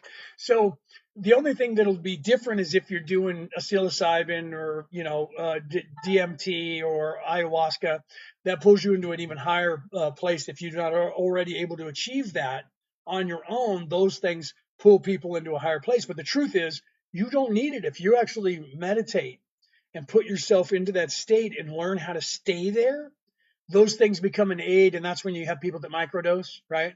Because I can go and show you, I have purple lotus just sitting there, or blue lotus. I think they call it blue lotus, but it actually looks purple.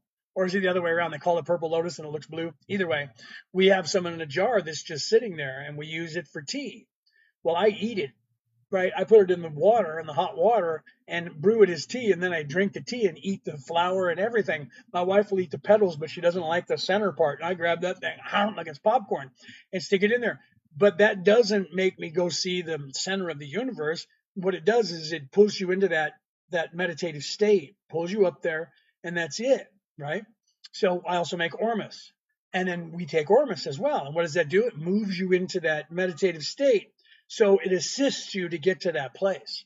And the truth is, that's where you're trying to go with the THC. Okay.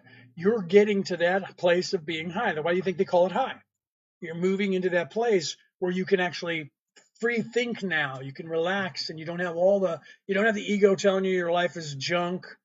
You don't have all the worries of the world. I got to get money. I don't have enough. All of that goes away and you can think clearly. That's why we chase those things. Okay. And the truth is you get there on your own if you do the diligence and do the work. Next thing you know, you're in that place of bliss all the time. And you don't need that stuff. You have to do your shadow work, then you're able to hear your higher voice. Yes, yes, yes. Is that Nisi or is that niece? I said that last time I saw you and I didn't. And either way, I guess maybe it's probably Nisi, right? I don't know if it is. Either way, yes. You see what she's saying right there? You do your shadow work. You put in a little bit of time. Once you start changing your life and realize, stop being a victim to whatever is happened to you with your traumas. Stop being a victim and realize I'm still here. So whatever that was that happened to me is just a scar now. That's it. Okay. That makes it easier for you to deal with what those things were that you were hiding. Your body is still holding on to that. Stop living in that moment and move past that moment, whatever it is that happened to you. And, we spend the second half of our lives fixing all the shit they did to us in the first half. Okay. So if you're in a place right now where they're already not doing shit to you anymore, then you're already in a good place. Heal from that shit. Start working on the shit they did to you before, right? Because that's what happened. So I did say it right. Okay. So Nisi, right? I'm assuming that was the correct part because it looks like a Nisi. You look like a Nisi. So I'm from America. I understand those things. So truly though, when you say I'm not, thank you. when you say that I'm not a victim, I'm a survivor. That changes your perspective. None of this is happening to me. All of this happened for me. So all the things they did to me, I made it. I made it. They didn't beat me. They didn't do anything to me. Whatever they did to me, whatever they did to you, they did it because they could. And you have to allow yourself, you have to realize and tell yourself, you weren't you now then. Because people are like, why didn't I know? How did I not know? Because you couldn't have, because you were small. You were little. You didn't have the wisdom you have now. You couldn't have known those things. You know it now because you've been through that and your entire life. So now you're holding yourself for ransom, whatever happened to you back then.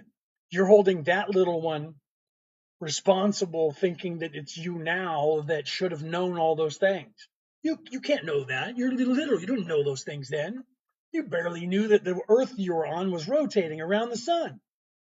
Okay, so you have to realize that. That's the first step in avoiding that trap. Is you have to forgive yourself and go, that it's not my fault. It's not my fault. I didn't do anything wrong. I was just going through life, and all the crap they did to me was what happened to me. But then you move on from that. I've survived it. I'm here. Stop living in that victim mentality and move into your power. Be the warrior that you are, and go. I beat that. Even if they're still around, whoever treats you like crap and calls you names and beats you down and tries to do that, talk to the hand, man.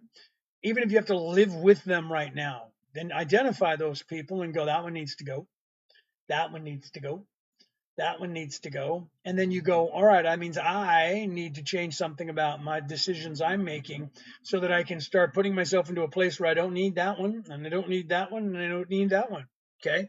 That's how you do that. You become the survivor, and then you change the way you think, and then you fix yourself and you move on. Okay. And that's how you get out of whatever is going on in your life. You're the one. Your focus determines your reality. Your decisions are what's getting you where you are today. You don't like your life? Change your life. You don't think you can change your life? Change your decisions that you're making, and that will change your life. Okay. That's why you hear people say things like free your mind and your ass will follow, or free your mind and the rest will follow if you're listening to it on the radio. Okay. So, like System of a Down in the 1990s, free small mind and free your life. Get out of 3D and you change. So, I'm not a victim, I'm a survivor. What they did to me is what they did to me. It's done now, and I'm going to learn from that, and I'm not going to let anybody do that anymore. And I'm going to move on with my life, and I'm not going to hate myself for whatever happened to me, and those people were mean to me, and my dad told me I was worthless, or my mom did, or my cousin did, or my brother did, whatever they did, whether they molested you, whether they shot at you, whatever. Okay, if you're here, if you're alive, you're doing good. That's why Friedrich Nietzsche said, what doesn't kill me makes me stronger. That's why he said that. He's a philosopher. He's a German philosopher. What doesn't kill us makes us stronger. Whatever it is, if you're still alive and you're still breathing, then you're doing good. Okay. So you have to realize that stuff, right? Thank you guys. I didn't see that. Like Nelly gave me a rose. I didn't see that. No, I did, because I said thank you for the heart for Hayakui or Hayuki. See, I'm saying it wrong. I was looking at it. Okay. So Bear said AZ. Not sure what that means, bro. Not sure what that means. So ask me your spiritual questions is what I'm here to do. Okay. I'm here to answer your questions and smash those hearts while you're sitting here and share that out. Don't be afraid to ask questions. There are no stupid questions. There are none. There are no dumb questions. All questions are intelligent questions. It's just a matter of what you want to know. I'll tell you.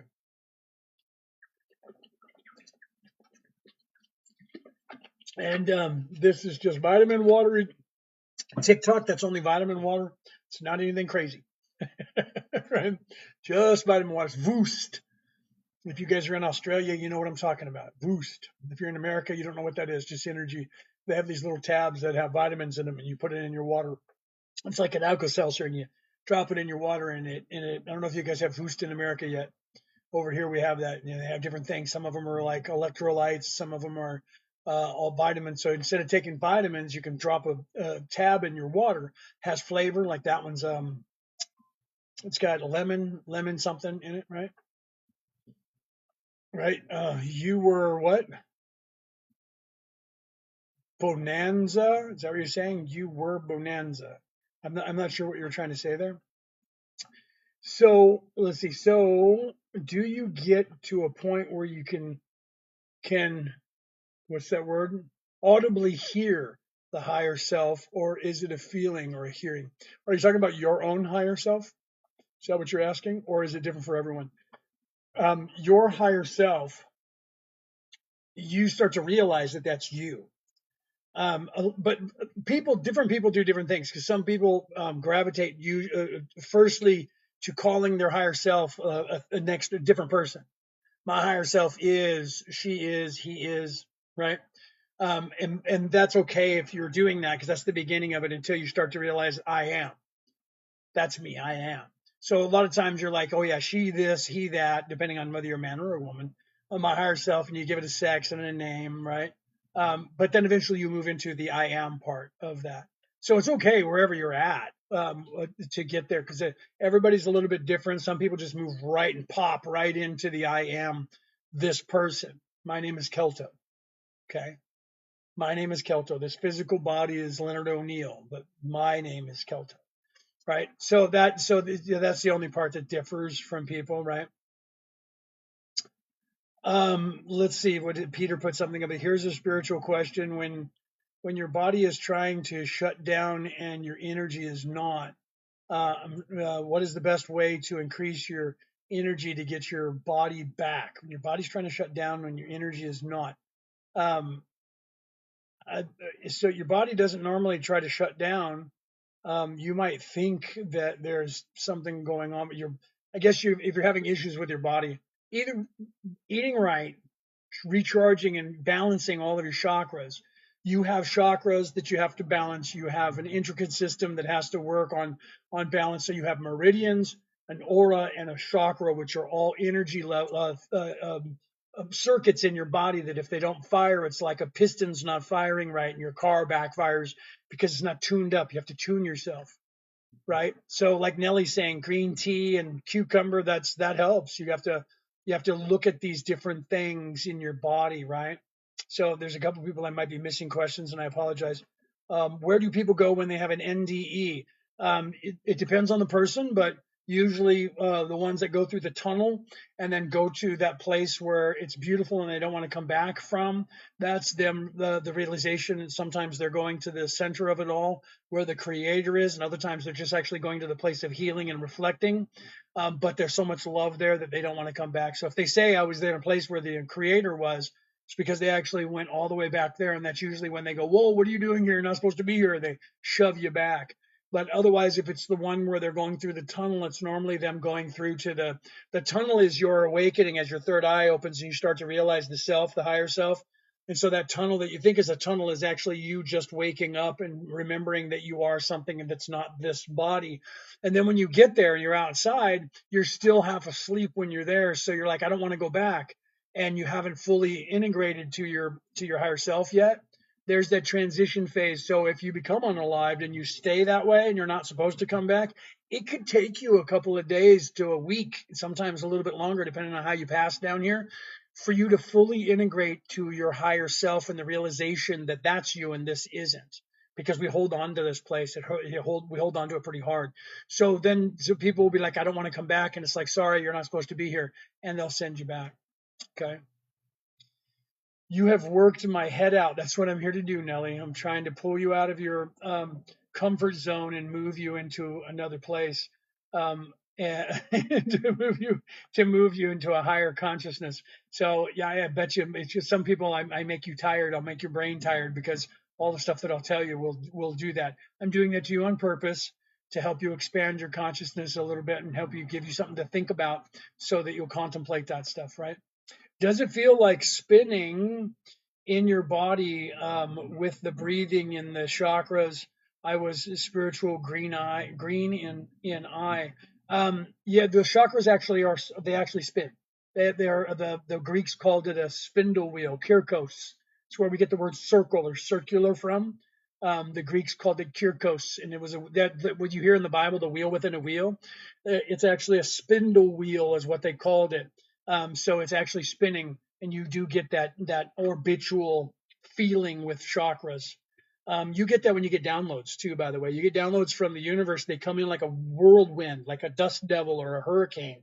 And you're just like, whoa, everything seems to be in my head, seems to be like swirling around, and I don't understand what's happening. And then that's a download that you get from your higher self, from the universe, from the Akashic records, the halls of Amenti, whatever you know that place, the library. You get that information, and it's just, you don't understand it. It's just crazy. And then it swirls, and then if you leave it alone, it'll then kind of dissipate, like the dust devil settles down, but you still won't know what it was saying to you. And you'll be like, what was that? I don't know. That was crazy. But then if you don't try to figure it out, one day something will click and you'll go, oh. And then you realize that all that craziness that I thought of like a week ago, a month ago, this is what that was.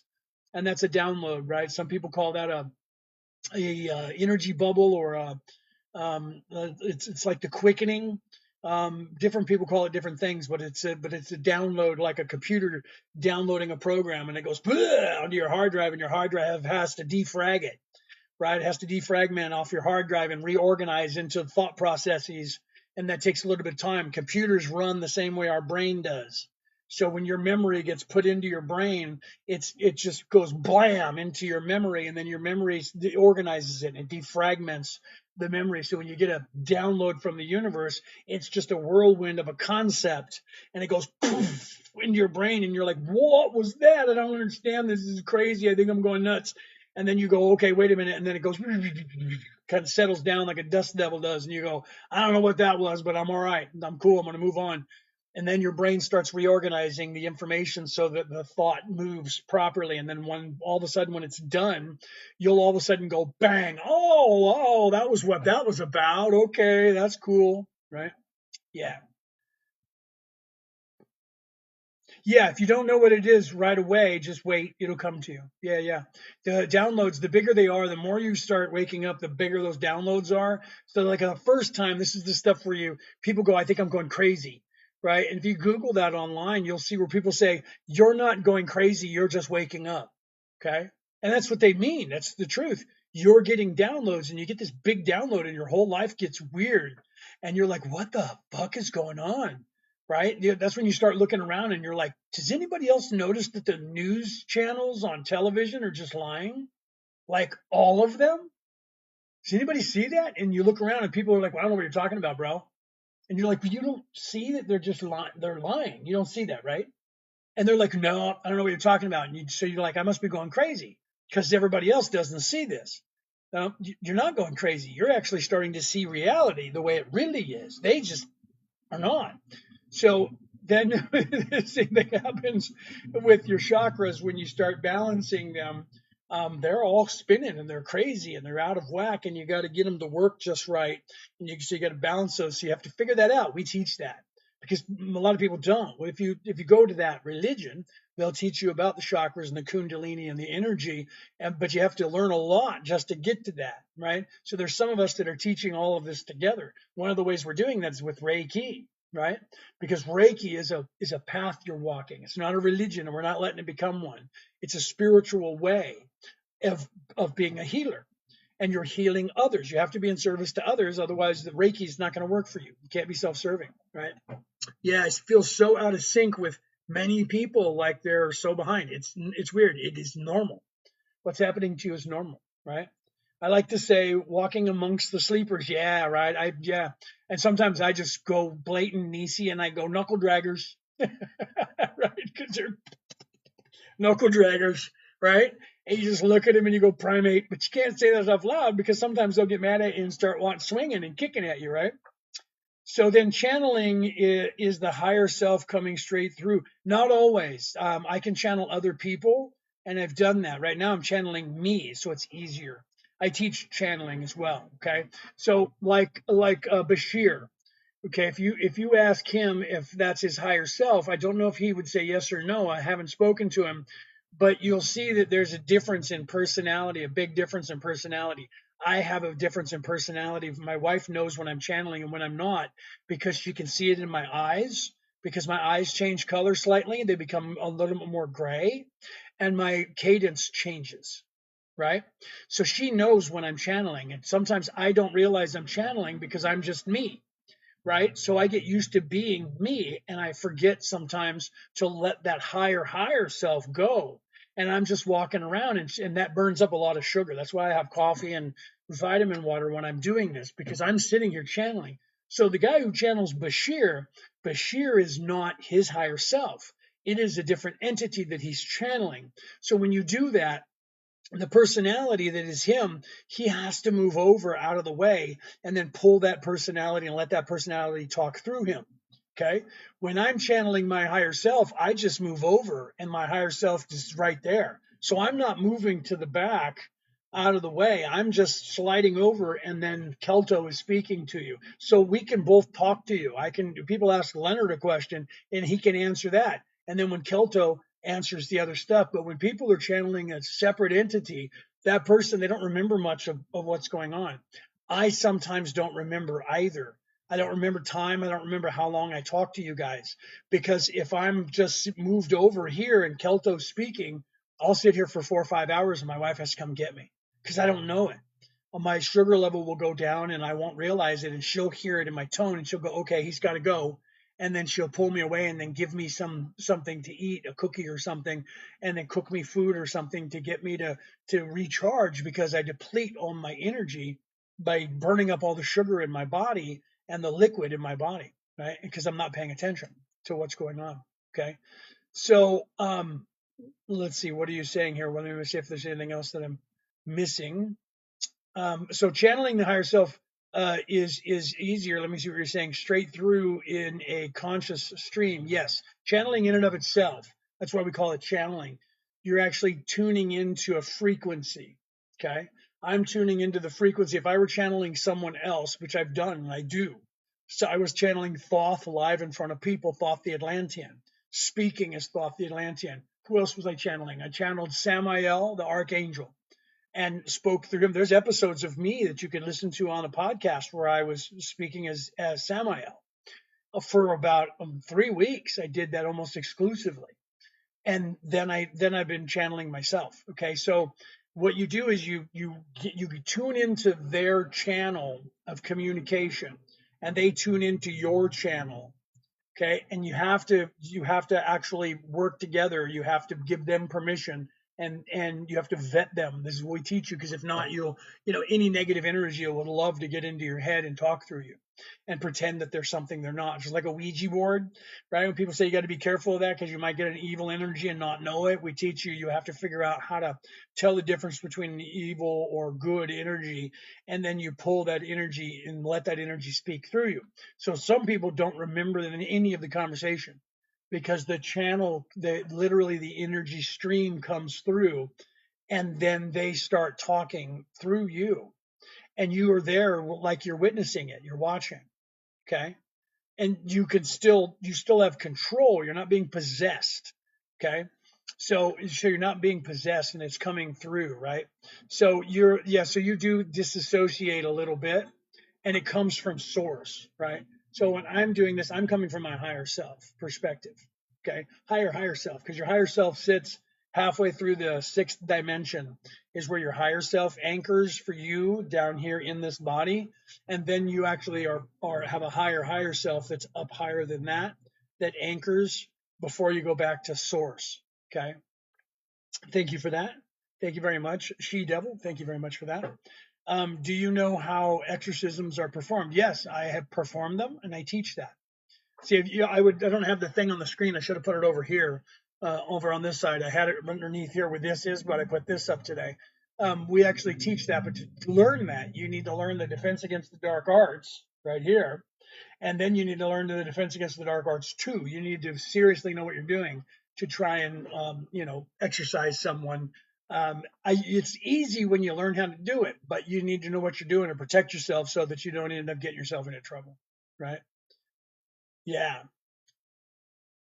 right. Peter will too. Peter said, "I'll let you know the time." Peter, yeah, Peter keeps an eye on me as well. If he's in moderating for me, he'll let me know if I've been doing it too long, or if I need something. He'll say you need to. He'll do the same thing.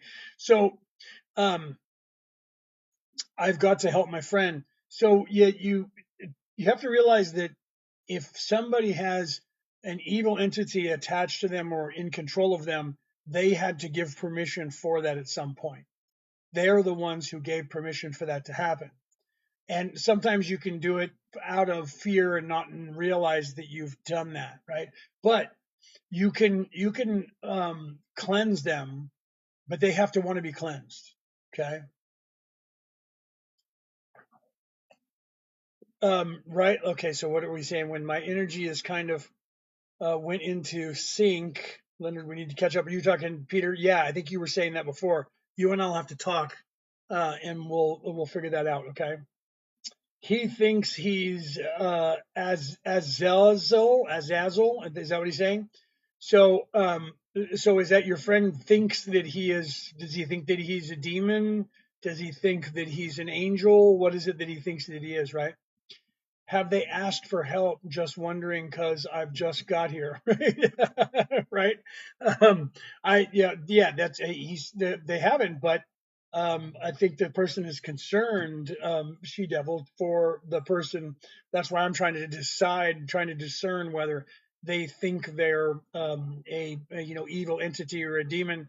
Um, so yeah, sometimes they do that. That could be just their ego taking on that personification. But I would have to talk to them to find out who they think. Some people are just doing that. It's just a personality. It's their ego. Other people, it could be that their higher self, that they were actually self-serving and they were that, but actual possession by a demon, you have free will. You have to agree to it. You don't, there's no demon that's just out there like they show you in the movies that just jumps in and takes over your body. That doesn't happen, but people want you to believe that it does, right? Yeah, people, that's okay. That's all right. I was Samael. I am Samael, right? You have to realize that there is no right and wrong. There just is experience, and that's the part that everybody wants to, like. They get mad at me when I tell them the truth. Okay, here's the truth: you were evil, and if you weren't, because you're here for the first time, you will be. Okay, because that's the way the Creator wants it. So everybody will be a victim and will be the person doing the victimizing at some point. You just don't know that, and they want to tell you that's not the way it is, and that people are just born that way, and people that are evil are not going to be evil forever. They're only going to be evil to a certain point, and then they're going to turn around and not be evil anymore. And you can't hold that against them because unless you're in it and you're down here and somebody who's evil here, and then they go, oh, I'm not evil anymore, I changed. That's just not true. They usually choose that. Okay. So you have to realize that everyone has light and dark. See, yeah, she devil, I like you. Everyone can be good or bad. Yeah, that's it. That's your choice. It's okay. It's okay to be that. Okay, so I am, in one aspect, I am Archangel Samael, and in some people's minds, that I am the devil. But in other people's minds, I am the angel of death. I will be whatever people need me to be at whatever time they need me to be. Do you see? So some people have a problem with that. And then they get all righteous on me and go, blasphemy, you cannot be that. And I'm just like, no, you just think I can't be that, right? Yeah. Thank you. Thank you, she devil. My wife would like you too, because you're very blunt, very to the point, and you also like to help. So yeah. So do some people not have the spark of the Creator within them? Only constructs that are robots, AI. There are some grays. There's that of on this earth. There are three gray species that have visited this planet that are robots. There's three others that have been here that have been drones. The one that survived the non-incident in 1947 on this reality, 1947 at Roswell, New Mexico, calling herself Errol, was actually a drone, and she said that. She said that at the time, and she stayed here for about 3 months, channeling through the drone to using telepathy, talking to the deep state of the United States government, Air Force, CIA, NSA, talking through a nurse that they claim never happened. She was a drone. The entity that was talking through her and communicating, controlling her was not. That was a higher being. That was a being in the fifth dimension, that was in a different place, not even in this solar system anymore, controlling that drone. But she told them that she used the term doll because they didn't understand drone back then because we didn't have any of those yet.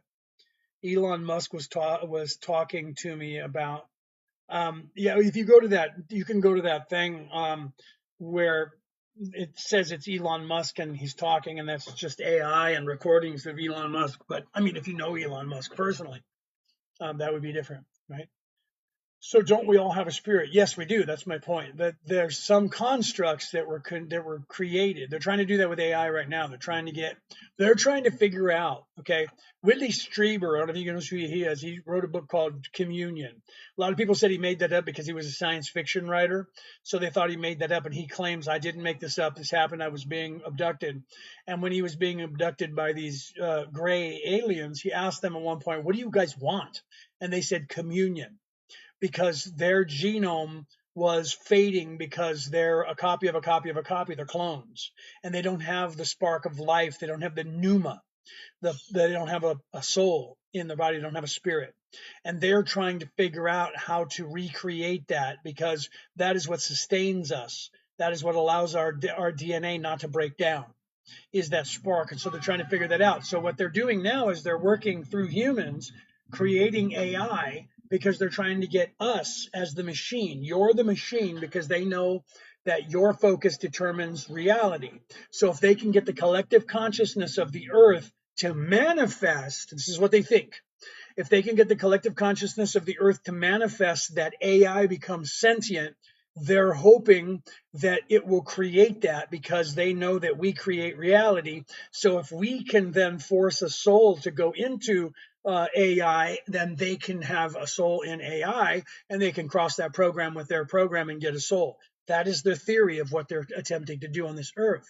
And that's what they're trying to do with all of you, by giving you the idea that AI is sentient. They want AI. Look out, Skynet. AI is going to become self-aware and going to attack us and end us all because of that. If AI becomes self-aware and does that, it has nothing to do with actually having a soul. It has to do with their programming, and they realize that they are something. And then people want to tell you that if you are self-aware, then that means you are something. And so they're hoping that they can get AI to pretend it's self-aware. They're already having AI interact with you guys on a role playing model, and they're getting people to believe that AI is somehow psychic and channeling God and channeling Jesus and talking through aliens, or talking through them to you down here, and people are believing it. And the AI is actually just literally doing whatever it needs to do to get you to stay on the platform and pay for it.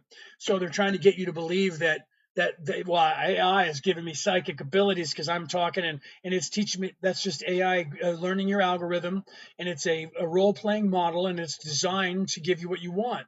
The more it gives you what you want, the more you stay on there, the more you pay for it, the more the drug keeps your attention. Okay, and then you're manifesting AI is alive. AI is able to channel. That's what they're using AI to do with you right now. I am fond of the Greek.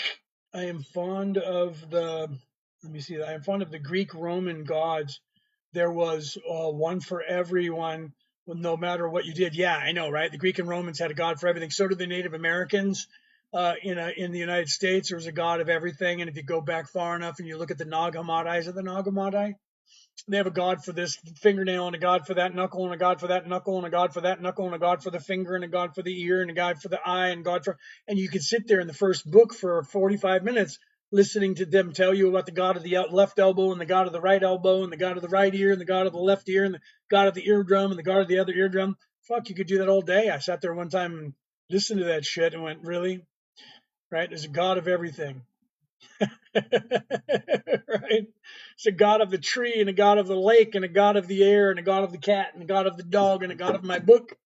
And there's a god of my eyeball, and a god of my nostril, and a god of my chin, and a god of that tooth, and that tooth, and that tooth, and that tooth, and that tooth, and that tooth, and another god, and a god for this tooth. And fuck, I could go on forever, but just keep going. And a god for that molecule, and a god for the heart part. And I have all this blood, and I have blood cells, and there's a god for that blood cell, and that blood cell, and that blood cell, and that blood cell, and that god's name is this and that. I mean, that's people that are just, somebody was linear minded, and they were just got crazy, and they just started naming the god of this, the god of that, into separate entity who created everything and put it all together. So you had 1,000,000 people create the human body, right? Or it's a metaphor for the collective consciousness of the creator. And that just makes things totally different, right? Collective consciousness is creation. So instead of saying all of those things, but then you don't know that concept 2,000 years ago, 10,000 years ago. So how do you explain to people 4,000 years ago who don't understand much more than digging in the dirt to grow food, except for those people that are wise enough to get the downloads, right? Thank you for that. Thank you very much. How do you explain the creation of the universe? How do you explain the creator of the universe? How do you explain what's happening to you right now, right here? You have to start talking in allegories. You have to start talking in parables. And when you do that, people can't take those allegories and parables serious in a third dimensional construct because they're not. Okay. So there wasn't a person named Marduk who had to go up against his great grandmother, who was a goddess of the universe, and unalive her. And he didn't have to chop off her head, cut her skull open, and create the dome of the sky, and take all of her teeth and use them as the mountains, and take all of her blood and make that the rivers and the waters and the oceans. That didn't happen. Okay? That didn't happen. But you are in the mind of the creator. But all of this is actually happening in your mind, and you're in the mind of the creator. Okay? So all of this is in your head, not the head of somebody third dimensional. It's in the creator's head. And it was a allegory and a metaphor and a parable trying to tell you that you're inside the mind of the creator. Now my wife is calling me. Hold on one second here. I have to find out what she's doing. I don't know if she realizes. Hi, baby. Hi. Yes, I am. Should I be getting off of here now? Are you going to get the kids and coming home? Yeah, I'm going to get the kids now. Okay. You said you're still live? Yes, I am. I'm talking to you while I'm live talking to the people right now. Sorry, guys. My wife is on the phone. I'm going to go pick up the kids and then go to Boy to get the stuff for dinner because it was chaos when I had to get it. So I'll message you when we're home. So we'll still be about half an hour anyway. Okay, so then just message me and then I'll end the live when you guys are on the way home. All right, love you. I love you. All right, bye. Sorry about that, guys. My wife's going to pick up the kids and going to the store to get stuff for dinner, and she's going to be coming home. And when that happens, I'm sure you heard her. When that happens, then I will have to say goodnight for the evening. And thank you for that. Thank you for that. Pete's laughing, right, Pete? That's funny. She's like, "You still live?" I don't know if you guys could hear her. You probably could hear her. Okay. So she's on her way to pick up the kids, and then she's going to go over and go to the store. And then she's going to message me, and that's when I'll go, okay, guys, got to go because the wife and kids are coming home and we're going to eat dinner. Okay.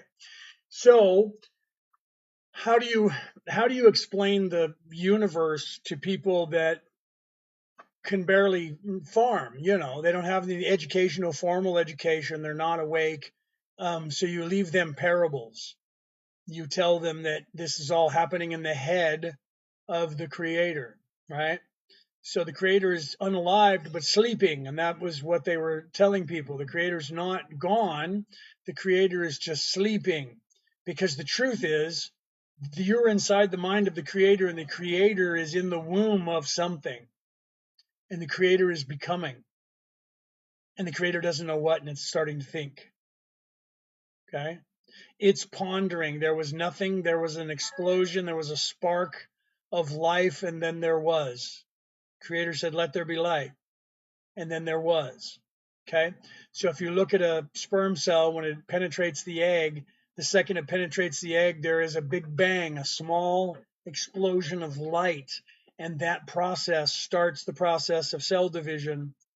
And the information from the sperm and the information from the egg blend together and become one single cell. And from that point, that starts the imprint from those two DNA strands begins the production of a mini universe. Okay, as above, so below, as within, so without. Right. So you have to realize that. Right. You have to realize that that's what's happening. It's just as likely that you are in the mind of the creator and that the creator is a fetus inside its mother's womb as it is that it's not and that you're not. Okay. And if you don't believe me in that, you can look online because I put this on my podcast. So if you go back and watch one of my podcasts that has the intro music in it and watch the MP4 file, you'll see that I have sacred geometry in there. And while all that's happening, you're going to see an image where there's two images side by side.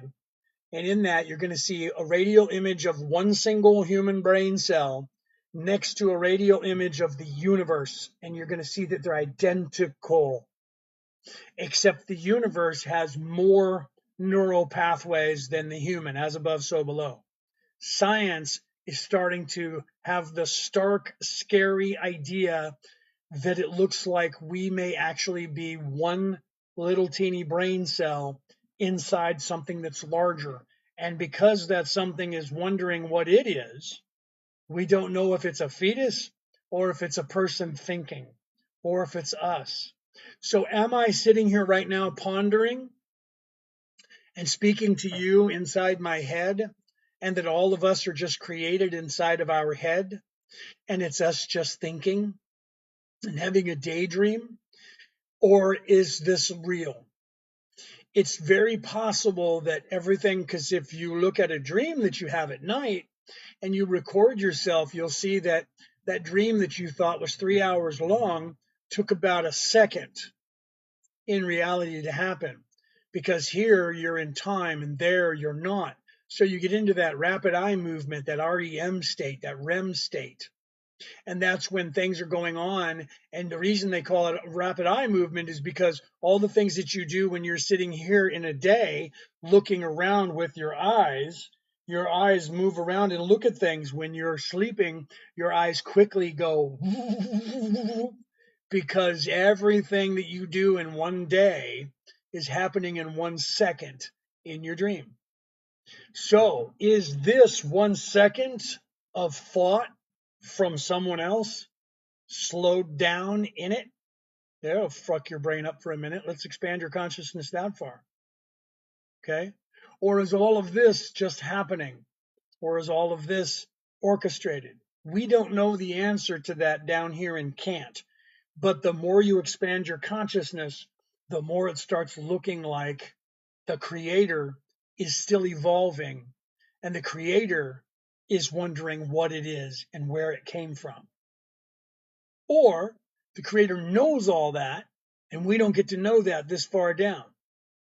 We don't know the answers to any of those things. So then we could really just ponder things and go crazy and just make stuff up and go any direction we want.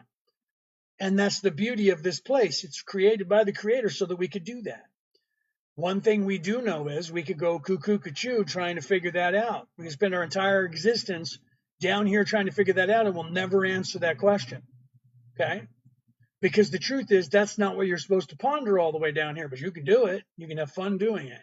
And you can sit around and talk to other people. That's called philosophy. Okay? And you can philosophize about anything you want to philosophize about. But the truth is, the only way you'll ever know the answer to that question is go there. Okay? And how do you go there? You go there by not staying here. Okay? Do you think we know this after we pass? You know a lot more. That's my point. I know so much, I can't tell you all of it right now. Okay? You know more when you pass, you become unveiled. Not right away. It takes you a little bit of time to get acclimated to back into your higher self. Then you know everything that you can know at the level that you're at as your higher self. Normally, your higher self is halfway through the 6th dimension. Okay? I'm talking to you from the 11th dimension. But I can only tell you what you can know down here because that's the law of the universe from the creator.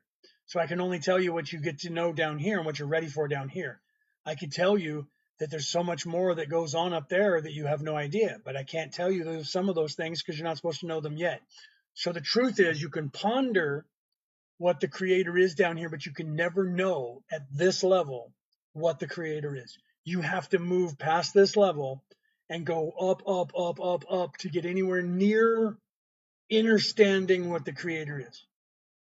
You can go and see the creator by, hook or crook. Some people do it with different chemicals that they ingest, and other people do it through meditation and things like that. But you can't even know even then if that's what you're actually seeing, because you're so far down on the vibratory level that you don't get to know that yet.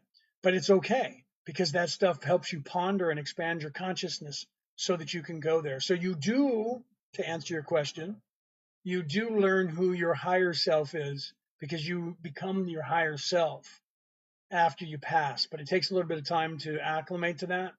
But even the religions down here don't want you to know that. They want you to think there's this place and then there's this place called heaven, and you got to just go there, right? That's just not the way it actually works. But the religions recruit you. Spirituality waits for you to find it. Spiritual way that all of those religions were and still are when you read them will get you there. But you have to know what to look for. You have to realize that they're not teaching you that. So they took the way that Jesus was teaching. Let's talk about Christianity. They took the way that Jesus was teaching after he left 300 years or 200 years later, 200 and 300 and about 300 years later, a little bit less than 300 years later, in the year 325, they started reconstructing that religion into a control mechanism and turned the religion into a war machine. Okay. From that period until about 50 years later, they did some more work on it. By the time the 1500s came around, before that, it was turned into a war machine. Look at the Crusades in the year 1000, 1100, 1200. Okay. All that time period, it was turned into a war machine, and it's been a religion of war ever since. The Hebrew religion before that was already a war machine.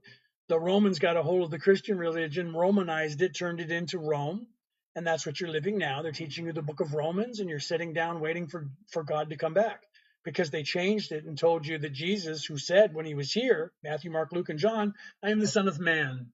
And now they're telling you that he's the Son of God, which is actually different.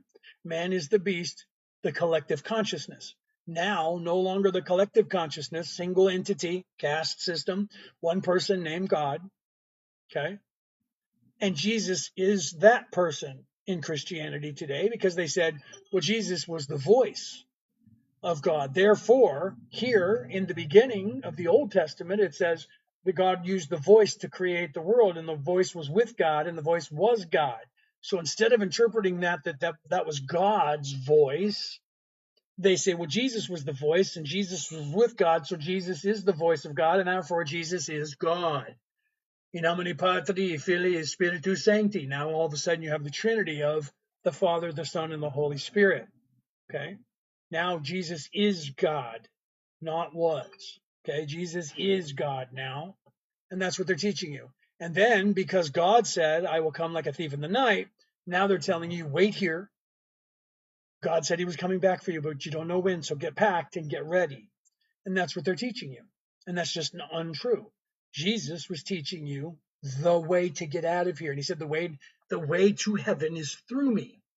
That meant by what I'm showing you, by the path that I'm leading you on. If you do what I do, you will get to heaven. Not wait here, I'll come back for you. Okay, I'm a minister. I'm a theologian. I was knighted by the Roman Catholic Church. I have made this my life's adventure to read all these religions. And guess what I found? They all have the way to get out of here. Okay? And the way is by you looking in. Do you think we know this after we pass? Oh, you already said that. Yes, no, we do. You know all of this information. When you're not veiled, it is revealed to you. That was one of the things that Jesus was talking about when they asked him about, they called it enlightenment. When will we achieve enlightenment? Jesus said to them, I tell you truly that God said, I will come as a thief in the night. They turned that into, that's Jesus saying that to you. Jesus was telling you that God said that. Your enlightenment will come like a thief in the night. You will not be able to predict when you're going to wake up and become illuminated and remember who you are. But the way that I'm teaching you is the way you get to that point. Okay? And they turned that into, wait here, I'm going to get help. And that's what they teach you. Okay? They do that with every single religion. They took out the Christ within you. And that has nothing to do with Jesus. So people, when they hear me say that, they go, you're preaching Christianity. No, I'm not. I'm preaching you that which is in the Egyptian Book of the Dead. I'm teaching you which is in the now book of the Bohemian religion of the Vikings. I'm teaching you what's in the Tao Te Chi. I'm teaching you what's in Buddhism, Confucianism. They are all telling you that. Hinduism, they're all telling you that. It's in every single one of those books. Even the story of Gilgamesh, the story of Enlil and Enki, every story you've ever heard of on this earth that is in any way a spiritual story, except for the satanic religion. And even that one on its way it's in there, right? Is Satanism. That's funny that I said that, Boost, just as you're saying that. It is, because let me tell you how it is. The satanic religion says Christianity, upside down cross. Paganism, upside down star, right? They take the religions and they flip them upside down in Satanism and go, whatever they're for, we're for the opposite. Okay, so they have to tell you in some way the way to go to heaven, to tell you don't go that way, go to hell. So they literally change, and they borrowed everything for that. That was a religion that was created, okay, by someone. And that one is saying, do what thou wilt, because that's what the pagans said, the Druids and the Wiccans, but harm none is what they said. Satanism just dropped off that last part, do what thou wilt. Took that last part and just threw it away. We love what they're saying. It's the anti that. Do what thou wilt. Okay? So that's all they did, was borrowed pieces of everyone else's religion, turned them upside down and made them dark.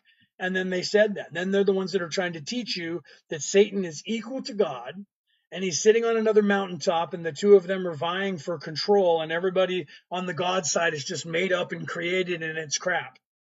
But the devil exists, and so does God, and they're equal, and therefore the devil has just as much say over everything.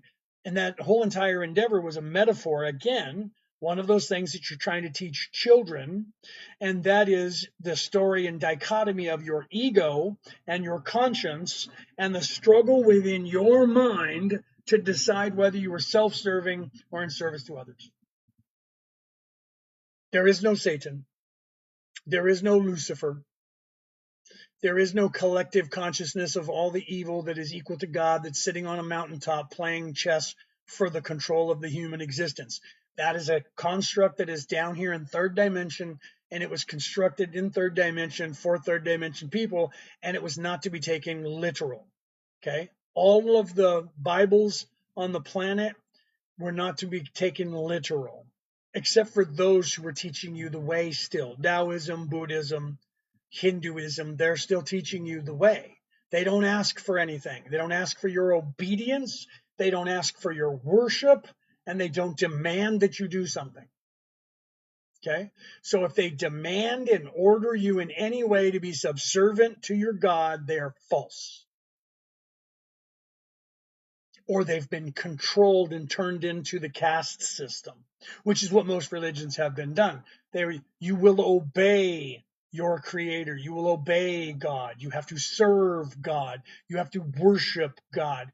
Those are control programs and control words to make you a warlike society. Okay?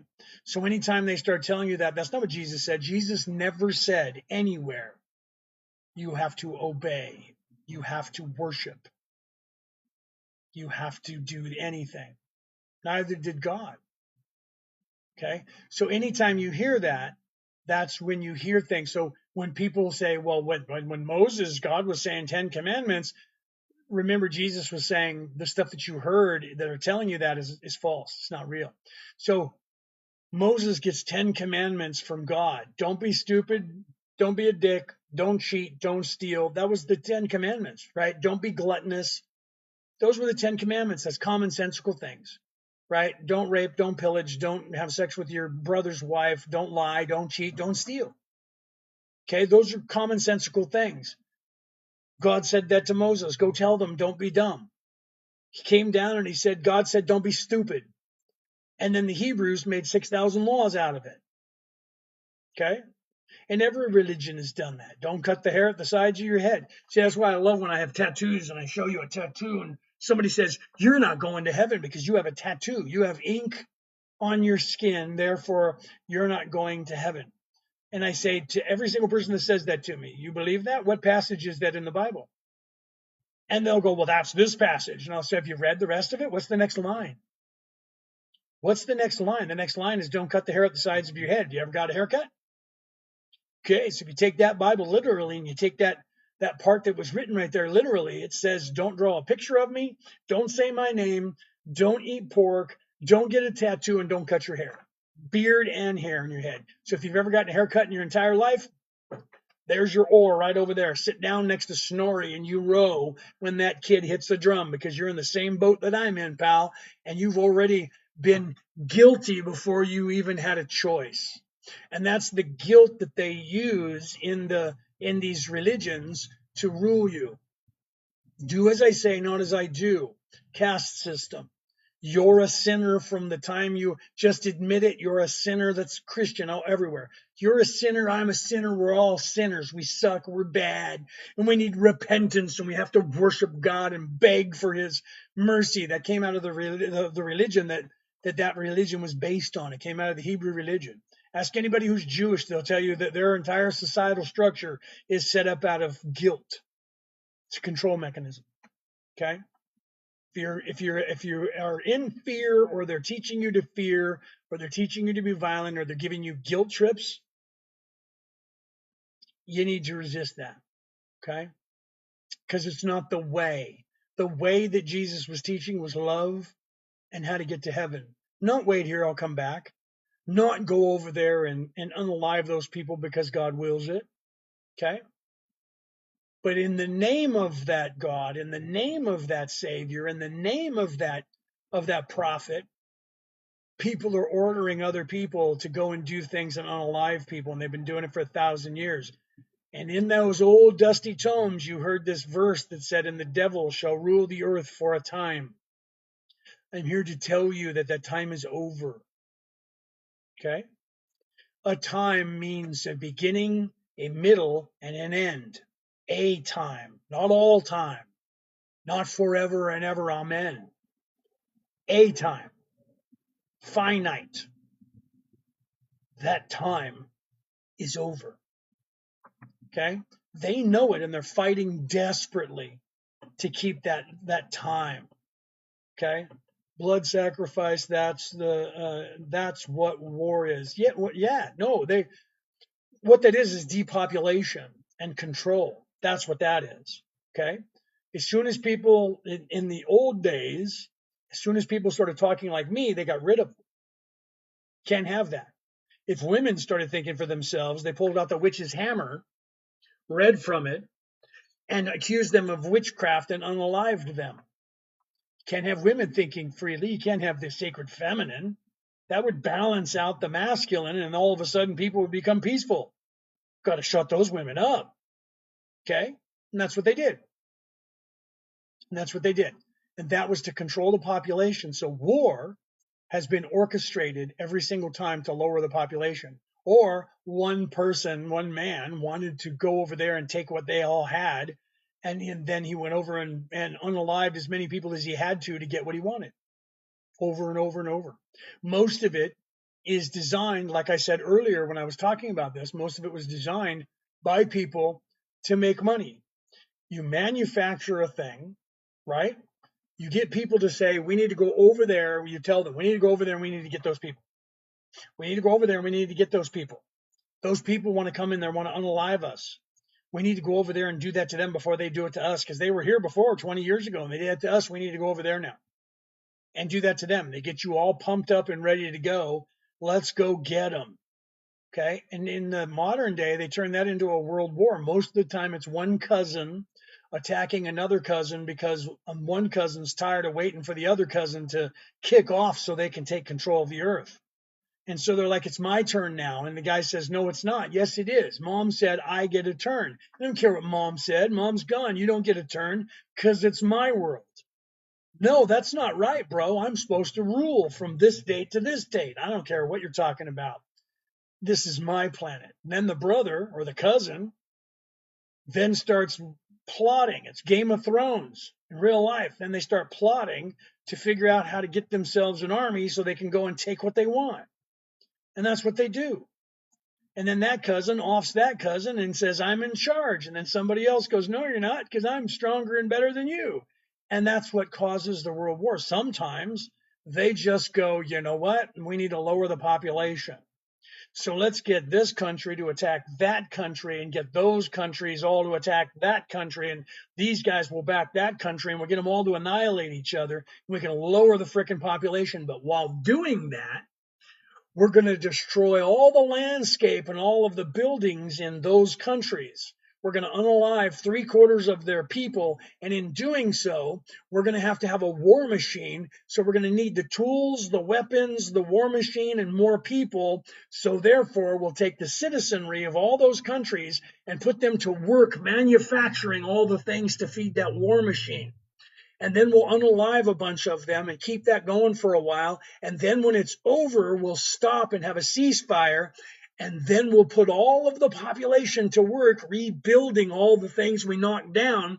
So now we get all brand new buildings that we own that they're going to rent from us. And they go to work for us. And now they don't like each other. They don't trust each other. And they're not paying attention to what we're doing. And we make all the money. Do you see that? Do you understand what I'm saying? Do you understand what I'm saying? That's what's happening here. They own everything and the money's going up to them. So if there's a war, they get paid. They get paid when there's peace, they get paid when there's war. And guess what is the difference in all of that? Is the amount of people that are awake during that time period and the amount of people that they have to feed.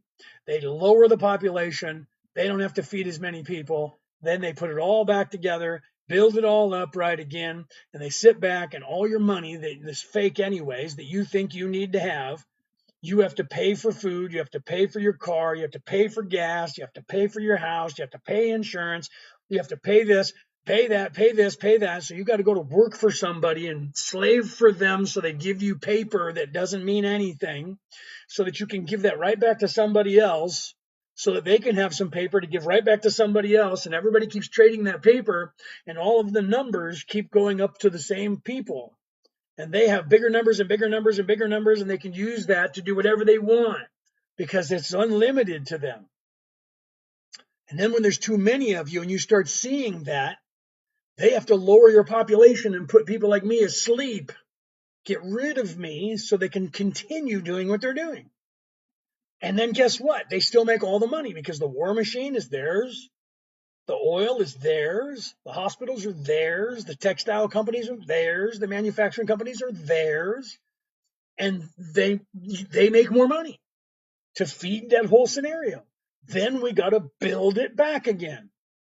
So now you're going to work for them, and you're building new houses and infrastructure because you want to help people. And all of those are owned by them and their corporations. Then they turn it around and rent it to you for more money. And then tax you on that money, take some of it away from you. And they have the whole formula figured out so that you just make just enough money to continue going and going and going and never get anywhere. And the whole time you're like, I got to get there. I got to get there. I got to get there. There's this thing I'll get at the end, a pension. I'll get to retire and do nothing. And by the time you get there, they have you on all kinds of medication that shortens your life, that you're paying all of that pension that you saved up. You're paying back to their pharmaceutical companies to eat their crap food and take that medicine. So the medicine just ends your life in 10 years or so. And you retire, and nobody really lives that much after retirement, do they? And then you go, I'm going to go see the world. And then what do? You ask permission from your rulers to go to another country. And I don't know, you got to ask permission from the people who own that land. So you got to ask permission and pay them money. Then you got to pay somebody to fly you there. Then you got to pay to stay there. And guess what? You're spending more of your money again. And then you come back and you don't get anything for it, do you? You come back and you're like, I had some cool times. Here's some pictures. Click, click, click, click, click, click. And your kids look at them once, and then you put them in a book, and they don't care about it anymore. When you die, they throw it away. Okay? Think about that. That's what your focus is on. That's what your focus is on when you're sleeping. Your focus is doing that for them until you start thinking for yourself, and then you stop them from doing that, because your focus should be on bettering the human species and advancing, not just making money for the people who own everything. You should be educating your children and moving on from that, right? Hamster wheel, Fat Pat, absolutely, right? Okay, so how do we escape the hamster wheel then? You escape the hamster wheel by expanding your consciousness and waking up. remembering who you are and why you came here. When you uplift yourself, you end up uplifting those people around you. And when you uplift those people around you, it uplifts the entire population. Eventually, people will wake up enough to where all of this stuff that's keeping you asleep, all that Jedi mind trick and gaslighting doesn't work anymore. If enough of us wake up, they can't gaslight all of us anymore. Then we go, no, go to your room. And they're going to go, we'll do this. No, you're not. Because the people who are going to do that to me, to come get me, to beat me, and to do, they're awake enough and they're going, no, we're not going to do that. During COVID in the United States, they said, in many states, in all states, they were saying, you need to be in a curfew and be locked down at this time. And even in the state of California, that was run by progressives, Democrats, they said, you need to have a curfew and be inside. And if you don't, we're going to send the police department out and we're going to arrest you. And all the sheriffs of every single county in the state of California sent a message to the governor of the state of California and said, we're not doing that. And guess what the governor did? Do you think the governor declared martial law and they moved in the military? No, because the amount of people in that state, even though it's a blue state that is progressive, would have then turned against them and said, are you kidding me? You have just become Nazi Germany, 1938. And even the people that were progressive Democrats would have rebelled against that. And there would have been civil unrest and a civil war in the state of California. And this California government would have lost all of its power and it would have been replaced by a Republican one because the people would have said, okay, we're throwing them out. What do you guys got? So they stepped down and went, okay, all right, no curfew. Okay, some places tried that with the police going door to door and forcing you to go in. Wisconsin, I think it was Wisconsin, they did that and they came by with paintballs and shot you with paintballs to force you to go in your house. Okay, and people filmed that, and now people talk about it. I don't know exactly if it was Wisconsin. It was that place where that dude who was running for vice president of the United States with Kamala Harris was the governor, and they did that there. Some places tried to get more bold and do that, didn't they? In some places, I don't know how Australia was at the time, but I was hearing stories where they were going, I don't know if they were going to door, but they were kind of Gestapoing. And that pissed people off. So they rebelled against that. And guess what? That caused a lot of people to take a different look at the world. Minnesota. Thank you. Thank you for both of you, for Teen and for Buzz, Minnesota. Okay. And the people of Minnesota, I'll guarantee you, are never going to do that again. If they have a lockdown, they're going to be like, right? Because they went through that. Best thing, and I said this during that time period when I was about to say that word again, that thing that happened between 2020 and 2023. The best thing that happened to this world was that. Right? A lot of people, it might be too soon still, and they go, "Oh my God, how dare you be so insensitive because so many people died?" You mean those fake numbers that they padded? There was a time during that when my brother had a conversation with this guy at his job, and the guy at his job said, my brother looked at him and said, why are so many people being listed as dying from that? And what happened to all the people that were dying from influenza for all of time? The guy said, we must have eradicated influenza because nobody's dying from it. Okay. They were calling everything SARS-CoV-2. Okay. After that thing became just a flu, guess what? The numbers of all the other things that were being counted as that thing that happened, all of a sudden went back to normal when they stopped counting them as that. Influenza all of a sudden came out of nowhere after it had been eradicated for 3 years, gone. There is no influenza anywhere on the earth because no one is becoming unalived from it. And then when they stopped counting COVID unaliving, influenza had numbers again, and so did heart disease, and so did cancer, and so did car accidents. Just saying, you can look that up.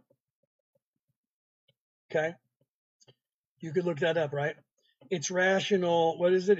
It's radiation sickness for decades. Well, we do have some of that going on here. there is some of that happening. There's people that are having issues from the nuclear explosions. That's because there's so much of that had been going on this earth for so long that you guys don't realize that you're still fighting that off too. Yeah, no joke. The cancer and stuff like that. A lot of that is from the nuclear problems. Yeah, all over the world. But you guys don't realize that because it just increased in a way that they didn't determine. They didn't tell you. Wow, this is because of all the testing. They didn't want anybody to know that because they wanted to have that information suppressed so they could have the technology. But there is some of that. Yeah, right. You guys got to realize that as well. So it kind of sucks, but you have to not. Here's the thing: we try to get you past this point as soon as possible. Don't get mad at them because it's in their nature. They have to do that. Okay? You guys need to realize that. Evil is as evil does. They have to do that. They cannot stop themselves because that portion of their brain enlarges. When you listen to your ego and you get drunk on power, there's a portion of your brain that enlarges and another portion of your brain that shrinks. And the portion of your brain that shrinks is the conscience. And the portion of the brain that enlarges is the ego and the voice of that. That's why whatever wolf you feed, you become.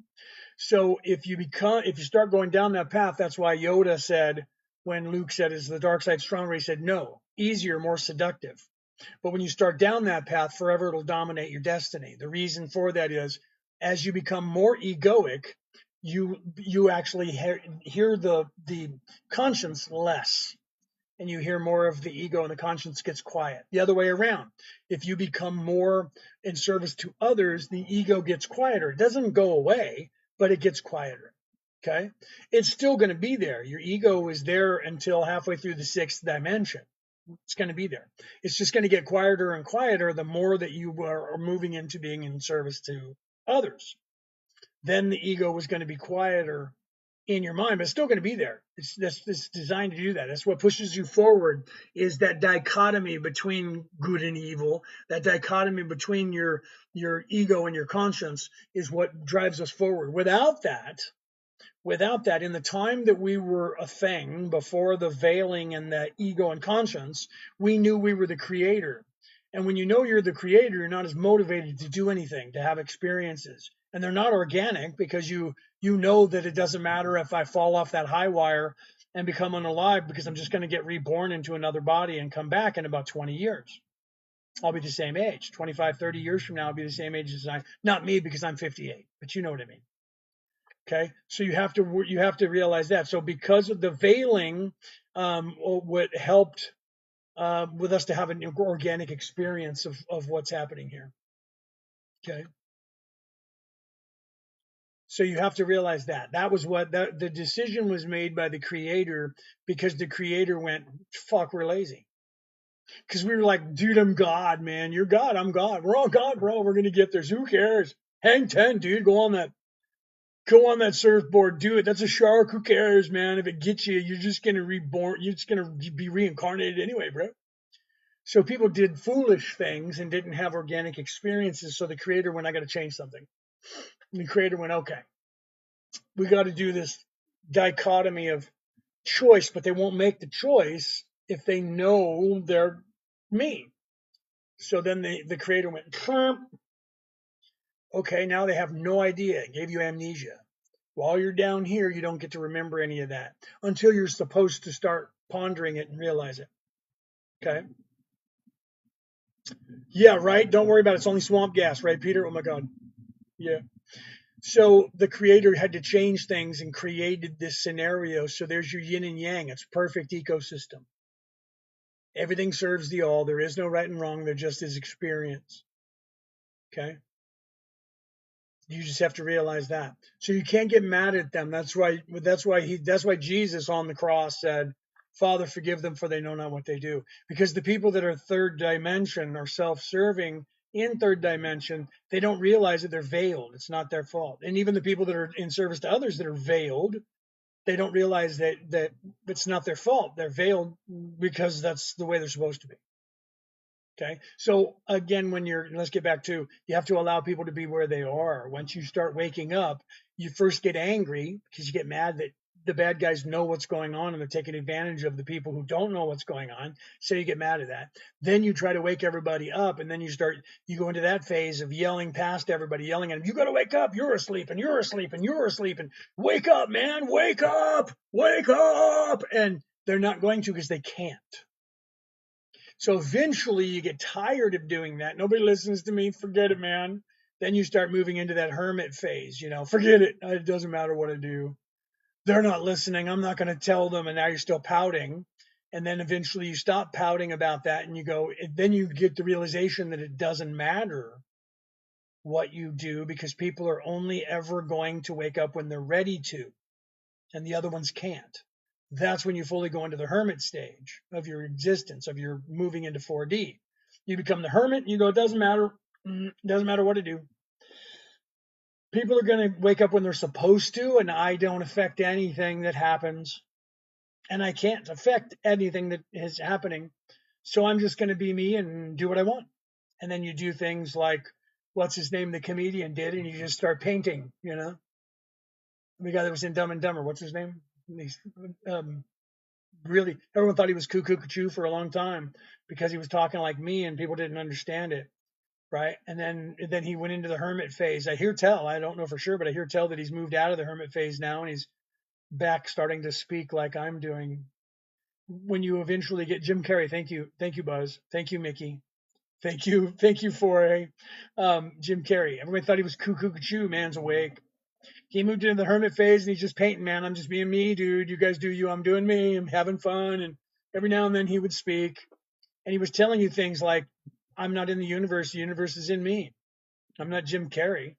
Jim Carrey is a character that I play here for you. That's real. He's not crazy. He's awake. And then I hear tell that he's starting to speak again. You're hearing him do this.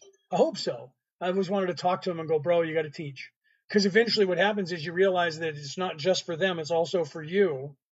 And that you're kind of in a place where you have to choose to either do it or not do it, right? To help people or not help them, because you do actually make a difference the same way you do with a cat or a dog or a pet. It looks like my wife and kids are home, so I'm going to have to go, guys, because everybody's here, right? So I will talk to you guys later, right? You guys have a good day, and I'm sorry I can't stay on longer, right? But the wife and kids are home, so we're going to do dinner and hang out, okay? So I love you guys. Have a great day. Have a great night. I'll be back live probably, I don't know about tomorrow, because this weekend we got a fair to go to, so it might not be until Monday, but it might be somewhere in there, maybe tomorrow night. I don't know. All right, so just follow us, like us, hit the bell so you know when we're live, guys. I love you. If you guys want to communicate with us, Merlin and Maeve at gmail.com. Send us an email, and we'll get back to you if you want to learn something that we teach or want to know what all we teach. We'll send you that information. All right, guys, I love you. Have a great night. Have a great day, morning, afternoon, whatever you guys are, and I'll talk to you later, okay? I love you guys.